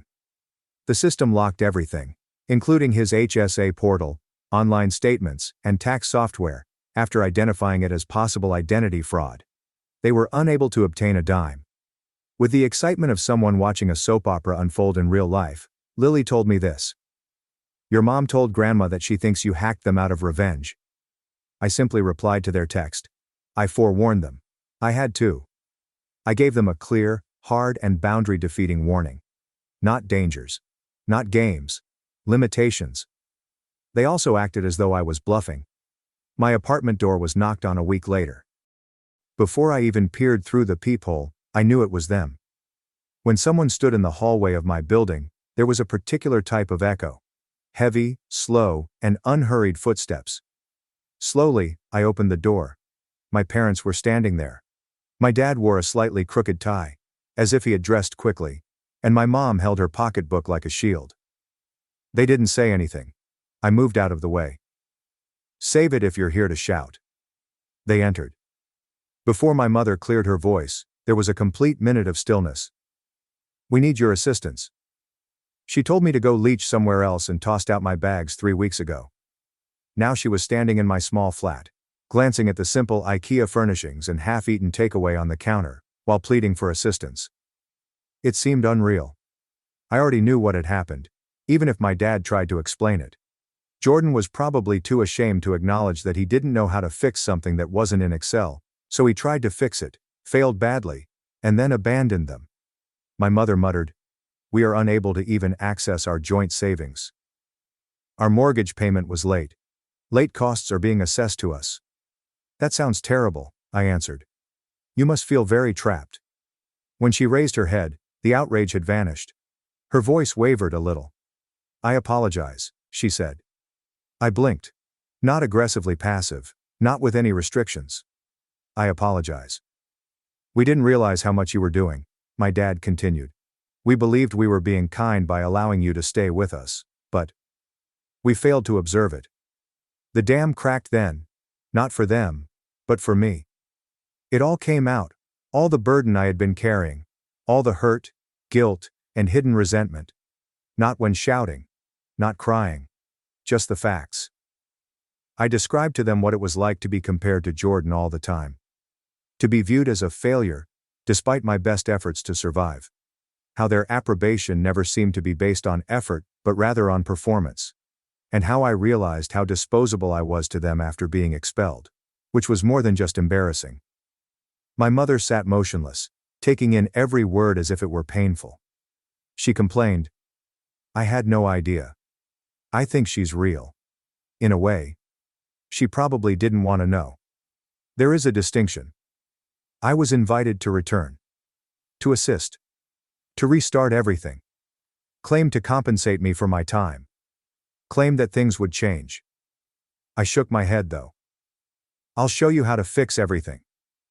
I'll compose the guidelines. However, I will not be returning. I work. I'm under a lease. I am at peace. They appeared taken aback. As though this little studio apartment was a kind of defiance. But it was a haven for me. I sat them down after grabbing my laptop. Fixing everything, including resetting access, confirming identification, and contacting tech support, took 2 hours. Most of the time, my mother was quiet. Every time he had to respond to a new security question, my dad would mumble to himself, "This is ridiculous." After we were finished, I shut down the laptop and got up. I said, I'll forward that instruction document. But I'm done after that. Administrator access is no longer available. Being the silent tech support is over. You are grown-ups. You will discover the solution. They also stood. My father gave a nod that was nearly courteous. My mother didn't say anything more, but it seemed like she wanted to. And I experienced freedom, something I hadn't felt in a long time as they left. I would like to say that was the end of it. That they were mindful of my boundaries. That we all went on with renewed respect when they learned their lesson. But it takes time for families, like mine, to transform. They didn't suddenly become self-aware or humble by flipping a switch. The full story starts with what actually transpired next. I began receiving strange messages 2 weeks after they moved out of my place. No, not from my folks. To my amazement, they actually left me alone for a bit. It came from others in their vicinity. On Facebook, my Aunt Cheryl sent me a message. "Hey sweetie, heard you moved out on your own, that's so great. Diane said you've been distant lately. Just wanted to check in. Everything okay?" Then I received a screenshot from my cousin Trevor, showing my mom going off in a group chat. "I think Logan's being manipulated by his new job. He's different, cold, distant. I don't even recognize him anymore. All I did was ask for help and he acted like I'd kidnapped him." Jordan came next. He wrote me a lengthy, conceited email. "Hey man, I understand that there has been conflict, but I believe you too need to accept some responsibility. Even though mom and dad aren't flawless, they are still our parents, so perhaps you should be more understanding rather than placing the blame on them. We all go through difficult times. It doesn't mean that everything is against you. Let's talk soon, perhaps over coffee." I didn't respond and erased it. You see, this wasn't about one argument, one insult, or one terrible day. And that's what none of them understood. What still didn't click. Years passed. Been the default assistant for years. Despite being extremely tech-savvy, the person was never welcome to the adult table. While Jordan's every modest victory was lauded as though he had cured cancer, I spent years watching my triumphs be dismissed. Jordan received pricey watches and family dinners, but the birthday card said, "Perhaps next year will be better." Death by 1,000 small wounds. I didn't seek retribution though. Not the dramatic, trivial sort where you hack into someone's social media accounts or damage their credit. I desired something far more permanent. Separation, self-respect, and the fulfillment that comes from creating a life without them at its core. That chance arrived sooner than anticipated. My company revealed that they were creating a satellite office in Toronto and growing its remote division approximately a month after our previous conversation. A few of us were given relocation bonuses, and I took advantage of it. A new beginning. A brand new city. No family visitors. I leased a modest one-bedroom apartment in the heart of the city, with a view of the skyline and a desk in the corner. It was mine, although it wasn't particularly showy. Not a dime of assistance from those who referred to me as a leech, paid for by a job I earned. Before I went, I sent my folks one last email. I wanted to be transparent, not because I owed them anything. Subject: revised hello.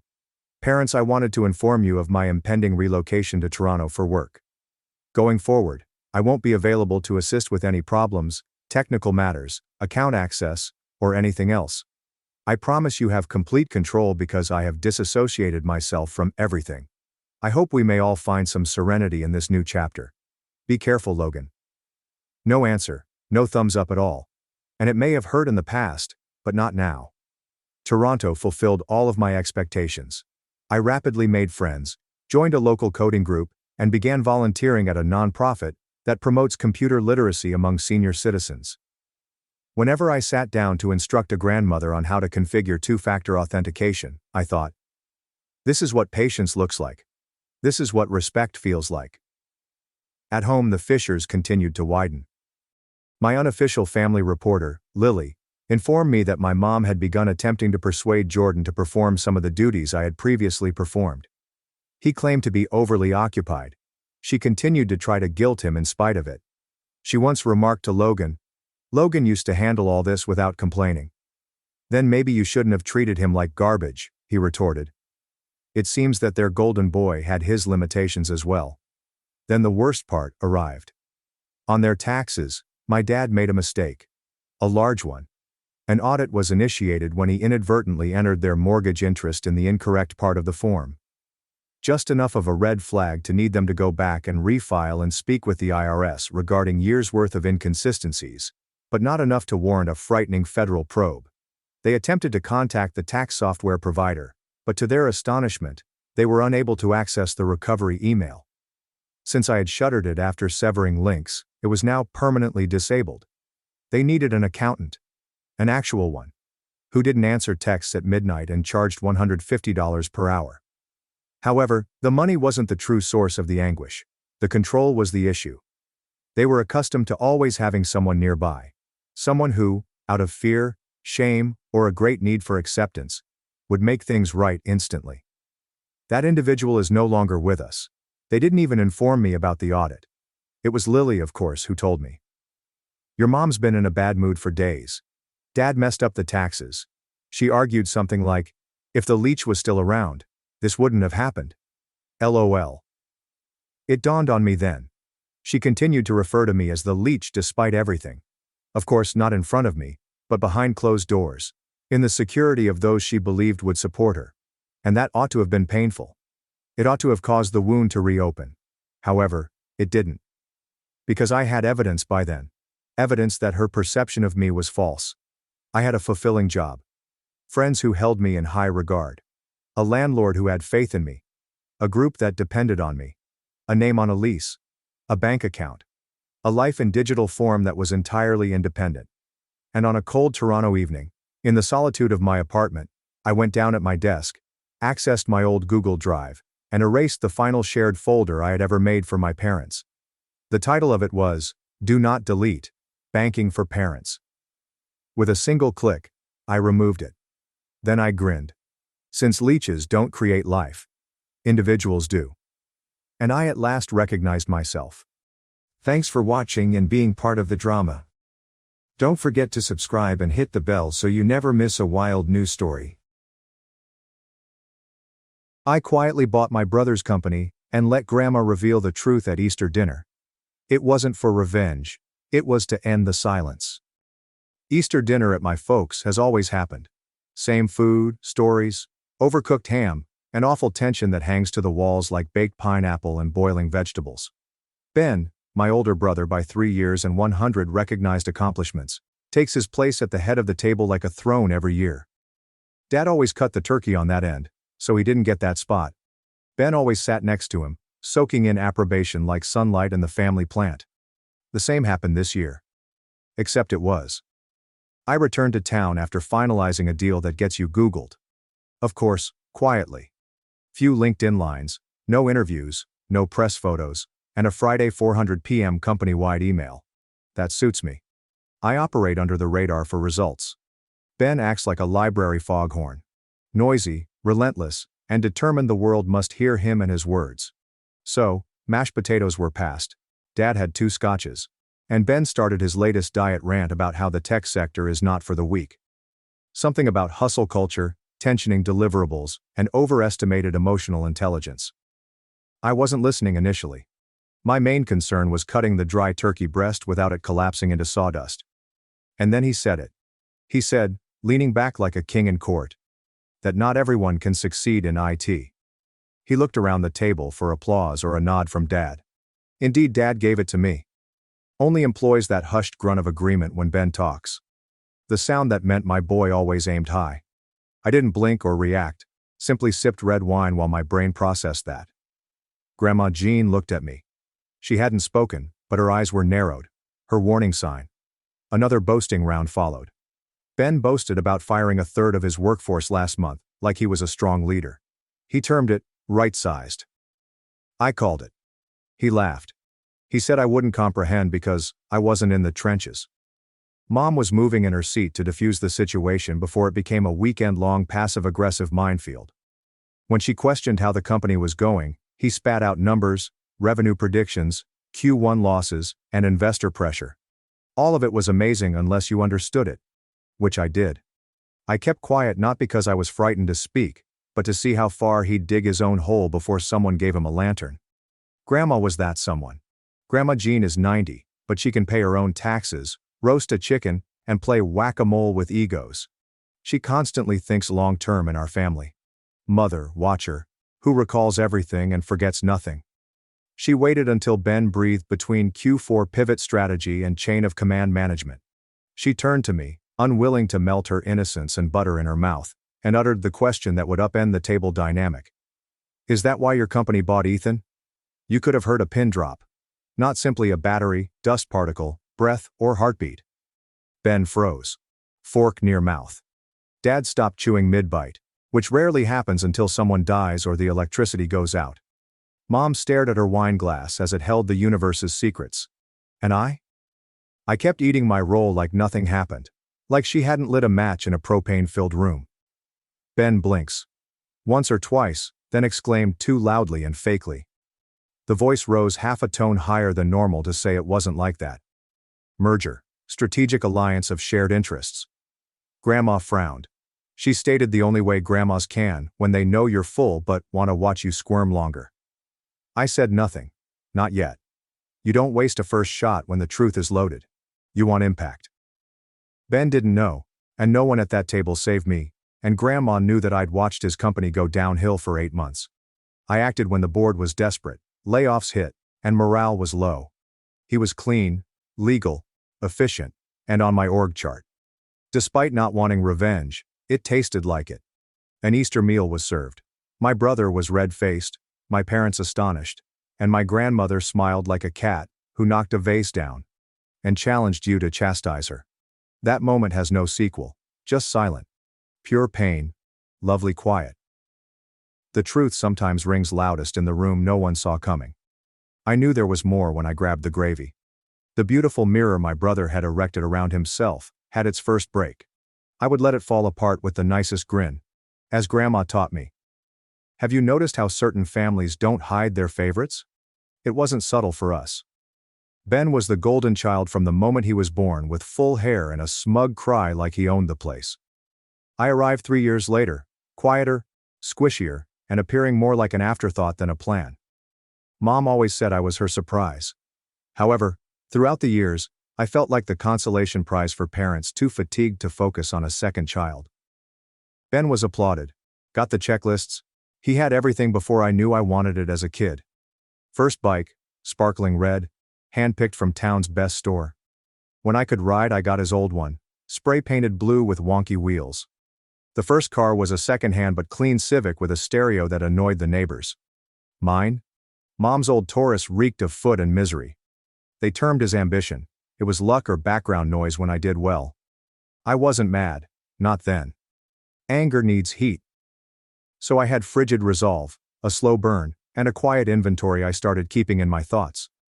Ben was boisterous, charismatic, and famous. Homecoming court, varsity, soccer, dean's list. Every family portrait showed him front and center, chest out like he created confidence. I was usually blinking or holding someone else's jacket near the frame's edge. Ben was touted as destined. Maybe politics, business, anything bright and significant. In the 90s, being quiet, smart, and into computers meant we didn't know what he was doing, but at least he wasn't doing drugs. Nothing was said about it in college. With confidence and student loans, Ben got into MIT early. The whole family barbecued like he was drafted by NASA.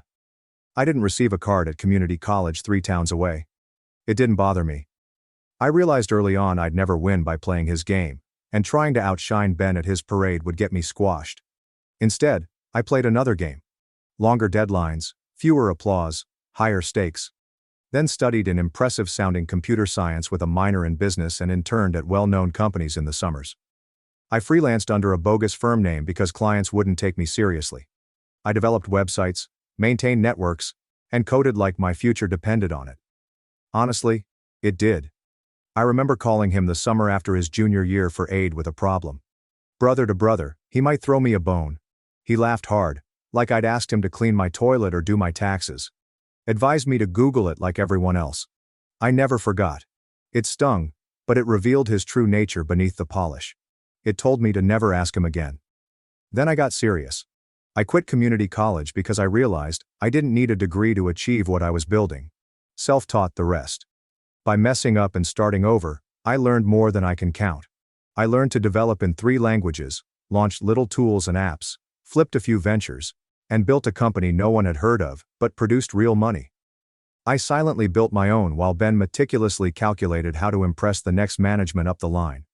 Over the years, we drifted like two ships in different currents. He wore expensive outfits to family functions, promoting his company's latest product, and bragging about bonuses and conferences. I arrived in jeans, generally late, spoke little, and left early. I enjoyed that no one knew what I did. They thought I was coasting, doing freelance work or living in a basement. Let them. I didn't require approval. I needed time. I'd learned to invest time better than them, thankfully. As Ben's companies began to fail, I saw it first. I tracked the trends, layoffs, terrible hires, and bloated structure. I observed their burn rate rise. I made some calls when the board started talking about restructuring. My organization had finances, leverage, and most importantly, no emotional baggage. I didn't target Ben. I targeted waste, opportunity, and mismanagement. I appreciated his inclusion in the bundle as a cosmic joke. I sat alone in my office with the signed acquisition contract the night before Easter supper. The ink hardly dried. Having read it a dozen times, it still feels unreal. This document places my older brother's profession, ego, and story under my name. That wasn't revenge. Not even victory.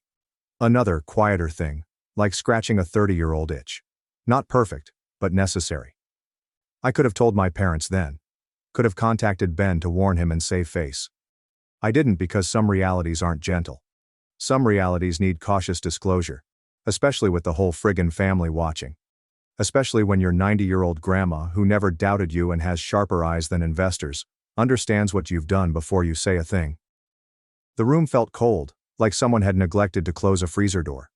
Nobody moved. Nobody spoke. The hush seemed uneasy. It was shaped like thick smoke curling between each word spoken, wrapping over every fork, napkin, and untouched deviled egg on that long oak table. My brother Ben sat there, jaw slightly open, blinking like a shotgun hit him between the eyes. For the first time in years, he had nothing to say. After Grandma burnt him in front of everyone, you couldn't respond with a joke or grin. You can't joke about your baby brother owning the company you left. Not even Ben, master of the arrogant shrug and corporate language, could polish that turd. Since I knew he was about to delve deeper, I took a slow sip of my wine to let it linger and give him space to do so. Mom, bless her endless optimism, leaped in like a person who sees a car crash coming but yet thinks they can stop it with a soothing voice and a shoulder touch. She mentioned that firms merge often, that it's business, and that we shouldn't talk shop over dinner. Her voice was lovely, but her eyes were begging, darting between us like she could make this moment less humiliating for her firstborn. Dad didn't say a word, which was expected. Except for losing football games or making mistakes at work, he rarely showed emotion. He kept biting his overdone ham like rubber, trying to wear it down with jaw muscle. But I saw it in his shoulders, how they stiffened up, and how he grasped his fork too hard. He was dissatisfied while listening. Ben finally found his voice, but it cracked. Not what you think, he answered, attempting to maintain his haughty attitude. I don't work for him anymore. A merger. Two equal firms merging. Standard strategy. I didn't glance at him. Cut my cold potatoes into a passive-aggressive insult-like shape and let him keep going. He said, "We're consolidating leadership," sounding like a news release. Transitional phase. Things don't change overnight. See him lie to himself in real time? Funny. Perhaps if he repeated it enough times, the sinking ship he was guiding would suddenly return to course because he refused to believe it had hit an iceberg. Then he turned to me like he remembered me in the room. He added, cocking his head in the way that usually got him out of trouble, "You'd be confused. You freelance more, right?" That phrase freelancer lingered there like a disease or nasty habit I couldn't break. He said it softly, but with that sharpness he saved for when he wanted to cut me in front of others without looking like the aggressor. It was then I said it. I told him. My voice calmed the surgeon who signed your severance package last week. The punch didn't feel real. It felt like turning on a light. There was tension in the room. Next, I held a mirror up to him to show him what we'd known for years. He blinked again, looked at me like I was speaking another language. Like they'd changed our lives' rules without him knowing. They did because I wasn't letting him talk over me for the first time. I didn't dodge or ignore his jabs. I let it be raw and basic. No need for fireworks. Dad stood up then. He stood slowly, softly, pushed his chair back like it weighed more than it should, and left the room without saying anything. Silence, footsteps, no spectacular retreat or angry glance. That was worse because if he'd yelled, it would have been expected. As in a novel, this quiet feels definitive, like closing a door you know won't open again. Ben stared after him, mouth twitching like he wanted to say something but couldn't. Mom reached for his hand, but he pulled away, staring at the corridor where Dad had vanished. Grandma chewed her carrots slowly, as if she'd seen it all before and wasn't startled. I stayed put. I didn't brag. I didn't need to, since some triumphs aren't loud. Cheers and applause are absent. Silence settles in your chest, and makes it hard to breathe, not from sadness, but from the weight of truth, finally settled in. As I looked around the table at the folks who used to perceive me as the shadow of the man opposite from me, I realized something I hadn't dared accept until then. No more proof was needed. No to him, Dad, or them. One already. No master plan or vendetta I'd been carrying for 20 years started it. No. It begins quietly and contemplatively, like most of my important things. My lean-focused company has grown steadily for 5 years. No investors hounding us, no bloated leadership team, just a few smart people who cared about it working. We weren't flashy. We didn't attend every conference in TechCrunch or Patagonia vests. We produced products that worked and made money month after month without approval. While high management conducted yoga retreats and published cryptic LinkedIn statements about resilience, Ben's company earned publicity for announcing things it hadn't created, having launch parties for beta products, and hemorrhaging personnel. I'd been watching them slowly break apart from afar for almost a year, not because I hated them, but because I noticed inefficiencies. Ben's company, once a darling, was a textbook example of how arrogance and overspending can wreck something excellent. During coffee, a friend casually said that they might be seeking a partner, like the weather. You know they're bleeding talent, he said, tapping his mug. Wouldn't surprise me if they started shopping around. I smiled and nodded, but my brain had already started crunching numbers, pulling threads, and laying out a map in the quiet way it always does when I smell blood in the water. Because timing is everything, especially in this business, I waited. 3 months later, a contact at a shared venture capital firm emailed me to feel me out. Informal discussion about potential synergies. Translation: they're desperate and you look stable. I played it cool, even though I knew what I wanted. I wasn't interested in bailing them out. But I was interested in their engineering talent, key patents, and customer base that overlapped with ours in all the right ways. I told them we could talk, but quietly. No leaks, no hype, just numbers and structure. Negotiations were slow. They're never when you're dealing with egos the size of small planets. But what struck me from the start was how nobody mentioned Ben. He wasn't on the deck, on the call, or even in the background, which told me everything I needed to know about his situation. They had written him off, boxed him in, and were trying to clean up the mess without saying failure. I was in my office late on a Thursday, when the air felt thick with momentum, and decisions felt like physical objects you could hold in your hand. The document arrived in a password-protected folder with a generic subject line, just another piece of paper in a stack. When I opened it, there it was. Ben Keller, Director of Product Development, reporting directly to me. I stared at that box for a long time, not smiling, not gloating, just still. It was surreal. I hadn't seen his name in a context where I had authority over it since we were kids, when I had to manage the score sheets for our backyard basketball games because I couldn't play without them. I kept score again, but this time the game wasn't pretend and the points were real. I didn't tell anyone. Not my girlfriend, my co-founder, not even Grandma. I let it sit in my chest like a stone dropped in a lake. Ripples spreading quietly outward. Gloating implies you need the wind to validate yourself. I wasn't prepared for Easter. I should have been. I should have seen it coming when Grandma asked what I'd been working on lately and I gave her a vague answer about acquisitions. She saw through it instantly as she always did, but I didn't think she'd drop the bomb at dinner. I thought she'd pull me aside in the kitchen, give me a knowing look, maybe sarcastic and say, "So I guess you're the boss now." But she said it out loud, with that razor-sharp calm that chilled the room like a family drama with terrible lighting and even worse secrets. After the tension, silence, and Ben's attempt to spin it, which I answered with a single sentence, he waited until dessert was cleared to corner me, pulled me aside with a firm hand on my arm to make a point, and led me out onto the back deck like we were having a heart-to-heart instead of a showdown. "What the hell?" he snarled, his voice harsh and low and full of something that wasn't quite anger but damn close to panic. "You couldn't just let it go." I looked at him, really looked at him, and saw it for the first time. He wasn't mad that I beat him. He was scared because I wasn't playing the game anymore. I'd rewritten the rules and he didn't even know what page we were on. Worse, he still thought it was salvageable. He thought he could talk his way out. He didn't get that it was already done, final, signed, and filed. So I said nothing and looked out at the yard where we used to play catch, where he threw too hard on purpose, and I pretended it didn't. The night air had that brittle chill you only get in early spring, like winter hadn't fully let go yet, and neither had we. The back porch creaked under our feet like old wood does when it's trying to warn you that what's coming can't be undone. His face had lost that calm, smug control he wore like a badge of honor. Now it was raw, flushed, jaw tight like he was chewing on glass, but couldn't spit it out. "You planned this," he said. "No question, no real charge. More like a desperate grasp for a less pitiful outcome. Everything was planned by you. You've been waiting for me to fall so you may play hero or villain. Not even sure which one you think you are anymore." I delayed responding. I leaned against the rail and watched the backyard, the same plot of grass where we used to play till someone wept. I generally get it from him pressing too hard and calling it a joke. The same ground where we buried a time capsule convinced us we'd be legends by now.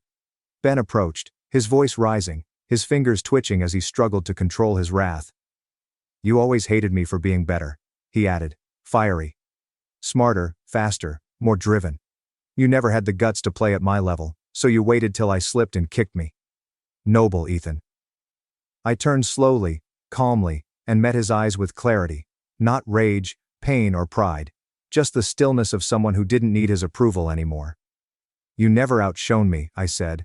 "Don't raise my voice, don't rush my words." That struck like a truth so simple it couldn't be argued with. Ben flinched barely, and I saw the shift. His eyes narrowed, his body coiled, and he stepped forward and grabbed a fistful of my shirt in one fluid, reflexive motion. Old habits die hard. He'd done that same move 100 times when we were kids on the field, in the hallway, in the garage, when I touched his stuff. The alpha act, the chest puffing that always got him what he wanted because no one called him on it. Not teachers, not our parents, and not me until now. But I didn't flinch this time. I stood there still as stone, letting him feel the difference. "Ben," I said quietly, my voice a scalpel, "and I don't work for you." For a second, he stood there, knuckles white, face inches from mine. Then he let go slowly, fingers trembling like he wanted to hit something but knew it wouldn't help. He took a step back and laughed, a bitter, hollow sound that cracked under the weight of everything he didn't want to admit. "You think this makes you a better man?" he asked shakily. "You think buying my firm makes you valuable?" "I never needed to buy your company to be worth something," I replied, turning back to the yard. "But you had to buy it to prove that." The kitchen window light was on behind us. Grandma stood there, one hand on the counter, the other stirring something she probably didn't plan to serve, but her eyes were sharp as ever, watching us like the final judge in a courtroom we hadn't realized we'd entered. She smiled, just a faint curve at the corner of her mouth. Ben didn't see her. Or maybe he did, but he couldn't face what she meant to smile. He took another step back, shook his head and said, "You're not who I was." I didn't reply because what was there to say? He was right. I wasn't. I had spent too many years pretending that silence meant weakness, humility meant submission, and success wasn't real unless someone else confirmed it. But now, standing on the back porch with his fingers still warm from trying to drag me back into that old dynamic, I knew better. I had left that version of myself behind, and maybe that's why he was so angry. For the first time in his life he couldn't reach me, rattle me or win. I didn't need to say anything else. The house was mostly settled by then. After a storm, it is always quiet, but tense and loaded. Like the walls were still processing what they'd heard and didn't know how to hold it all. The dishes were stacked in the sink, the table was cleared without ceremony, and the family had scattered to different corners of the house like survivors drifting from a shipwreck. Mom was upstairs folding laundry that didn't need folding. Ben was locked in the downstairs guest room pretending to check emails, and Dad had disappeared into the garage where he concentrated to retreat when things cracked enough to show feelings he didn't want to name and me. I stood alone in the kitchen with the dim light casting long shadows on the linoleum floor, trying to remember how a holiday had become a battleground. Grandma entered without saying a word, clicking like she always did, slow but steady, slippers brushing the tile, nightgown rustling softly, eyes clear and focused despite the hour. She moved to the stove, checked a pot she'd long since turned off, and stirred it once with a wooden spoon like the act helped her think. I was leaning against the counter, arms folded, and we just existed in that space together, saying nothing but speaking volumes. Then she turned to me with that familiar gaze as sharp as at dinner, and nodded toward the den's back hallway. "Come on," she said, not as a request, but as assurance. I followed her down the hall, past the creaky floorboard near the bathroom, into the small wood-paneled room where she kept her little treasures for decades. Old books, faded photos, flea market knickknacks she claimed were antiques, and the constant smell of lemon polish and lavender. She sat slowly in her old recliner, motioned for me to take the chair across from her, and reached into the side table drawer without looking. Her hand came out with something wrapped in a worn cloth, something she'd clearly kept hidden for a long time. She gently unwrapped it, and it was Grandpa's watch. It was a simple piece, not flashy or expensive, but it had weight. Not just physical weight, though it was solid in your pawn, heavier than it looked, but history, expectations, and all the silent glances and unspoken lessons Grandpa used to give us when he was alive. Everyone in the family assumed it would go to Ben. The firstborn, the man of action. The one who talks about legacy and honor and continuing the family name like we're royalty instead of middle-class Indianans who paid bills on time and kept Christmas decorations in the attic. She gave it to me. She placed it in my open hand like she was transferring a responsibility, rather than a possession. "Your grandfather told me to give it to the one who reminded him most of himself. Quiet, unpraised and determined." I stared at the watch. The way the scratched glass caught the light, the leather band had molded to Grandpa's wrist and was ready to take on mine. I didn't say anything because I had 1,000 questions, but because I knew this was a time for receiving. "He needs attention," she said after a beat. "Eyes not leaving mine. Always did since he was a boy. He's not bad, just hollow in ways he doesn't understand. But you never needed the applause. You just needed time." Something caught in my throat then. Not a sob, not a tear. Just something heavy and unfinished that had been stuck there since I was maybe 10 years old, watching my brother get handed things with open arms while I got instructions and told the door crept behind us. And we turned to see Dad, silent as always, holding a mug of coffee that had probably gone cold. His eyes dropped to the watch in my hand, and he had no expression, just the stonewall face he always wore when emotion tried to show. But then something changed. Just barely. A tightening around the eyes. A softening of the jaw. Not approval, not forgiveness. Just recognition, acknowledgement, maybe even a whisper of regret. He didn't speak. Just nodded once and turned away. Footsteps echoing down the hall with the weight of a man who wishes he'd seen things sooner. Maybe wished he'd asked different questions, looked in different directions. Or maybe that was just me projecting. Either way, his silence said more than words. I looked at Grandma again. She was watching him disappear, then turned to me, eyes gleaming slightly. "Some things can't be bought," she said slowly and confidently. "But some people, oh, they're for sale, all right." She leaned back in her chair, closed her eyes, and exhaled like a woman who had just finished the last chapter of a story only she understood. I sat there with that watch in my hand, feeling every moment that had led to this one. Not angry, not triumphant, just still. And that was enough. Monday mornings in tech are usually a mix of chaos and caffeine. Unread emails scream from every tab. Slack messages pile up faster than your thoughts can organize, and calendar invites feel like handcuffs. However, this Monday was quiet in a way that felt orchestrated, like the moment before a string quartet started playing in a hushed theater. When I entered the office, there was no tension, no whispering rumors in the break room, no sudden movements. Just a strange calmness. Like the building knew something had been removed and was adjusted to the new weight. Ben's name was gone from the system by 9:30. No internal memo, no all-hands meeting, no we wish him well on his journey. Just empty corporate platitude. His profile was wiped from the org chart, his desk was cleared, and his access badge was deactivated in the admin log. It was the quietest resignation I'd ever seen. It feels heavier than if he had gone out with a bang, a tantrum, or a smug LinkedIn essay about pivoting into new opportunities. By noon, my inbox was full of emails from current and former employees who had waited for this moment like the weather. The messages weren't long and didn't need to be. Just a steady stream of thank you took long enough, and he was a nightmare to work for. A few were more personal. One engineer said Ben had taken credit for his work 3 quarters in a row. Another described being screamed at during a Zoom call for asking about project timelines. A woman from HR wrote that she had reported his behavior to higher-ups and was told to document more thoroughly next time, as his toxicity needed a spreadsheet to be acknowledged. As I read each word, line, and pixelated gratitude, something strange and unfamiliar began to stir in me.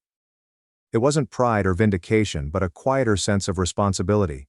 Maybe the weight of knowing that when you remove a tyrant, you have to rebuild the wreckage. That afternoon my phone buzzed with Mom. She never called during work hours unless it was urgent or emotional, usually both. I stared at the screen, wondering if she knew, how she knew, and what she wanted to say that couldn't wait until the next family gathering where she could smooth over the cracks with casseroles and nervous smiles. On the 4th ring, she was crying. Not sobbing or hysterical, just that soft, breathy kind of crying where every word sounds like it's pushing through a storm. She asked why I hadn't told her, how long I'd known, and what happened to the little boys who used to play with Legos on the living room floor, building castles, robots, and towers out of plastic and dreams and sibling rivalry. "Why didn't you speak up?" she asked, voice trembling. And the answer came so easily, I didn't even pause. "Because I wanted a brother," I said. "Not a rival." She didn't respond at first. Just breathed. Let the silence carry all the things neither of us could name. I think deep down she knew not about the company or the deal or the power shift, but about the fracture, the long slow drift between us that had started years ago and had only grown wider with every month. Perhaps she cried because I waited so long to stop pretending everything was fine. After the call, I sat in my office alone, lights dimmed, door closed, the kind of stillness that only comes after emotional fallout. I leaned back in my chair, hands steepled beneath my chin, thinking not about the company, staff, or budget meetings ahead. I wondered if Ben, the boy with the scraped knees and the crooked grin who laughed too loud and threw baseballs too hard, would ever forgive me or himself. When I got home that evening, the sky was already twilight. I kicked off my shoes, loosened my collar, and dropped my bag by the door.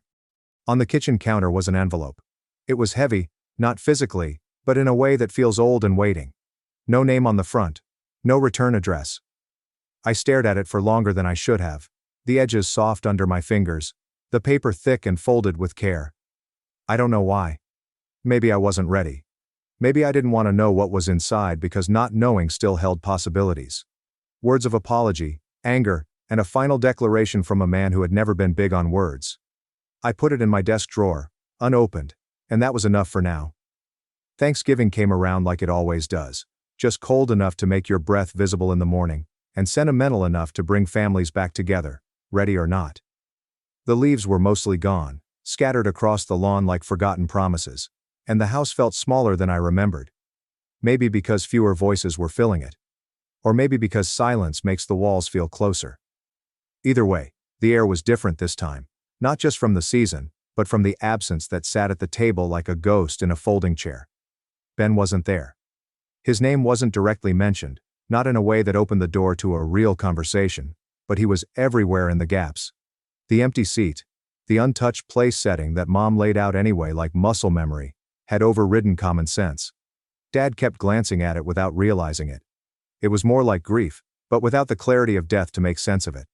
A slow mourning for something that had cracked but never quite broken, still sharp enough to bleed but not broken enough to bury. Mom was distant, like someone caught between traditions she didn't want to lose and a reality she couldn't accept. She smiled when she had to, refilled glasses too often, and kept asking everyone if they were warm enough, like it was a question that might fix something if asked again. I caught her looking at me more than once, not with blame, but with that soft, searching gaze only mothers have, the kind that scans your face like it might reveal the child she used to know buried beneath whatever you'd grown. Dad nodded at me when I walked in, a gesture so small and restrained it might have gone unnoticed if I hadn't been waiting for anything more. He didn't speak to me until I was halfway through my second helping of mashed potatoes, and even then, it was just a weather comment, used as bait. Grandma was there, of course, in her usual chair by the window, watching the wind play with the trees and the neighborhood kids tossing footballs between driveways. She looked smaller than she did at Easter, like time had finally started pressing on her shoulder, but her eyes were still sharp, still watching, still cataloging everything in that quiet, knowing way she had. When we met, she smiled gently, not wide or smug, just satisfied that a long game had finally fallen. I went to the den, the old wood-paneled room that still smelled like her perfume, dust, and old books. I sat at her desk, the same place I'd sat months earlier when she gave me Grandpa's watch. This time, I pulled out the envelope that had been waiting patiently in my desk drawer since Dad left it for me. I hadn't opened it because unopened things have potential. Hope, regret, praise, disappointment. Until you read the words. But that night, with the house humming softly and a half-healed family pressing against the windows like cold air, I opened it. There was only one line. You were always enough. I didn't know how to say it. I read it once, then again, and then I sat back in the chair, stinging like I hadn't felt in years, not since I was a kid, and scraping my knee so hard the blood pulled in my sock. I wasn't angry anymore. Not at him, Ben, or the years I'd spent chasing a version of success I thought I needed to prove something. The tears came slowly, not dramatic, just real. Perhaps I needed to prove it to realize I didn't. When I rejoined the others, the house was dimmer, quieter, full of leftover smells, half-drunk wine, and half-heard laughter. I watched Mom hug my cousin goodbye like she might break if she let go too fast. Grandma looked at me one last time before I left and said, "Good. Now keep going." As I stepped outside into the cool night air, I realized the real inheritance wasn't the watch, letter, or nod from my father. It was knowing that I had survived the story they wrote for me and rewritten it without permission. Maybe I won. Maybe I lost something bigger trying to prove I didn't need to. But some dinners change everything, and some silences say more than applause. Would you have spoken up at dinner, or let him believe the lie? Thanks for watching and being part of the drama. Don't forget to subscribe and hit the bell so you never miss a wild news story. My husband once let his family humiliate and discard me. 7 years later, I returned under a different name and bought their entire company. My husband's family always considered me unworthy. He consented and pulled away. 7 years later, we met at a corporate gala. I wasn't recognized. I grinned and gave him an unexpected contract. Our corporation bought his family's business. Quiet ensued. Jason's coffee mug fell over when I slammed the folder on our kitchen counter, spilling black liquid on his white shirt. The hell is this? My voice shaking, finger pointing at the proof. My background checks me like a criminal. Jason's face went white when he saw his mother's handwriting on the Eva background manila folder. Private detectives his family hired revealed everything. My parents' low income, school loans, and images of my small childhood home. Each page included Lena's exquisite calligraphy. Unsuitable. Common. Unfined. Let me explain, Claire. Jason grabbed my hand, but I retreated. Betrayal burns like new. Was this known before you proposed? Though tears threatened, I refused to satisfy them. My first look behind the Wright family facade. I didn't realize it was just the start. I met Nick at a charity function where I coordinated events. He was kind and interested in my sustainable business ideas. 6 months later, he proposed, and I thought I'd met my equal. My diamond ring blinded me to the warning flags. His small hesitancy while introducing me to his mother, his father's appraising eyes, and the whisper discussions that halted when I entered the rooms. Jason's mother, Vivian, called me about the engagement party 3 weeks before finding the folder. Nothing spectacular, she promised with a smile that didn't reach her eyes, just family and close friends. Wright Estate included 5 acres of beautiful lawns and gardens. Valets in pristine uniforms parked visitors' fancy automobiles, while wait servants carried champagne and d'oeuvres. For Vivian, this meant nothing fancy.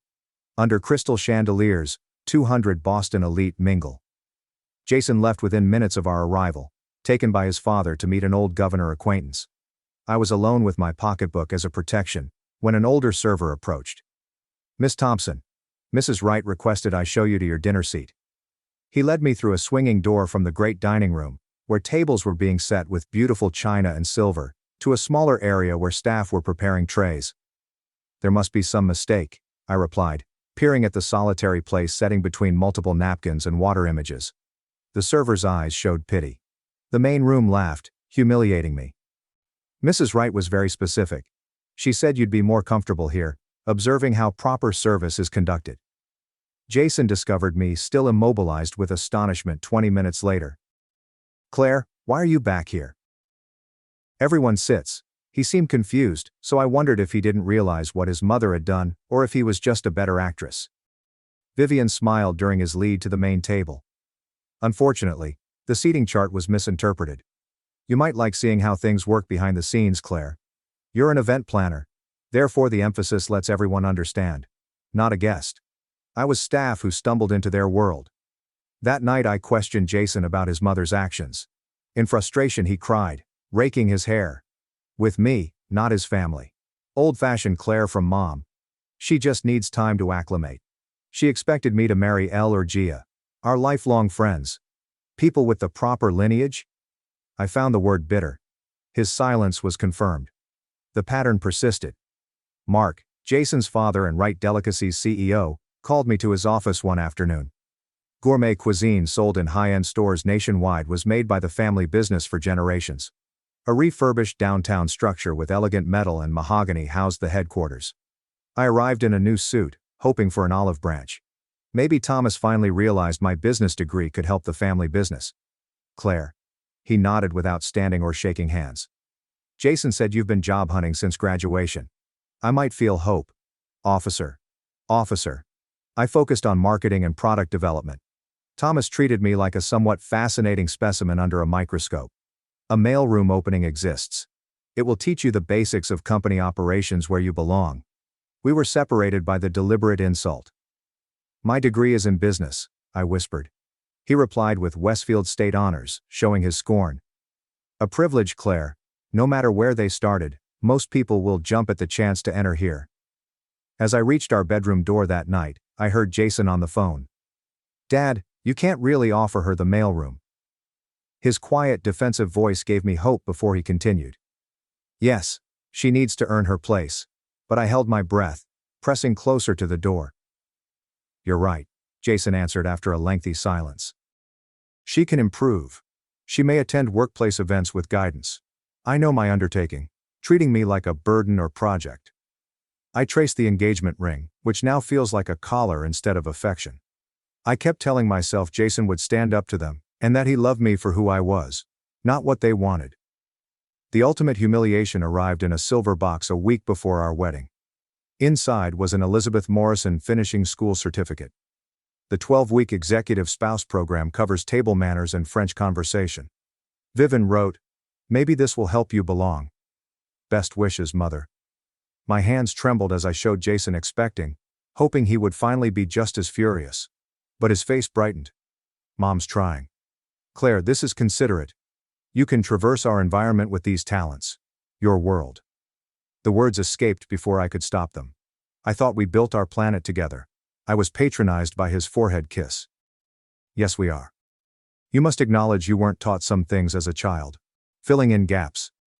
As we stood in our kitchen with the gifts, I should have left. It should have been obvious that Nick would never choose me above his family. He basically agreed with their evaluation of my worth. Instead, I walked down the aisle 3 days later with my father's arm around me, and my mother wiping proud tears in the front row. The right side of the church was crowded with politicians, cos, and old-money Boston families who watched me with courteous smiles and calculating looks. Your marriage is announced. Vivian looked over Jason's shoulder as he placed the wedding band next to my engagement ring. She won with her smile. The message was plain. The struggle had only begun, but she thought she was winning. Who knew that behind my tearful bridal smile lurked a hardened heart? Their brutality will plant the seed of strength to leave and take what they value. First, I'll discover my opponent. The Wright family made marriage like slow-motion drowning. Each day, another inch of water rose around me, but no one noticed or cared. First Thanksgiving as a married couple should have been fun. The ritual of exclusion repeated at every family gathering afterward. We met at the Wright estate, where Thomas ceremonially sliced the turkey and Vivian commanded the staff. I stood behind Jason adjusting my carefully chosen dress for family photos. Vivian agreed grudgingly. Claire, why not take the picture? Her voice tastes poisonous. Vivian said. You see these things well. A camera was forced into my hands before I could answer. I saw the right family via the viewfinder. Now my family is meant to be an ideal formation. Jason sat between his parents without looking back. Smile. My empty voice obsesses me. Jason shrugged when I mentioned it later. Mom just wants lovely family photos. We'll join you next time. Next time never comes. At Christmas, I was sent to the kitchen to check on dessert as the photographer arrived. My Easter assignment was to entertain distant cousins' children for the family portrait. Jason gets stronger and practices his excuses. Like a ghost haunting their immaculate tableau, I am there but unrepresented in the right family history. After 6 months of marriage, Jason started placing fashion magazines on our coffee table with articles about subtle beauty changes. Darling, he remarked one evening as I browsed another magazine he'd left out. Imagine doing something with your nose. A little tweak. I reflexively touched my nose. Problems with my nose? Jason sat next to me, holding my hand. Nothing wrong with it. Just Mom mentioned. He resisted but too late. Your mother discussed my nose. A smack hurt instantly. She only wants what's best for us, Jason added in that pompous tone I'd come to hate. The annual shareholders meeting is coming up. You'll be photographed for the company newsletter. She suggested presenting the best family brand image. You mean my voice froze? Indeed, it's vital. You now reflect me, and I reflect the organization. The recommendations increased in frequency and specificity. My hair was boring. Adding highlights may add class. My jawline needs shaping. My casual walk lacked proper posture. I became a project that never met specs as each criticism eroded my identity. The confidence that helped Jason recognize me at that charity event evaporated like a sun-damaged photo. An annual Wright Foundation charity gala commemorated our 1-year milestone. I spent weeks planning, examining guest lists, remembering Boston's affluent family's ties, and rehearsing small talk about relevant themes. Jason persuaded me to have Vivian's exquisite updo, which made me look more like her. I wore a black dress that cost more than my first car to watch Jason dazzle investors and business associates that night. Vivian approached a silver-haired man in a suit. Charles, I'd like you to meet Jennifer, Jason's wife, she added, touching my arm. Charles looked between me, detecting tension. Oh, of course, Claire. Vivian's giggle tinkled like shattered glass. I was thinking of Jennifer Lopez. Doesn't she look like her, Charles? Something about the features. Jason watched with a tight smile, saying nothing. Later, Vivian introduced me as Jessica to a judge and Kathy to a congressman's wife. Each time Jason's defense weakened until he stopped correcting her. It's just a slip of the tongue, he said on the way home. Mom meets hundreds at these events. You're being oversensitive. It's been a long night. He turned away, ending the conversation. That night, while Jason slept beside me, I stared at the ceiling and wondered when I had become invisible in my marriage. On an ordinary Tuesday, Jason left his briefcase in the hall when he rushed out for an early meeting. I noticed it while going to coffee with a friend, my increasingly rare attempt to live outside the right orbit. I grabbed the briefcase and planned to drop it off at his office. My car tipped over, spilling some contents onto the passenger seat. As I gathered the papers, my hand froze over a small pharmacy paper bag with 2 pregnancy test kits and a yellow sticky note. Vanessa, potential mother of a true right heir. Pick up champagne if positive. The handwriting was Vivian's, and the implication was devastating. Who is Vanessa? My mind races through every conversation, event, and introduction. Then I remembered Tina, Senator Hall's daughter, who had attended several Wright functions. Tall, blonde, meticulously bred, with Mayflower ancestry. Everything I wasn't. I replaced everything exactly as I'd found it, and gave the briefcase to Jason's assistant without seeing him. That night, I waited for him to explain or lie to me, but he said he'd be working late all week on the annual company retreat in the Berkshires this weekend. I inquired calmly, all CEOs and their spouses. My eyes were ignored. You shouldn't come this year. Mom advises keeping it professional. Negotiating with foreign partners under pressure. Family retreats were always held. The spouse was always included. Another no-go. Another erase. I understood more than he thought, I said. I decided Friday morning when Jason left for the retreat. I traveled to the Wrights' magnificent Berkshire Lodge, where they entertained key clients. I parked down the road and took the customary woods trail to the back of the home. All of them were visible from the main lodge's floor-to-ceiling windows.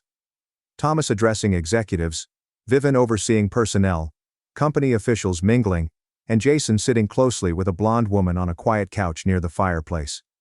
She held his arm as they chuckled about something private. I stood still while Vivian smiled at them. I couldn't hear her toast as she handed them champagne glasses. It wasn't necessary.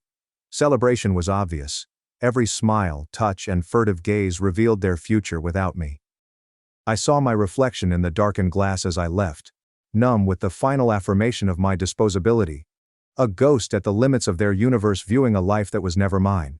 I realized the gradual disintegration of my confidence, identity, and family place that night alone in Jason and my purportedly shared house. Everything led up to this. I wasn't married. I was a placeholder till someone better arrived. I have nothing to do with them. While drying my tears and packing, I made a silent pledge to myself. I shall be everything someday. I signed the divorce papers steadily despite my broken heart. Wright family attorney looked at me with a hint of contempt. A man who had spent a month bullying me into accepting nothing while leaving.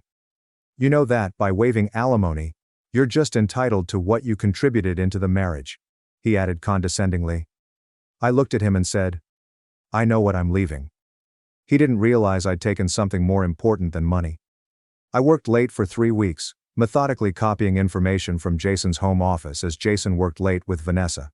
Supplier agreements, production schedules, contract details. Jason, certain of my insignificance, never hid his work files. He'd soon forget our wedding date, his password. Documents revealed Wright Delicacies' entire supply network. They rely on 3 suppliers for their distinctive ingredients. Exclusivity contracts expiring in 2 years, and their startling markup on artisanal products mass-produced in low-quality facilities. A folder on international expansion was most beneficial.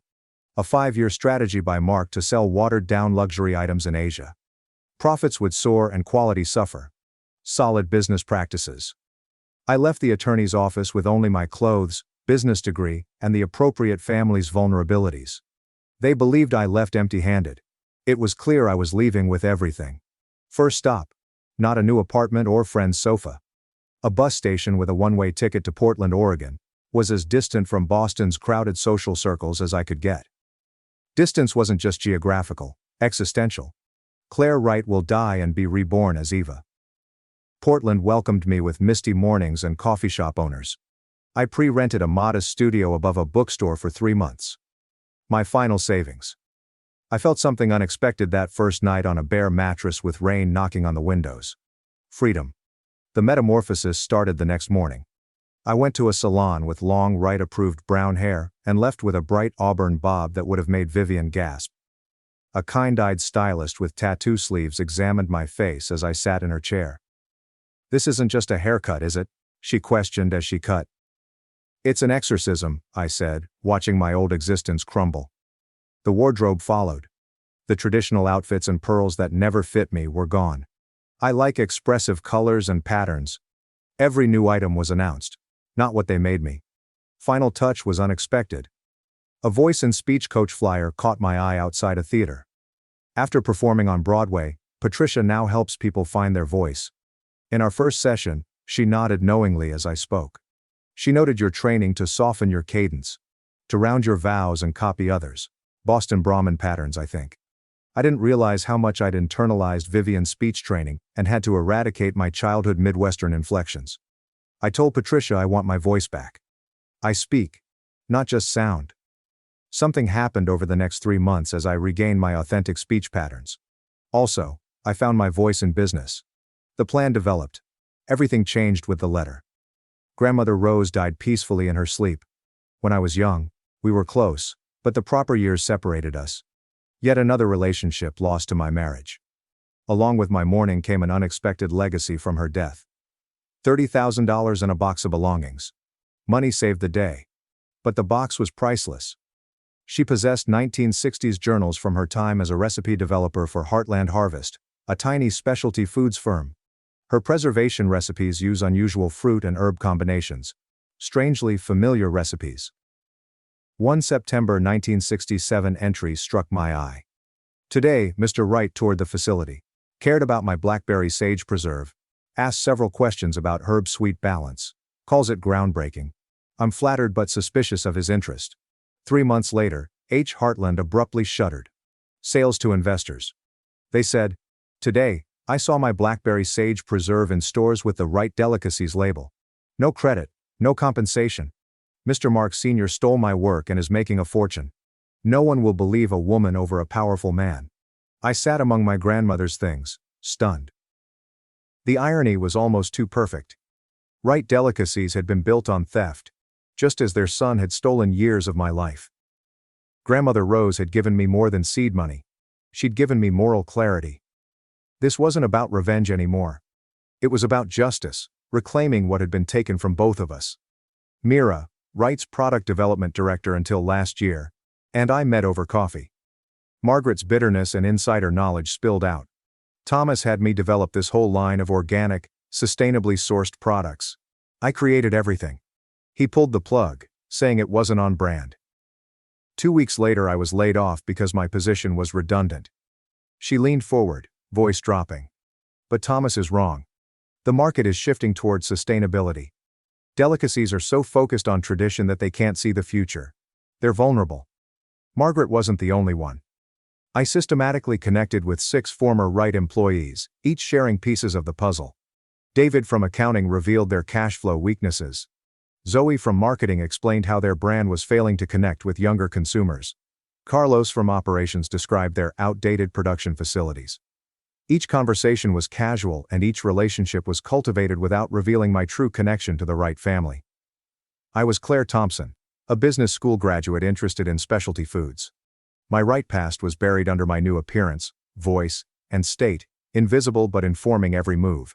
At a sustainable business conference, I met Ben, a food industry angel investor with a passion for ethical business practices.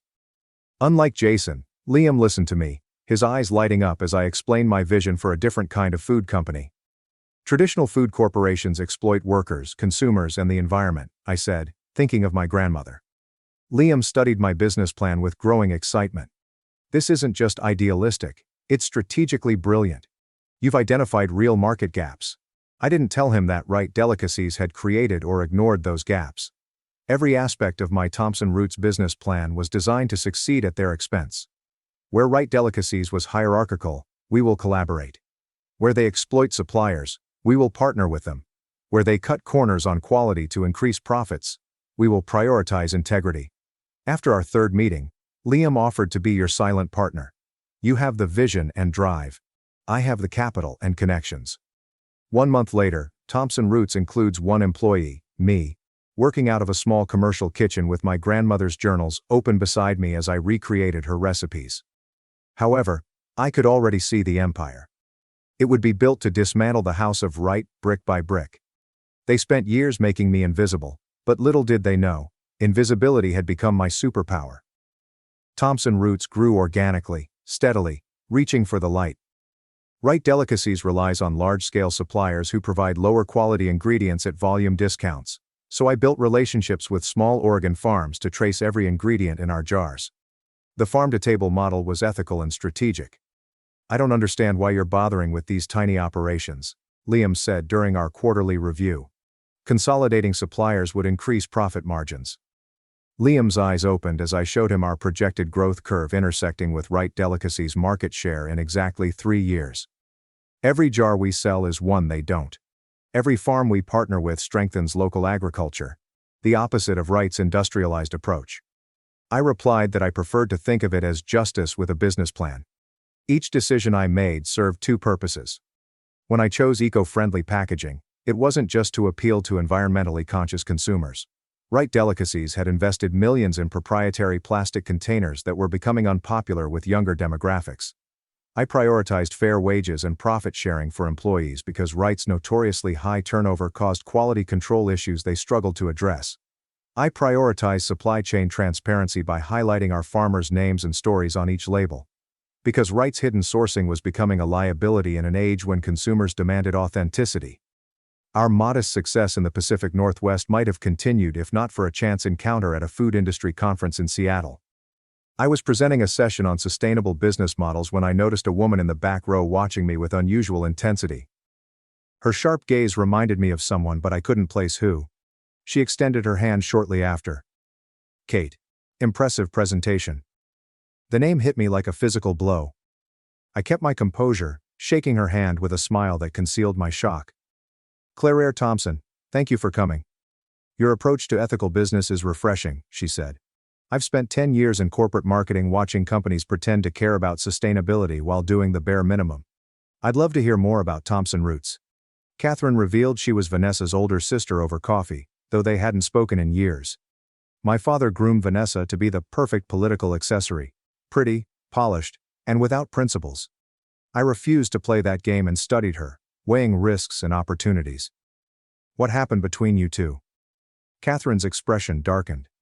I exposed my father's last senatorial race's questionable campaign finance practices, and Vanessa was furious. Not because he did anything wrong, but because I threatened the family image, which is all that matters to people like them. She paused, sipping her coffee. I hear she's engaged to a food industry heir. 2 weeks later, Katette became Thompson Roots marketing director. Her insider knowledge of how families like the Holtz and Wrights operated was invaluable. More importantly, she casually mentions Vanessa's activities with her fiancé Jason kept me informed of my ex-husband's life, without having to explain why. Vanessa called me unexpectedly yesterday. Catherine casually mentioned one afternoon as we reviewed packaging designs. Trying to mend fences, says she and Jason are having problems. He's drinking too much. The family business is struggling with new market pressures. I think she's realizing that marrying into money isn't all it seems. With Catherine's help, Thompson Roots launched a documentary series called From Soil to Table that streamed on our website and social media channels. Each episode covers a different aspect of ethical food production, sustainable farming, fair labor practices, and ingredient transparency. We didn't name Wright delicacies because the contrast between our methods and theirs was implicit in every frame, every interview with happy farmers and workers, and every close-up of natural ingredients being transformed by traditional methods. The series went viral in food-conscious circles, earning features in culinary magazines and sustainability blogs. Each new follower and customer was another thread in the web I was weaving to entangle Wright delicacies. Since our success requires expansion, I targeted Wright's strongest distribution areas: Boston, New York, Chicago.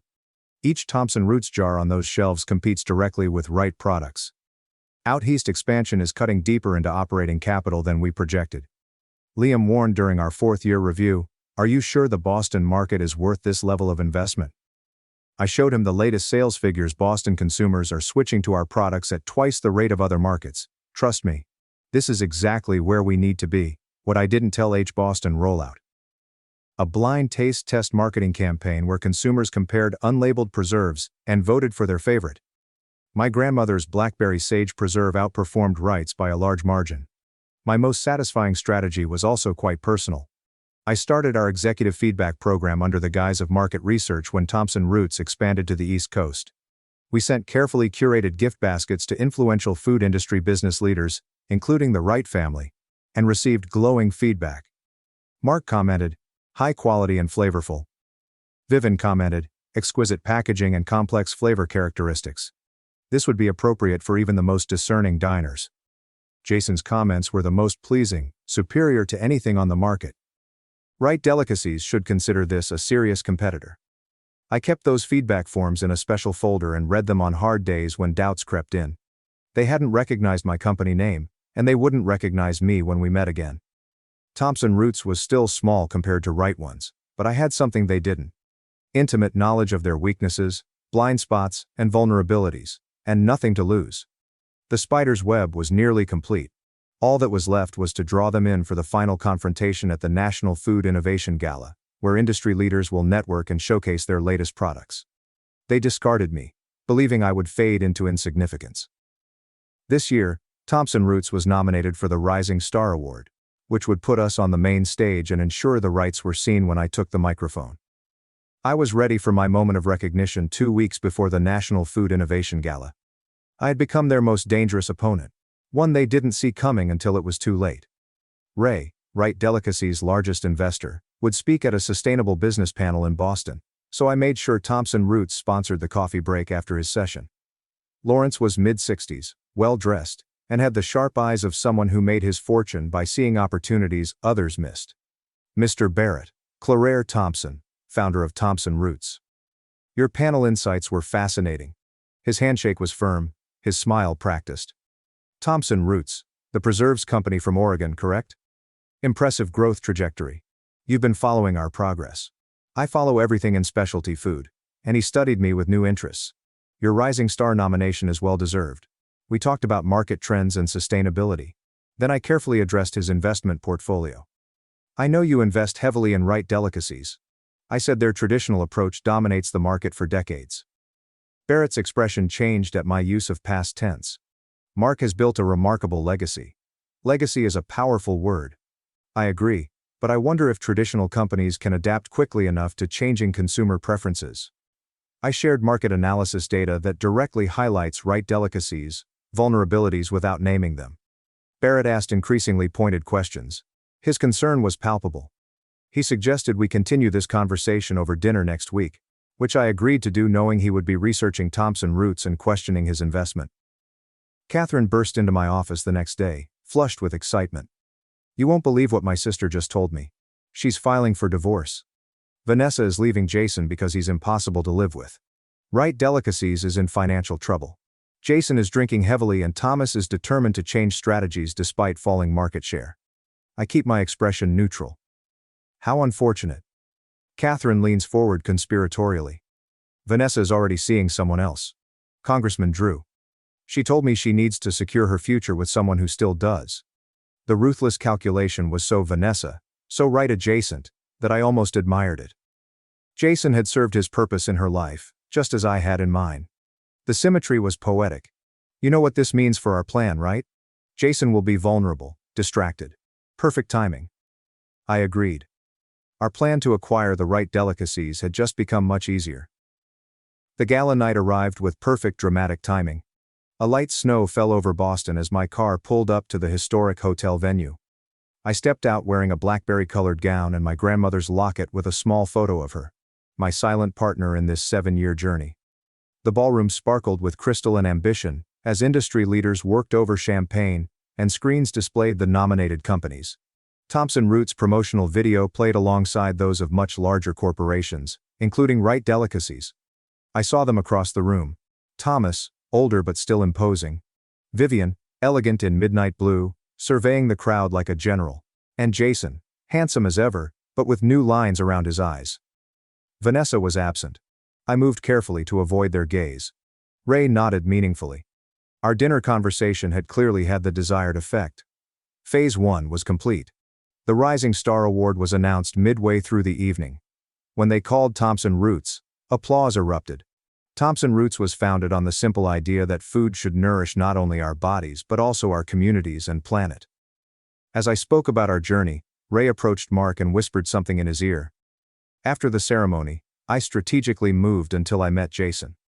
7 years had changed us both, but while time had darkened his features, it had given me confidence. Congratulations on your award, he said, his smile gone. Impressive for such a new company. Thank you, Jason, I replied, watching for recognition in his name. Nothing. I believe business should be built on integrity, not just profits. He nodded absently, clearly not connecting this stranger with his past. I watched him leave satisfied. The real confrontation will come tomorrow in the Wright Delicacies boardroom. The next morning, I arrived on time for Ray's meeting with the Wrights. He told them about a potential investment opportunity. When I entered the boardroom, Mark looked confused. Miss Thompson, I don't understand. I placed a folder on the table and explained Wright Delicacies' current position, and Thompson Roots' offer to acquire controlling interest. The room was shocked. Jason almost choked on coffee. How silly. We're not selling to startups. Your company's market value has dropped 30% in 2 years, I said calmly. 3 key suppliers are considering contract breaks. Your core demographic is fading, and newer consumers perceive your brand antiquated and unethical. Thomas's face flushed with anger. How could you possibly know about our supplier issues? The same way I know about your cash flow problems and the loans you've taken against your family estate, I replied. Due diligence. Jason glared at Barrett. This is a hostile takeover. This is business, Barrett replied. Jason picked up the acquisition contract, his hands trembling as he flipped through the pages. "Sign it," Thomas ordered, his voice resigned. "We can't fight this." As Jason's pen hesitated over the signature line, I decided it was time. I removed my grandmother's locket and opened it to reveal her photo. "Know who you're selling to before signing," I added gently. Jason looked up, exasperated, then froze. He dropped the pen, spilling ink across the contract. "Claire." His voice whispered. "Hello, Jason. 7 years." Finally connecting the dots, Vivian gasped. "Impossible. I think your term was unworthy," I answered, my gaze unwavering. "Funny how things change." Jason signed the contract speechless. I moved another document forward as he returned it. A journal post by my grandmother concerning the stolen blackberry sage preserve recipe. I explained that Thompson Root's success went beyond business strategy. Reclaiming what was stolen, especially my Nora's recipes that made Wright delicacy famous. Thomas's face became pale as he read the recipe. He grasped his chest, laboring to breathe. Slander. A documented fact. I corrected as Vivian ran to her husband. "Maybe call a doctor." As paramedics stabilized Thomas for a slight heart attack, I finalized acquisition paperwork. Thompson Roots owned Wright Specialties by midday. My last deed was probably the most personal. On that evening, I drove to the Wright estate, my company's property but where they might stay temporarily. I left a jar of blackberry sage preserve and handwritten delicacies wrapping with a Thompson Roots label on the doorstep. The handwritten note was reclaimed, not stolen, like my worth. 7 years earlier, I left with my name and honor.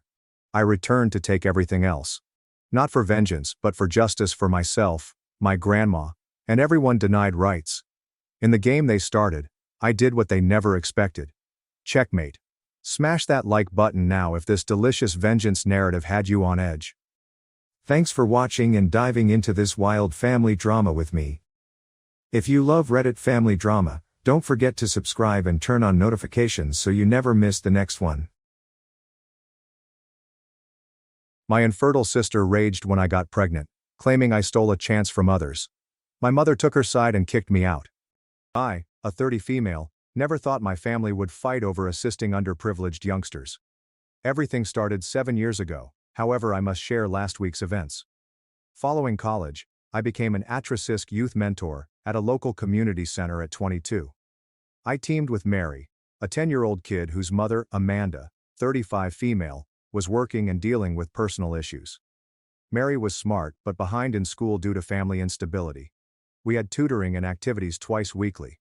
Amanda called me late one night after 6 months of coaching. She sounded exhausted and desperate. After her landlord evicted them, she couldn't find cheap housing. Amanda asked me to keep Mary for a few weeks while she recovered. Due to space in my 2-bedroom apartment, I accepted.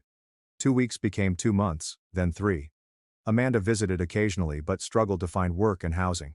To authorize and help Mary, the mentoring program coordinator encouraged me to become a foster parent. Mary moved in 6 months after I finished home studies and fostered her. Amanda seeks stability. Right now, we get along. Almost daily, Mary was visited and called. Never tried to replace Amanda. I told Mary her mother wanted her home. Amanda and I had a long conversation 5 years ago when Mary was 12 and I was 24.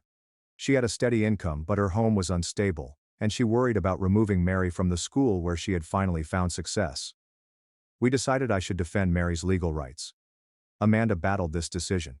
Through tears I watched her sign the paperwork. Because she thought her daughter would benefit. A new normal emerged. Mary debated, gained friends, and did well in school. Amanda visits her weekends and calls often. I safeguarded their relationship. Amanda contacted me 2 years later. She struggled to care for her kid Ethan while working full-time. She wanted me to foster him so the siblings could be together. After considering it, I took 2-year-old Ethan home. Using accountant savings I moved us to a 3-bedroom property with a yard. Work introduced me to 31 male Kevin last year. After months he got a job in another state, and we split up. We broke up without my knowing I was pregnant. I'm 25 weeks pregnant with my first. My older sister Emily, 35 female, has been trying to conceive with her husband for 9 years without success. After several fertility treatments, each failure is awful. Emily always envisioned parenthood. She dreamed of it since infancy. She helped Mary move in with me by bringing clothes and toys and taking her on weekend outings. She welcomed Ethan into our family, but her visits decreased. She cited her job schedule. But I think the kids showed her what she needed. I told my family 3 weeks ago I was pregnant. My parents loved their new grandson. Emily offered a generic congratulations before switching topics. Emily stopped returning my calls and texts after that call. Last week my mother hosted Sunday supper for us. I went alone because a friend watched Mary and Ethan. The meal was filled with pregnancy queries from my folks. Did I feel good? Did I consider names? Was the nursery ready? Emily stared at me coldly when the baby was mentioned before leaving. After supper, Emily questioned me why I took 2 foster kids when I could have real kids. Table silence. Amanda got therapy. I became a foster parent to stabilize Mary. We decided permanent guardianship was best, and Ethan moved in with me to keep the siblings together. I hardened Emily's face with every word. She said I forced my instant family on her after years of trying. She argued that I had 2 children without trying to be a mother, and now I was carelessly having a biological child. The worst part was when she said it was cruel that I took 2 foster children who could have gone to parents who deserved them more since they couldn't have children. Her comments physically shook me. My foster kids weren't astonished to be sent to the best couple, but I felt her pain. Their mother asked me to help her house the kids safely. I apologize for her issues, but I wouldn't apologize for taking in poor children. Mom asked me to go after quietly watching this encounter. I took my stuff without saying anything. Mom called the next day. She said my hostility to Emily was unnecessary given her situation. My sister was wounded and suggested I apologize. Emily received a text apologizing for my harsh comments but not the content.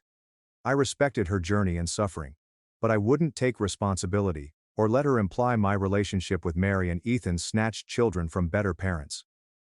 Emily ignored my text. My mother called again to say I was exacerbating things by doubling down instead of apologizing. I'm in my kitchen watching Mary and Ethan build a block tower, wondering if I did something wrong.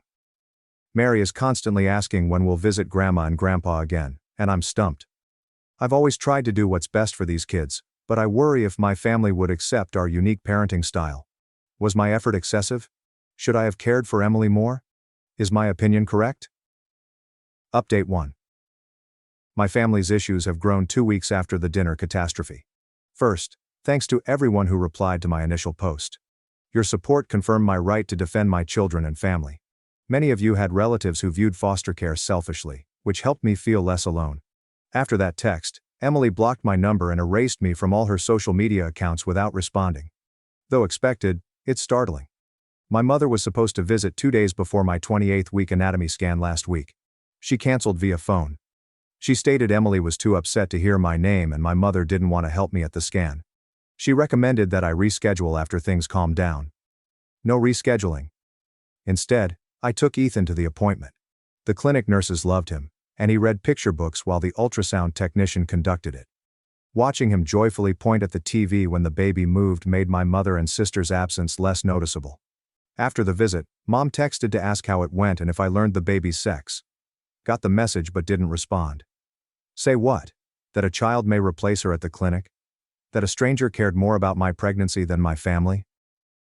Dad called 4 days ago. His call surprised me because he's impartial on family issues. After my mother told him about skipping the anatomy scan, he checked on me. He occasionally asked questions but mostly let me tell about what happened since supper. After I finished, he said something shocking. Emily and my mother were wrong, he thought. He added, providing a home for children who needed one was never something to apologize for. And while he understood Emily's pain, she had no right to make me feel guilty for my choices or my pregnancy. He volunteered to stay with me after the baby was delivered with his new wife, Susan. He proposed they help with Mary and Ethan for 2 weeks while I healed, even though they lived 3 hours away. I needed postpartum assistance after my mother volunteered for this position. I heard from Emily's husband Tom yesterday. After our fight and therapy, he reported Emily was inconsolable. No apology was requested. He admitted Emily's dinner remarks were unacceptable. He wanted me to know she was getting help and hoped we could reconcile. He was appreciated and I was delighted Emily was getting therapy.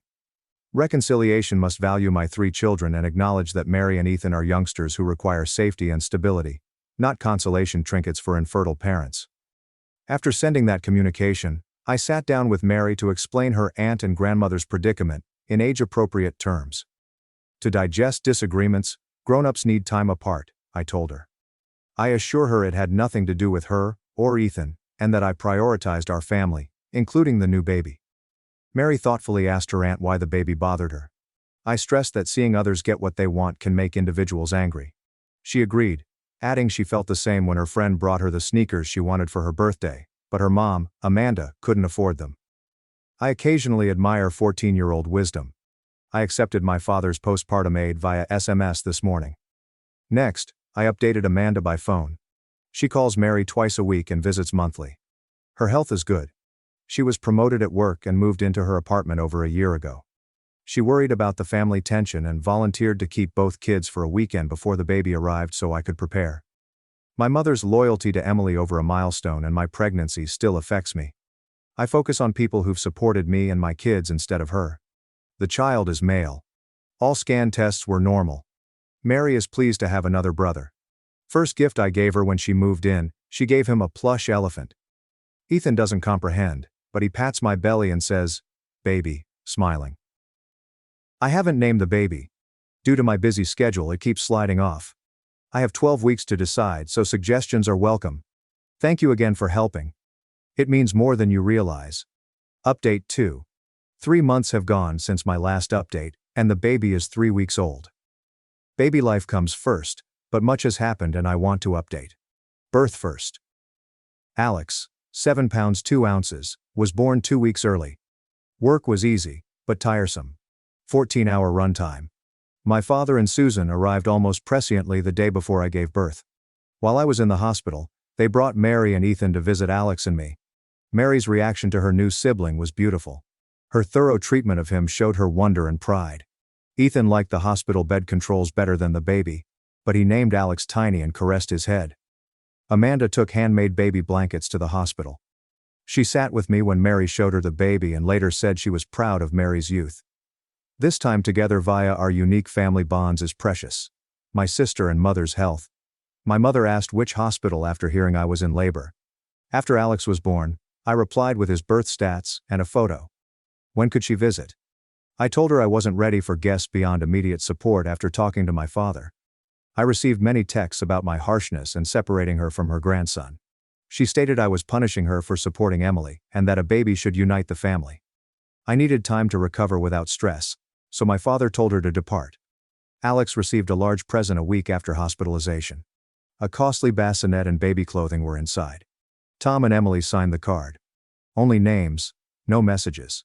So I called Tom to thank them for the gifts. He was astonished by my message and said Emily suggested the bassinet. He hesitated before saying she wasn't ready to talk. I said I appreciated the offer and the door was open for her to discuss. Mom unexpectedly visited my house 2 days later. Ethan was at playgroup, Mary was at school, and my father and Susan went grocery shopping while I was alone with a newborn. She kept ringing the doorbell, waking Alex, who had fallen asleep after eating. She pushed by me into the house and went to the living room bassinet when I opened the door. She grabbed Alex before I could stop her, raving about meeting her grandson. I felt violated by her intervention and didn't want to upset the baby. I told her to sit down and that while I was glad she wanted to meet Alex, entering unannounced was wrong. I asked her to follow my boundaries if she wanted to join us. Should I not have hidden the infant from the family, she wouldn't need such measures. Mother's mood changed once father and Susan returned. Her planned visit included giving me the baby. After witnessing my face, my father advised my mother to leave. After crying, she called to say I was turning everyone against her. Emily sent me a long email the next day. Her therapist advised her to write, but not communicate her feelings. She sent it anyway. She apologized and accused me, saying her dinner words were hurtful and that my ease at having children was a personal attack on her suffering. The final paragraph stated that she and Tom were authorized as foster parents and anticipated their first placement next month. She claimed that her therapist helped her realize her resentment at me was unwarranted and that foster care will heal her. She said she wasn't ready to see me or the baby, but wished to reconcile. Good luck with her first placement and congrats on foster parent permission. I gave her some guidance from my early fostering days and offered to talk when she was ready. No reply. My dad and Susan stayed 3 weeks longer than intended. Their help was crucial. They maintained Mary and Ethan's schedules, kept the house running well, and gave me quiet time between feedings. I was prepared for their departure. Amanda comes twice a month. She offered to care for Mary and Ethan for a week in the summer so I could focus on the baby. Mary is excited about this plan since Amanda moved to a poolside apartment complex. Getting used to 3 kids. Watching Mary read to her boys while they listen intently makes night feedings worthwhile. Ethan calls himself mommy's helper and brings me diapers. While my mother and sister's issue remains unresolved, I've found peace in focusing on our family in this house. My motherhood journey wasn't what I expected, but I wouldn't alter it for my 3 kids. Update 3. Alex, now a healthy, smart 9-month-old, has started crawling and getting into everything since my previous report 6 months ago. Though busy, my 3 kids and I have family routines. Emily and I are carefully repairing our relationship, which is the biggest news. I was texted 3 months ago to meet for coffee alone. I had Amanda watch the kids. She's my rock and met Emily at a cafe between our homes. Weather and haircut conversation dominated the first 10 minutes, making them awkward. She then showed me her phone photo of Marcus, her first foster child. Discussing Marcus affected Emily's face. She described his dinosaur fascination, reading difficulties and nightly monster check under the bed. She detailed his nightmares, initial mistrust, social worker and biological family meetings, and other issues. Something she said showed her progress. Missed it. Fostering was supposed to fill my void. It's not about me. Marcus assists his mother till she can. I nodded, grateful for her way of understanding. She said Marcus's mother was sober and working to reconcile in a year. Emily shakily replied she would miss Marcus when he went home but supported reunion. She apologized. She denied that I stole children from deserving parents, or that fostering gave her comfort. She said her immune system had consumed her, preventing her from looking beyond her loss. Fostering Marcus showed her that systemic children don't solve adult issues. While their families heal, they need safe temporary lodging. I accepted her apology and apologized for my harsh statements during our fight. We spent the next hour talking about nighttime anxieties, reaching a child with walls, and building biological family relationships. We became sisters after years of hatred. Emily wanted to see Alex, Mary, and Ethan before leaving. Marcus played in the park with us the following weekend. The kids clicked instantly. Mary directed the smaller boys, and Ethan appreciated Marcus's dinosaur knowledge. After seeing only one baby photo, Emily hugged Alex, amazed with his progress. Our family meets monthly. Relationship repair continues. When old hurts return, tension rises, but we continue. My mother-daughter bond is tougher to repair. After her unexpected visit, I wrote her a letter setting clear boundaries. No surprise visits, no criticizing my parenting or family structure. I made it clear she had to respect these boundaries to be with us. No response after 2 months. Card with a little letter arrived in the mail. I miss my grandchild. Willing to listen. Try brief supervised visits. She hesitated, but she relaxed when she saw I wasn't punishing her, just setting boundaries. Mary's school play last month featured my mother. She hugged and told Mary she was proud later. Later that night she pulled me aside and apologized for favoring her daughters. Her revelation of what mattered came from seeing all 3 children prosper under my care. Our relationship isn't ideal but improving. Amanda stays with us. She brought her new beau to dinner at our house last month. Seeing her introduce him to Mary and Ethan was powerful. She encouraged my involvement in their lives and was confident in motherhood. This adventure showed me that family is about cooperation, not competition. Mary turned 16 last week. She requested calm conversation while we prepared her birthday supper. After thinking, she wanted to adopt us. We considered this over the years, knowing she could decide when she was ready. To hear her say she was ready made me cry. The legal process starts next month. Ethan, 4, loves his big sister and entertains Alex. Alex makes Ethan laugh most. Emily and Tom are willing to foster their second child, whose mother needs time to recover. Emily called me for nursery advice and we spent hours discussing the emotional and practical aspects of fostering a newborn. Marcus thrives under their care and will return next spring. Our journey has been surprising. When I started mentoring 7 years ago, I never imagined 3 motherhoods, an irreversible family breakup, and a deeper knowledge of family. Though hard, watching my children grow up with a biological and chosen family is worth it. Go to the next story. Story 2. My parents claim my sister's marriage was damaged by my advice. Months later, a horrible secret affects everything. I'm 34F and have endured months of family issues causing insomnia. Focusing on my younger sister Ella, 29F, her arranged husband Richard, 31M, and their two children, Jill, 7F, and Jack, 4MM. Ella met Richard in college. Opposites attract. Although Ella was organized, Richard was more casual. Their balance made things seem fine for a time. They married after college and had Jill a year later. Richard was overjoyed with Jill's birth. He talked of teaching her while watching her sleep for hours.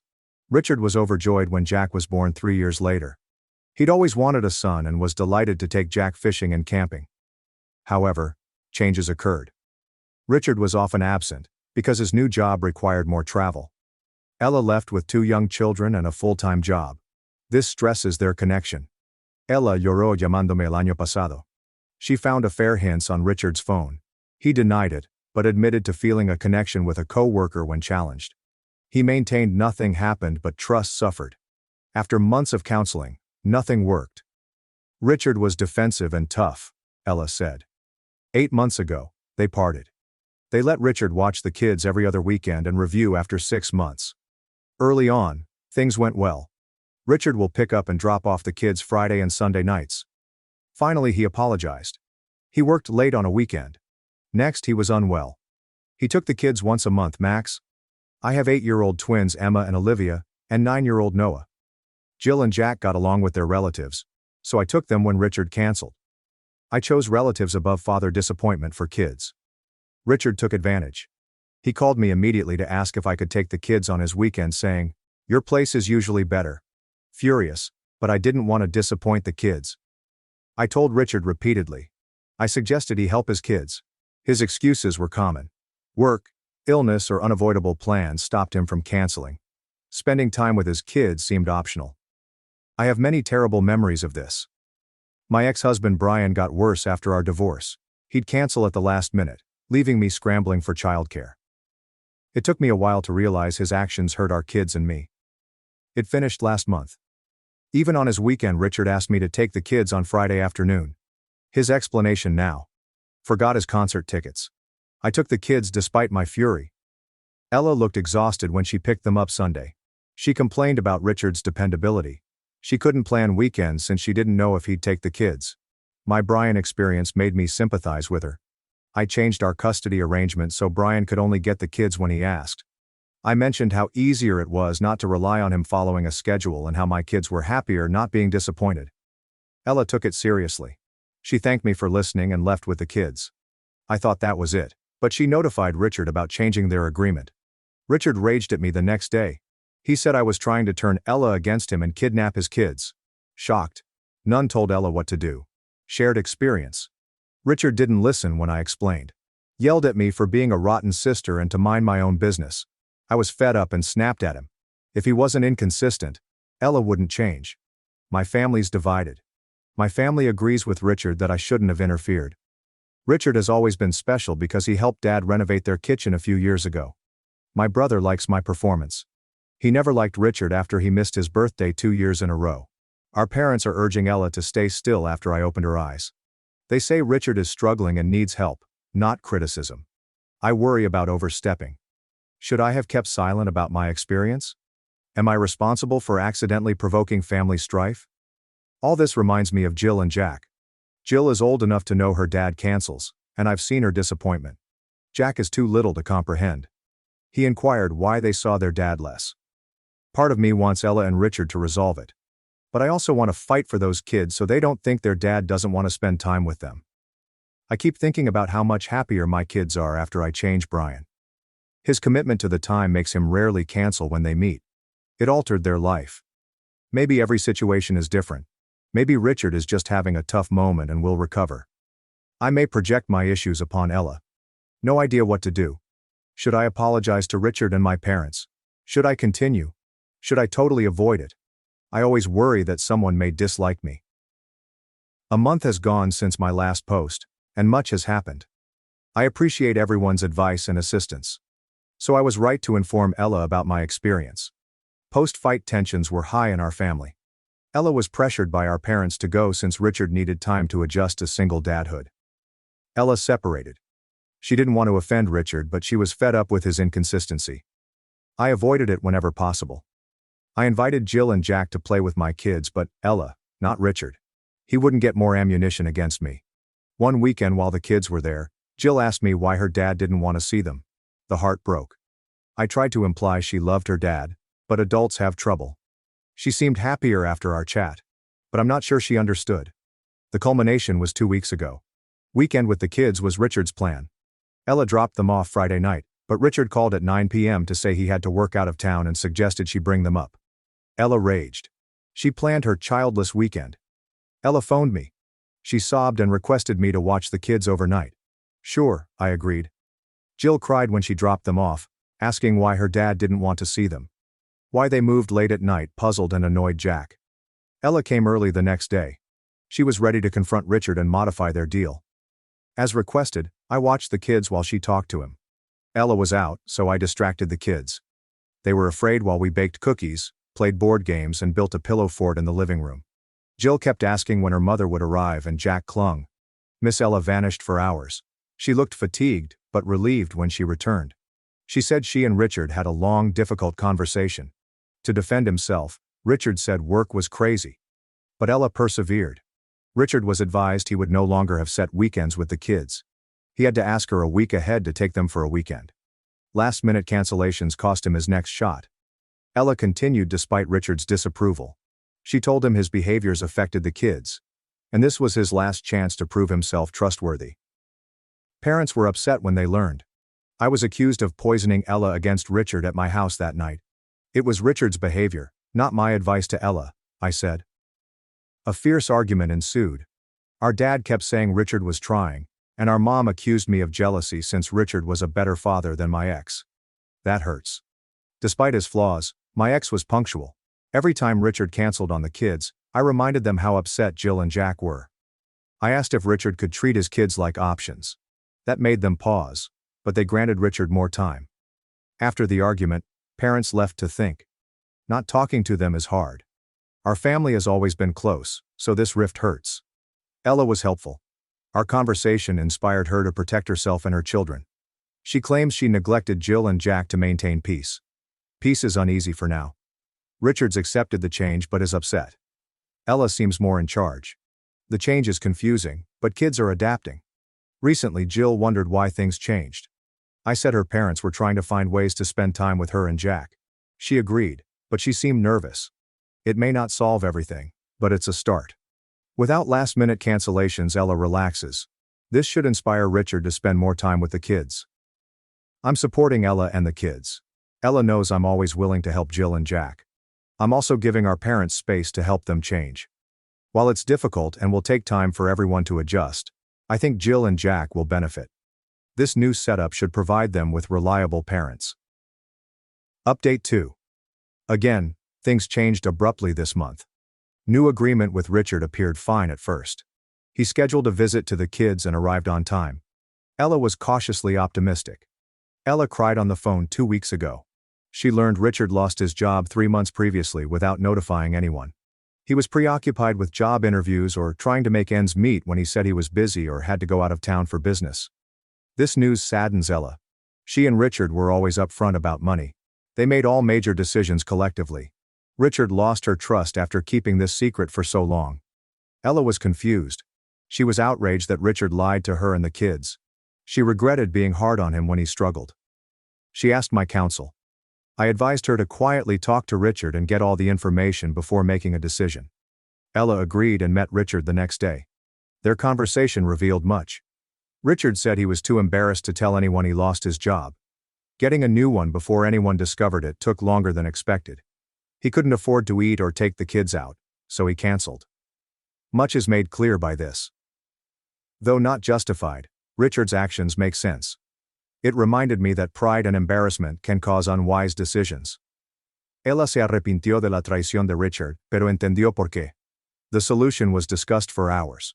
Another deal was made. Ella is more flexible, but Richard must request the kids in advance. She offered to help with the kids financially while Richard looked for work. Ella told me this. and I was amazed but proud of her understanding. I told her to be cautious. She should check Richard's employment search to make sure he wasn't taking advantage of her kindness. Our parents altered their thoughts after learning. They criticized Ella for softening after scolding her for being tough on Richard. Ella shouldn't trust Richard's excuses, they warned.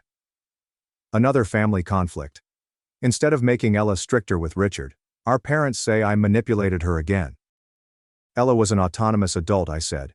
Parents indicated they were done after the fight. No further advice or help till we revealed our feelings. This entire episode has shown me how quickly we judge others without understanding the complete story. I think Richard should have been honest from the start, but I can appreciate how painful it was to lose his career. Ella and Richard are adjusting to their new agreement. More time with Dad makes the kids happier. Richard seems more interested with them, probably because he's less worried about them uncovering his secret. Supporting Ella as best I can. I've offered to help with the kids when needed, and am monitoring the situation to avoid Richard from taking advantage. My guess is that Ella and Richard's honesty and cooperation will help everyone, especially the youngsters. Update 3. Over 2 months since my last update, I'm still processing. The outcome was surprising. Richard worried and called Ella 3 weeks ago. He had a great job interview, but it was the weekend he was supposed to have the kids. He advised Ella to switch weekends. Ella offered to help Richard find work. I watched Jill and Jack so Ella could rest on interview day. Nothing was wrong until Ella called me furiously at 3 p.m. Police contacted her recently. His car wrecked on the interview route. Without knowing what to expect, we went to the hospital. Despite Richard's broken leg and bruises, we were relieved to find him alive. Here, things get tough. The accident responding officer visited us while Richard was hospitalized. He said Richard's automobile had open alcohol containers and his blood alcohol level was high. Ella was devastated. That moment dashed her hopes for Richard's future. She cried in the hospital waiting. My anger prevented me from comforting her. Richard risked death. He missed a great job that may have supported his kids. A few days after Richard left the hospital, Ella approached him. He cried and admitted to drinking for years before splitting. He said it helped him cope with unemployment and shame over not supporting his family. Our uncle's lengthy alcoholism sprang to mind with this news. It broke up our extended family and took a long time to heal. We might do the same with Richard, I thought. Ella separated. Her rage at Richard for jeopardizing everyone. She knew he needed help. After heated debate, the conclusion was reached. Richard accepted rehab. He can't visit the kids alone throughout treatment. Ella will update him twice a week via video chat on Jill and Jack. Explaining this to kids was hard. Due to her age, Jill had many difficult questions. Thank goodness Jack was too young to understand. Ella explicó a ellos que su padre necesitaba hospitalización especial. The news shocked our parents. They apologized to Ella and me for missing signs. They've helped with kids and Richard's treatment. Even though it took a major event to unify us, having them back has been comforting. My mind is still processing. I'm furious with Richard for jeopardizing so many, but I hope he gets help. Helping Ella and the kids through this difficult time is my top priority. Ella is strong. She informed the kids in an age-appropriate manner that their dad is ill and seeking therapy. She attends Ellen and meetings for self-help. I've been trying to normalize Jill and Jack's time with me, including baking and watching movies, despite their confusion and sadness. Jack is clingy, and Jill suffers nightmares. Despite the emotional roller coaster and lengthy road ahead, I'm cautiously hopeful that this could be a turning point for Richard and his relationship with his kids. Time will tell. Today, we're taking it day by day. Ella puts her kids and rehabilitation first. As Richard recovers, I'm attempting to be my family's supportive sister and aunt. I learned about communication, not jumping to conclusions, and family dynamics intricacy from this occurrence. Though difficult, I think we'll all be stronger. Thanks for watching and sticking around till the end. If you enjoyed these stories, make sure to subscribe and hit the bell so you don't miss the next drama-filled episode. She once rejected me and chose another. Now, out of a toxic relationship, she says she still loves me, but I don't feel the same anymore. Lena, 28 female, and I met in a recreational volleyball league 3 years ago. Our team practiced twice a week and played weekend matches. Our friends formed that way.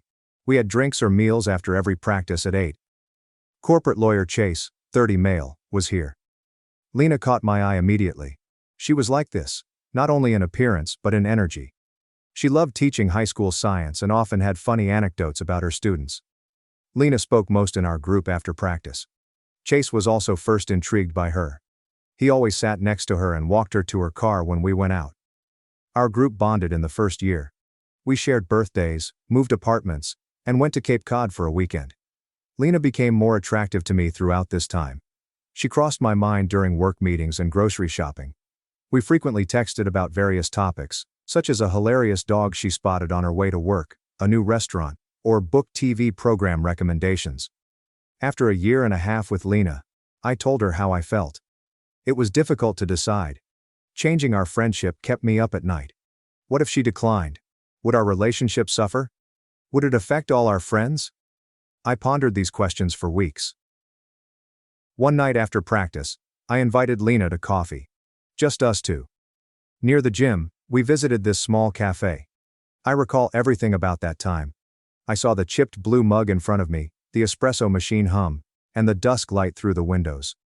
I informed Lena that my love for her had gone beyond friendship and asked if she would date me. Lena took what seemed like hours to respond to her coffee. She stated she loved our friendship but not me. She said she wasn't searching for a relationship because she was considering applying for a master's program. I spent hours staring at my ceiling at home that night. Despite the hurt, I appreciated her rejection. I avoided acting differently around her for several weeks. We kept playing volleyball, hanging out, and texting. The rejection pain dissipated as I focused on going forward. After rejecting me, Lena started dating Chase within 2 months. They revealed themselves during our Friday night drinks while holding hands. The sight hit me hard. They received congrats from everyone while I tried to absorb what was happening. She wasn't only dating someone else. She explicitly stated she didn't desire a relationship at that time. Seeing them together showed me her rejection wasn't about timing or priorities. She wasn't interested in me. I felt something change then. I lost interest in Lena. Not out of spite or resentment, but because shared passion is essential for my romantic desire. Without exchange, such feelings were trapped. I remained friends with Lena and Chase despite this news. I wanted Lena to be happy. Chase making her happy is fine with me. We still play volleyball, but I miss some after becoming CFO. Lena and I still texted, joked, and told stories. She became close friends with my sister, Claire, 32 female, with whom she went shopping and had lunch every few weeks. Thank goodness they connected. Claire wanted Boston friends after moving there recently. Chase and Lena split months ago. Our group was shocked, because they always appeared like a fantastic match. Chase stopped attending our meetings first, then Lena. When she joined us, she was quieter, and less herself. I discovered the truth 3 weeks ago. Shaking, Claire called me. Lena showed images of arm and back bruising. Chase abused her physically and emotionally. He continually judged her, monitored her phone, and cut her off from friends. This news left me flabbergasted. My longtime friend Chase, who laughed with us and helped us move apartments, was torturing Lena behind closed doors. Lena spent more time with Claire and at my house after this discovery. We encouraged her without pressuring her. She was improving, but I thought she needed professional help to digest things. Lena visited my apartment 2 weeks ago. We drank wine and chatted about nothing important. A new Netflix program, volleyball season, weather. 2 people can hardly stand in my tiny kitchen without knocking into each other. Lena kissed me while we laughed. I left the kiss after 10 seconds. I joked about the wine being stronger than expected. Lena laughed too, agreeing it was booze. Shortly after, she left to create lesson plans for tomorrow. Lena returned to my door the next morning. She asked to talk with red eyes. Sitting on my couch, she said she had loved me for months. She wished we had started our relationship earlier. Lena says she initially declined Chase's invitation. He kept delivering flowers to her school and bringing takeout from her favorite restaurant to her apartment until she agreed to a date. She felt rushed into the relationship. Lena thought she and I might have met if Chase hadn't pushed so hard. I listened to what she said, having chaotic feelings. After she stopped being romantic, I told her I loved her as a friend, but no longer loved her. I didn't feel excited about dating her anymore. Lena's face fell. She wondered whether I was rejecting her out of revenge after years of rejection. I assure her that wasn't the case, but secretly I knew her initial rejection had affected my view of her. Once I discovered she didn't share my romantic feelings, they never returned. It wasn't revenge. My initial need was shared enthusiasm. Lena seemed distraught leaving my flat. Claire called me that night. Angry I rejected Lena. She said Lena was my perfect match and I was nasty and vengeful. Claire claimed that Chase, a textbook narcissist, had twisted Lena, and I was punishing her for nothing. Lena texted me the next day, requesting solitude. She suggested we quit seeing each other. This upsets me because I tried to keep our friendship despite my sad sentiments when she rejected me years ago. I still consider Lena a friend and hope we can reconnect. I granted her space and planned to contact her when things calmed down. Claire needed to be told about limits and asked to leave first. 2 weeks have passed since I posted, and things have taken some unexpected turns. Claire joined me for lunch the day after my post. She silently read the Reddit thread on my phone while I picked up my omelet. Her phone was put down and she apologized after reading. Claire agreed that she shouldn't meddle and pledged to back my decision. She even agreed with many commenters that Lena and I should be apart for now. My chat with Claire went better than expected, and I was relieved to resolve at least one stress. After much counsel and my own instincts, I chose to stay away from Lena. We had time to process because I didn't text or phone her. A week after meeting Claire, I attended a friend's Cambridge housewarming celebration. The apartment was full of people, music was loud, and everyone seemed happy. After a hard week at work, I went home around midnight, exhausted. When I got to my building, the front desk clerk said Lena was waiting. Unsure what was so essential that she needed to see me at midnight, I allowed her up. Lena was looking better after months. She smiled broadly and had sparkling eyes when she saw me. She hugged me like she missed me and wanted to hang out. Lena said she saw my party Instagram story and asked our common buddy where I was. When she heard I left early, she came over. I had a few drinks while talking to Lena after drinking at the party. We reminisced about our week apart in a relaxed manner. Lena kissed me again in my kitchen. Due to drink and familiarity, I didn't stop her this time. Lena slept. I got up first the next morning, my head hammering from the cocktails. I went to fetch coffee while Lena slept, unsure what transpired. She was showering when I returned. I waited on the bed with coffees, knowing we had to chat. Lena requested to speak. She admitted I could believe she was using me as a rebound or backup following Chase, but she assured her feelings were genuine. She wanted to show me we could work together and be a couple. I told Lena I was confused. Though the night before had been pleasant, I still didn't feel the same way about her as she did about me. I said my feelings for her were not romantic. Lena sobbed and asked if she could alter my mind. I advised us to take a break to calm down. Perhaps we could revisit the conversation with clearer heads and repair our friendship. But seeing each other now will hurt more. Lena cried more but agreed. After breakfast and easy discussion, she departed my apartment a few hours later. I paced my apartment after she departed, shaken by all that happened. Despite our physical intimacy, my feelings remained the same. Although it was harder than expected, I knew a clean break was right. Later, I realized sleeping with Lena was wrong. Alcohol clouded my judgment, sending confusing signals when she needed clarity. Coffee I brought back wasn't a boyfriend gift. Coffee preceded an uncomfortable conversation. I think Lena needs time to recover from Chase. Abuse produces profound wounds that take time to heal. Therefore, she may not be ready for another relationship. My romantic sentiments for Lena are 95% gone. The night we spent together caused some doubt. But it was due to our physical connection, not my mood. I will maintain our clean break for now. It feels like our cleanest, nicest path forward. Update 2. A month has passed since my last post, and Lena's position has worsened unexpectedly. After Lena departed my flat after our night, I banned contact. 2 days later, she texted to discuss. I said I didn't like it, and that we needed time apart for now. After that, Lena texted several times. First saying she understood, then saying we'd be great together, and eventually saying I was wrong to push her away. These texts stopped coming after I didn't react. I reluctantly admit that our friendship was probably over. That knowledge made me sad, but I thought we had to move on and find pleasure elsewhere.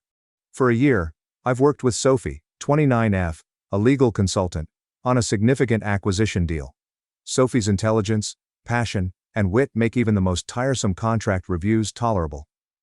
During our months of working together, I had strong feelings for her, but never acted on them due to our professional connection. I asked Sophie out for coffee months ago, but she graciously rejected it. saying it wouldn't be acceptable while we were working on the sale. I fully respected her boundaries and agreed. We completed our acquisition 2 weeks ago.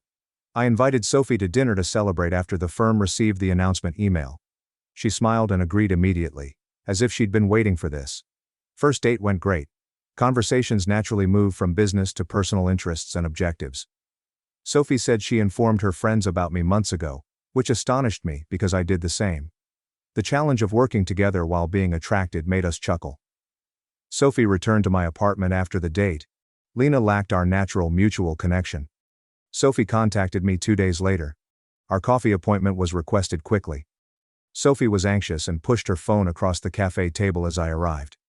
Lena's LinkedIn message appeared. Lena found out about Sophie and me. She informed Sophie of our relationship in her first communication. Lena said her and I were going through a rough patch. After Sophie didn't react, Lena sent another message accusing me of manipulating women, serial dating and hurting women who fell for me. Sophie was naturally alarmed by these messages. She liked me but didn't want to get engaged in romantic drama.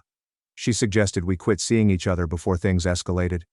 I told Lena the whole story to avoid losing Sophie to false allegations. Sophie saw my original Reddit post about the event. After reading everything, Sophie consented to visit me, but I could see the episode had shaken her trust in our promising relationship. Lena's attempt to ruin my connection with Sophie upset me. I pondered addressing Lena and saying hurtful things. I've never retaliated, even when provoked. However, Sophie and I blocked Lena on all social media and communication methods. I called Claire to tell her, and Lena's behavior startled her too. Claire said she wasn't in touch with Lena anymore, which I trusted. I chose not to notify our mutual friends about Lena's situation. Some friends may only hear Lena's account, but I'm keeping my personal life secret. Only LinkedIn remains for professional reasons after I canceled most social media accounts. Many reviewers on my prior postings told me Lena might be manipulative or unstable, but I ignored them. I now see what they saw that I missed due to our friendship. If Lena contacts me again, I'll set boundaries. I wonder if Lena's friendship with Chase affects her more than we thought. Her destructive behavior may have been taught by an abusive relationship. Despite my anger at her behavior, I remember Lena as compassionate, witty and passionate about teaching, and I see how much she's changed. Update 3. I wanted to inform you on how things went after 3 months. After Lena tried to interfere with my relationship with Sophie, she didn't contact us for a month. Her presence at places she knew I may have increased. She visited my gym, the coffee shop near my office during lunch, then a restaurant where I was having dinner with coworkers. I avoid interaction and depart swiftly every time. I resolved to take direct action after 5 coincidental meetings. A lawyer urged me to write Lena an official no-contact letter. The letter indicated that I did not want to engage with her, and that any attempts to contact me or visit me would be harassment. Lena emailed me and Sophie a lengthy email 2 days after the letter arrived. She apologized and said she had started therapy to cope with her connection with Chase. She wrote that she admits her actions were wrong and will respect our boundaries. I ignored the email per my lawyer's advice. We agreed to keep Lena out of touch after discussing it with Sophie. Despite the earnest apology, the relationship was too damaged to renew. Claire briefly contacted Lena after the apology email. Claire reports that Lena regrets her behavior and is addressing major concerns related to her relationship with Chase. Claire and Lena met for coffee once, but Claire felt it would be disloyal to me and complex given the past. The drama eventually disbanded our volleyball team. Some friends stayed with me, others with Lena, and some left, uneasy. Some days I miss those friendships, but I know why. Sophie and I have been dating for 4 months. My relationship with Lena was complicated, but this one went smoothly. We have agreed to move in together when my lease ends next month. Working together goes nicely. We're professional at work, but enjoy our personal lives. I learned via mutual contacts that Chase moved to Chicago for work. No one in our former buddy circle talks to him, and Lena filed a police report about the abuse, but didn't press charges. Time has allowed me to process everything. My experience with Lena showed me the importance of setting boundaries and ending friendships. I'm no longer angry at Lena, but I don't want to see her. Through this, Claire and I have become closer as friends. Now a trusted confidant, her friendship with Sophie is growing. We have weekly dinners and feel like we're establishing a healthy social group. I learned from this that sometimes the hardest actions, like cutting ties with a loved one, are vital for your well-being. Moving forward requires letting go, even if it hurts. I appreciate building a life with respectful limits and open communication. Thank you to everyone who advised and supported me during this difficult time. Your advice helped me manage difficult emotions and make better choices. I'll stop posting updates now that this chapter is over. Move on to the next story. Story 2. My jobless cousin bullied my sister after my parents let him stay. My parents chose him over us when I defended her. I'm a 25 female and live with my parents while finishing my social work master's. Our family has always been close despite sibling rivalries and disagreements. I'm the middle child between my older brother Jake, 28 male, and younger sister Mia, 21 female. Our parents raised us to always look out for each other. Our parents, David, 55 male, and Linda, 53 female, have always supported our goals. They encouraged us to study, even if it meant staying home to save money. Due to this, I don't pay rent but contribute to utilities and groceries. Our arrangement has worked wonderfully for years. Jake returned home last year after quitting his marketing job. When his firm restructured, he was living in the city and climbing the corporate ladder. He lost his job and struggled to pay rent in his luxury apartment. Jake returned home to regroup and find his footing, so our parents welcomed him. Mia, the youngest, attends community college at home. She's always been our most sensitive and artistic. Mia is pursuing her photography passion, while Jake and I choose more traditional careers. Our parents are supportive but worried about her field's financial security. Our cousin Alex, 23 million, came to be with us 2 months ago, changing our life. My mom's sister's son, Alex, was our vacation and summer companion. He was always the life of the party, quick with a joke and never took anything seriously. Alex struggled despite his easygoing exterior. Alex struggled with his parents' breakup throughout high school. He acted out, got in trouble, and quit college after a semester. He's bounced between jobs for years, never finding his niche. His recent relationship with Sarah seemed to change him. Alex seemed to be settling down and planning his future for the first time in years. We were surprised when Alex arrived 2 months earlier, looking lost and defeated. He said Sarah broke up with him and kicked him out of their flat. He was too embarrassed to return to his mother's house and had nowhere else to go. Since our parents are loving, they offered him our guest room till he recovered. All appeared well at first. Alex was appreciative for the support and tried to help around the house. He did the dishes, mowed the lawn, and helped Jake with job applications without being asked. We hoped this would wake Alex up and change his life. After a month with Alex, I noticed a difference in household dynamics. It started off subtly, a snarky remark or a backhanded compliment. Most comments seemed to target Mia. I originally dismissed it as Alex's regular mocking. He'd always been a jokester, even as a kid. As time went on, I couldn't ignore the pattern. Alex seemed to intentionally upset Mia. Alex said, "Isn't that skirt a little short for a family dinner?" Or, "I bet you're trying to impress that barista at the coffee shop." When Mia talked about her photography projects, Alex rolled his eyes and said something about starving artists. I tried to discuss it discreetly with Alex. I approached him in the kitchen one afternoon when everyone was out. I said, "Hey Alex," attempting to be casual. "I've noticed you've been pretty hard on Mia lately. Is everything okay?" Alex shrugged, grabbed a beer from the fridge. "I'm joking," he said. "Mia must toughen up to succeed in life. Besides, it's not my fault if she can't take a joke." "I didn't want to create house tension," he said. "I choose to monitor the situation." I spent more time in the common areas while Alex and Mia were home to deter misbehavior. Mia was increasing her withdrawal. Her living room was her favorite spot for sketching and laptop photo processing. She mostly holds up in her room now. After hesitating, she told me Alex's comments were hurting her. "I can't do anything right while he's around," she said, crying. "But I don't want to tell Mom and Dad. By keeping Alex, they're doing so much." I assure Mia that her feelings were valid, and that she had a right to feel comfortable at home. Mia asked me not to tell our parents about the situation. Alex was already struggling, and she didn't want to cause controversy. A family supper last week resolved matters. All of us were at the table for Mom's excellent lasagna. The conversation started lightly with Jake mentioning a promising employment opportunity and Dad planning a weekend fishing vacation. Suddenly Mia revealed that she was going on a date with a photography classmate. Alex's demeanor changed when she spoke. His sparkle in his eyes made me apprehensive as he leaned forward. Well, he sarcastically remarked. It appears our tiny Mia is finally expressing herself. Mia flushed red and stared at her plate as Alex interrogated her about the guy, asking increasingly personal and inappropriate questions. So, is this guy aware of your, shall we say, limited experience? Or, are you planning to fake it till you make it? He sneezed. I saw Mia shrinking in her chair, mortified. I tried to change the subject by asking Dad about his fishing trip, but Alex kept going. He turned to me and narrowed his eyes. What's the matter, sis? Afraid little Mia can't handle a little teasing? Or are you jealous that she has a date and you don't? Enough, Alex, I snap. You're a guest in this house, and you need to show some respect. Just because your life is a mess doesn't mean you can take it out on Mia or anyone else. The table fell silent, and everyone stared at me in shock. Alex's face contorted with anger. He stood up suddenly, his chair scraping loudly against the floor. You know what? I don't need this.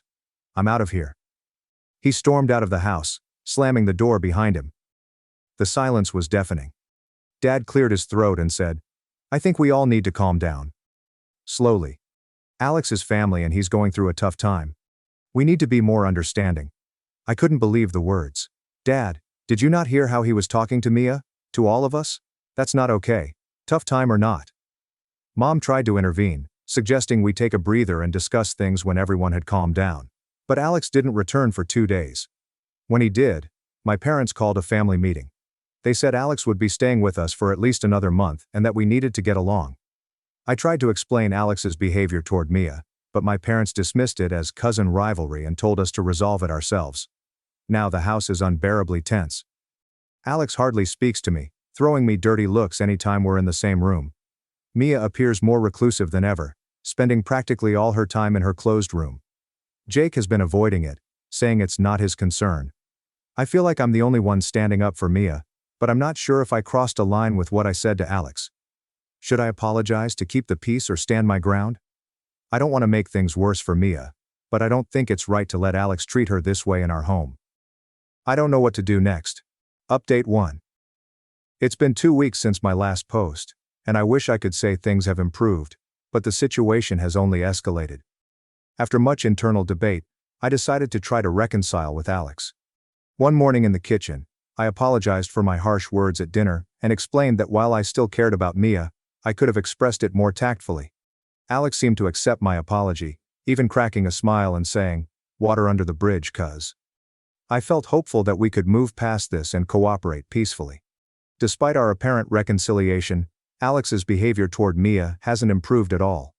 If anything, it seems to have gotten worse, as if he's trying to make up for lost time. He's become more subtle in his jabs, making innocent-sounding comments with a clear mockery undercurrent. I helped Mia choose her outfit and gave her a pep talk before she left for her date with the guy from her photography class last weekend. She had been nervous all week, changing her outfit multiple times and worrying about every detail.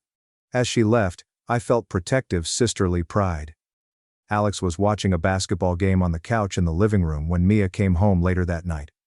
When she came in, he muted the TV and sat up, displaying a predatory grin. Well, look who's doing the walk of shame, he said, his voice dripping with insinuation. Mia tried to brush him off, mumbling a quick goodnight as she headed upstairs. Alex wasn't ready to let her off the hook, so he started grilling her about the date, getting more crass and invasive. Come on, Mia, don't be shy, he said. Did he get to second base or did you strike out again? I was in the kitchen doing dishes, but I heard everything. Alex, that's enough, I said firmly. Mia doesn't have to tell you about her date. Alex held up his hands and mocked surrender. Whoa, easy there, big sis. I'm just looking out for my little cousin. Someone's got to make sure she's not getting taken advantage of, right? He turned back to Mia, his voice becoming patronizing. Mia snapped, releasing months of pent-up rage as she shouted, "Shut up, Alex. Quit talking. I'm weary of your jokes and comments. Not hilarious. I feel horrible and they're useless." The room became silent as Alex and I were astonished by Mia's scream.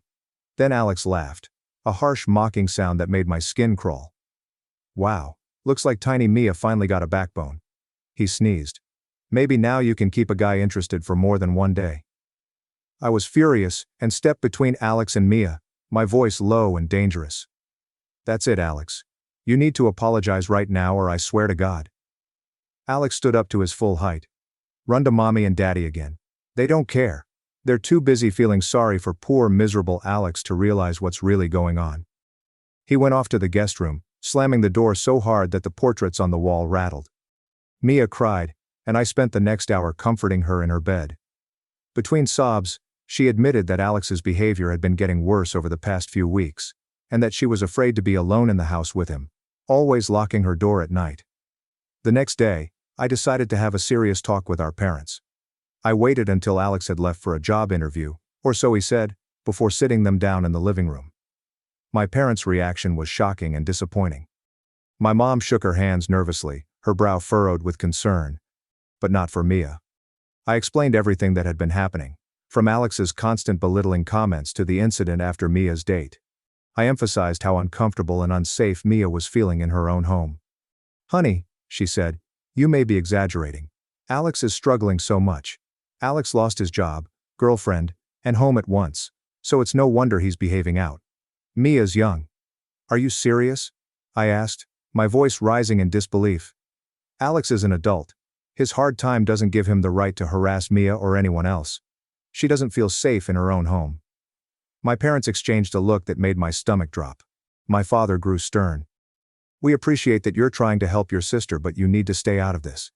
Alex is family, and we won't kick him out when he has nowhere else to go." "So what? We just let him keep treating Mia like this?" I demanded. My mother sobbed. "We'll talk to Alex. We're not kicking anyone out, but if you keep causing problems, we may have to adjust our financial support. Your tuition isn't cheap, you know." I felt slapped. I couldn't believe my parents were prioritizing Alex's comfort over Mia's safety, and using my education to keep me quiet. I stormed out of the room, my mind reeling. Now I'm at a loss. Mia is miserable. Alex is unapologetic. My parents seem determined to ignore everything. Jake still wants to help, saying it's not his problem, but I feel like I'm the only one trying to protect Mia, and I'm afraid of the consequences if I push too hard. I'm starting to wonder if I should move out, but I don't know how I'd afford it while finishing my degree. Leaving Mia alone makes me sick, but I'm running out of options. Does anyone have any advice on how to support Mia without alienating my family, or jeopardizing my education? I feel trapped in an impossible situation, and don't know what to do. Update 2. The past week has been a roller coaster of emotions and events that I'm still processing. After my last update, I felt trapped. My parents refused to acknowledge Alex's seriousness, leaving me feeling helpless and frustrated. I knew I needed to do something more concrete to protect Mia, but I was afraid of overstepping or making things worse. After much internal debate, I made a decision I'm still not comfortable with. I set up a hidden camera in the living room, which is unethical and possibly illegal, but I needed evidence to show my parents that they couldn't deny it. I borrowed a small camera from a friend in my program and carefully placed it on an angled bookshelf to capture most of the living room and part of the kitchen. After 3 days of anxiously checking the footage each night when everyone was asleep, I saw nothing particularly damning, just the usual family comings and goings. But on the 4th day, Alex cornered Mia in the kitchen while she was getting a glass of water. He blocked her path, leaning in close as he spoke. The audio was muffled, but I could hear Mia's fear as she asked him to move. Alex reached out and tried to touch her face, but she jerked away, knocking over her glass. As water spilled across the counter, Mia ducked under Alex's arm and ran upstairs. I was shaking with anger as I watched the footage. This was no longer about snide comments or inappropriate jokes, this was physically intimidating. I went to confront Alex, but he wasn't in the house. I found Mia curled up on her bed with her headphones on. She cried when I showed her the video, admitting that Alex had been getting more physical with his jokes in recent weeks. We showed our parents the video when they got home from work. My mom cried and my dad turned red with anger. Instead of yelling at Alex, he yelled at me. "You violated everyone's privacy. What were you thinking?" I was shocked. I tried to talk about Alex's behavior, but my parents kept talking about me breaking their trust and how low I would go. When I told my dad that the camera had caught Alex assaulting Mia, he said, it was probably just a misunderstanding, as if to say that Alex was probably just teasing. Mia, who had been quiet throughout the confrontation, stood up and said, "I can't believe you're defending him," shaking her head. "I'm not safe here anymore. I want to leave." That's when I knew we had to leave. I told my parents they were failing to protect their daughter and that I couldn't stand by and watch, I helped Mia pack a bag, threw some of my own things in, and we left that night. Jake finally intervenes and is trying to mediate between us and our parents, but they're more concerned about me overreacting and dividing the family than Alex's behavior. If I don't apologize for the camera incident at home, they'll cut me off financially. I'm looking into getting Mia and me our own place, but it's going to be tight. I'm also considering going to the police with the video footage, but I'm worried about Mia. How do I protect Mia and myself while dealing with the fallout from my family? Has anyone dealt with unsupportive parents? Update 3. A month has passed since my last update, and so much has changed. After much discussion with Mia and advice from a domestic violence hotline, we decided to file a police report about Alex's behavior. It was hard, but we knew it was necessary for our safety and to prevent Alex from harming others. The officers who took our statement were understanding and professional. They reviewed my video footage and took detailed accounts from Mia and me about Alex's behavior. They said Alex's actions may have been harassment rather than assault, but the video of him cornering Mia was particularly concerning. The police also interviewed our parents and Jake, which seemed to wake them up to the seriousness of the situation. Mom called me in tears, apologizing for not believing us sooner, and begging us to come home. Dad was more reserved, but Jake said he seemed shaken by the police involvement. We also contacted our aunt, Alex's mother, to let her know what was going on. Instead of defending Alex, she broke down and revealed that this wasn't the first time he had shown inappropriate behavior toward women. The family had swept away incidents in high school and college, hoping Alex would grow out of it. Due to the police report and investigation, Alex is now facing charges of harassment and attempted sexual assault. He's been ordered to stay away from Mia and me and is no longer living at our parents' house. Last I heard, he's staying with a friend and must attend counseling. Mom has been calling daily to check on us and offering to pay for Mia's therapy. Dad is still struggling to accept everything, but he's trying. He helped us move our remaining things out of the house and respects our need for space. Jake has surprisingly stepped up in a big way.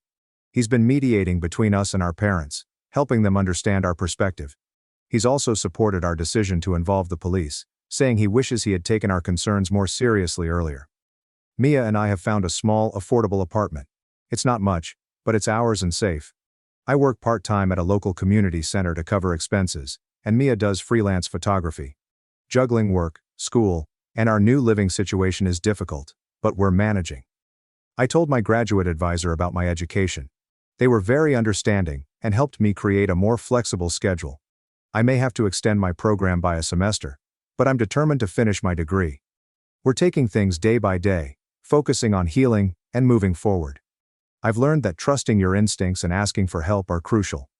Thank you to everyone who gave advice and support throughout this ordeal. Your words of encouragement meant more than you know. If anyone else is in a similar circumstance, please ask for help. You're not alone and deserve home safety.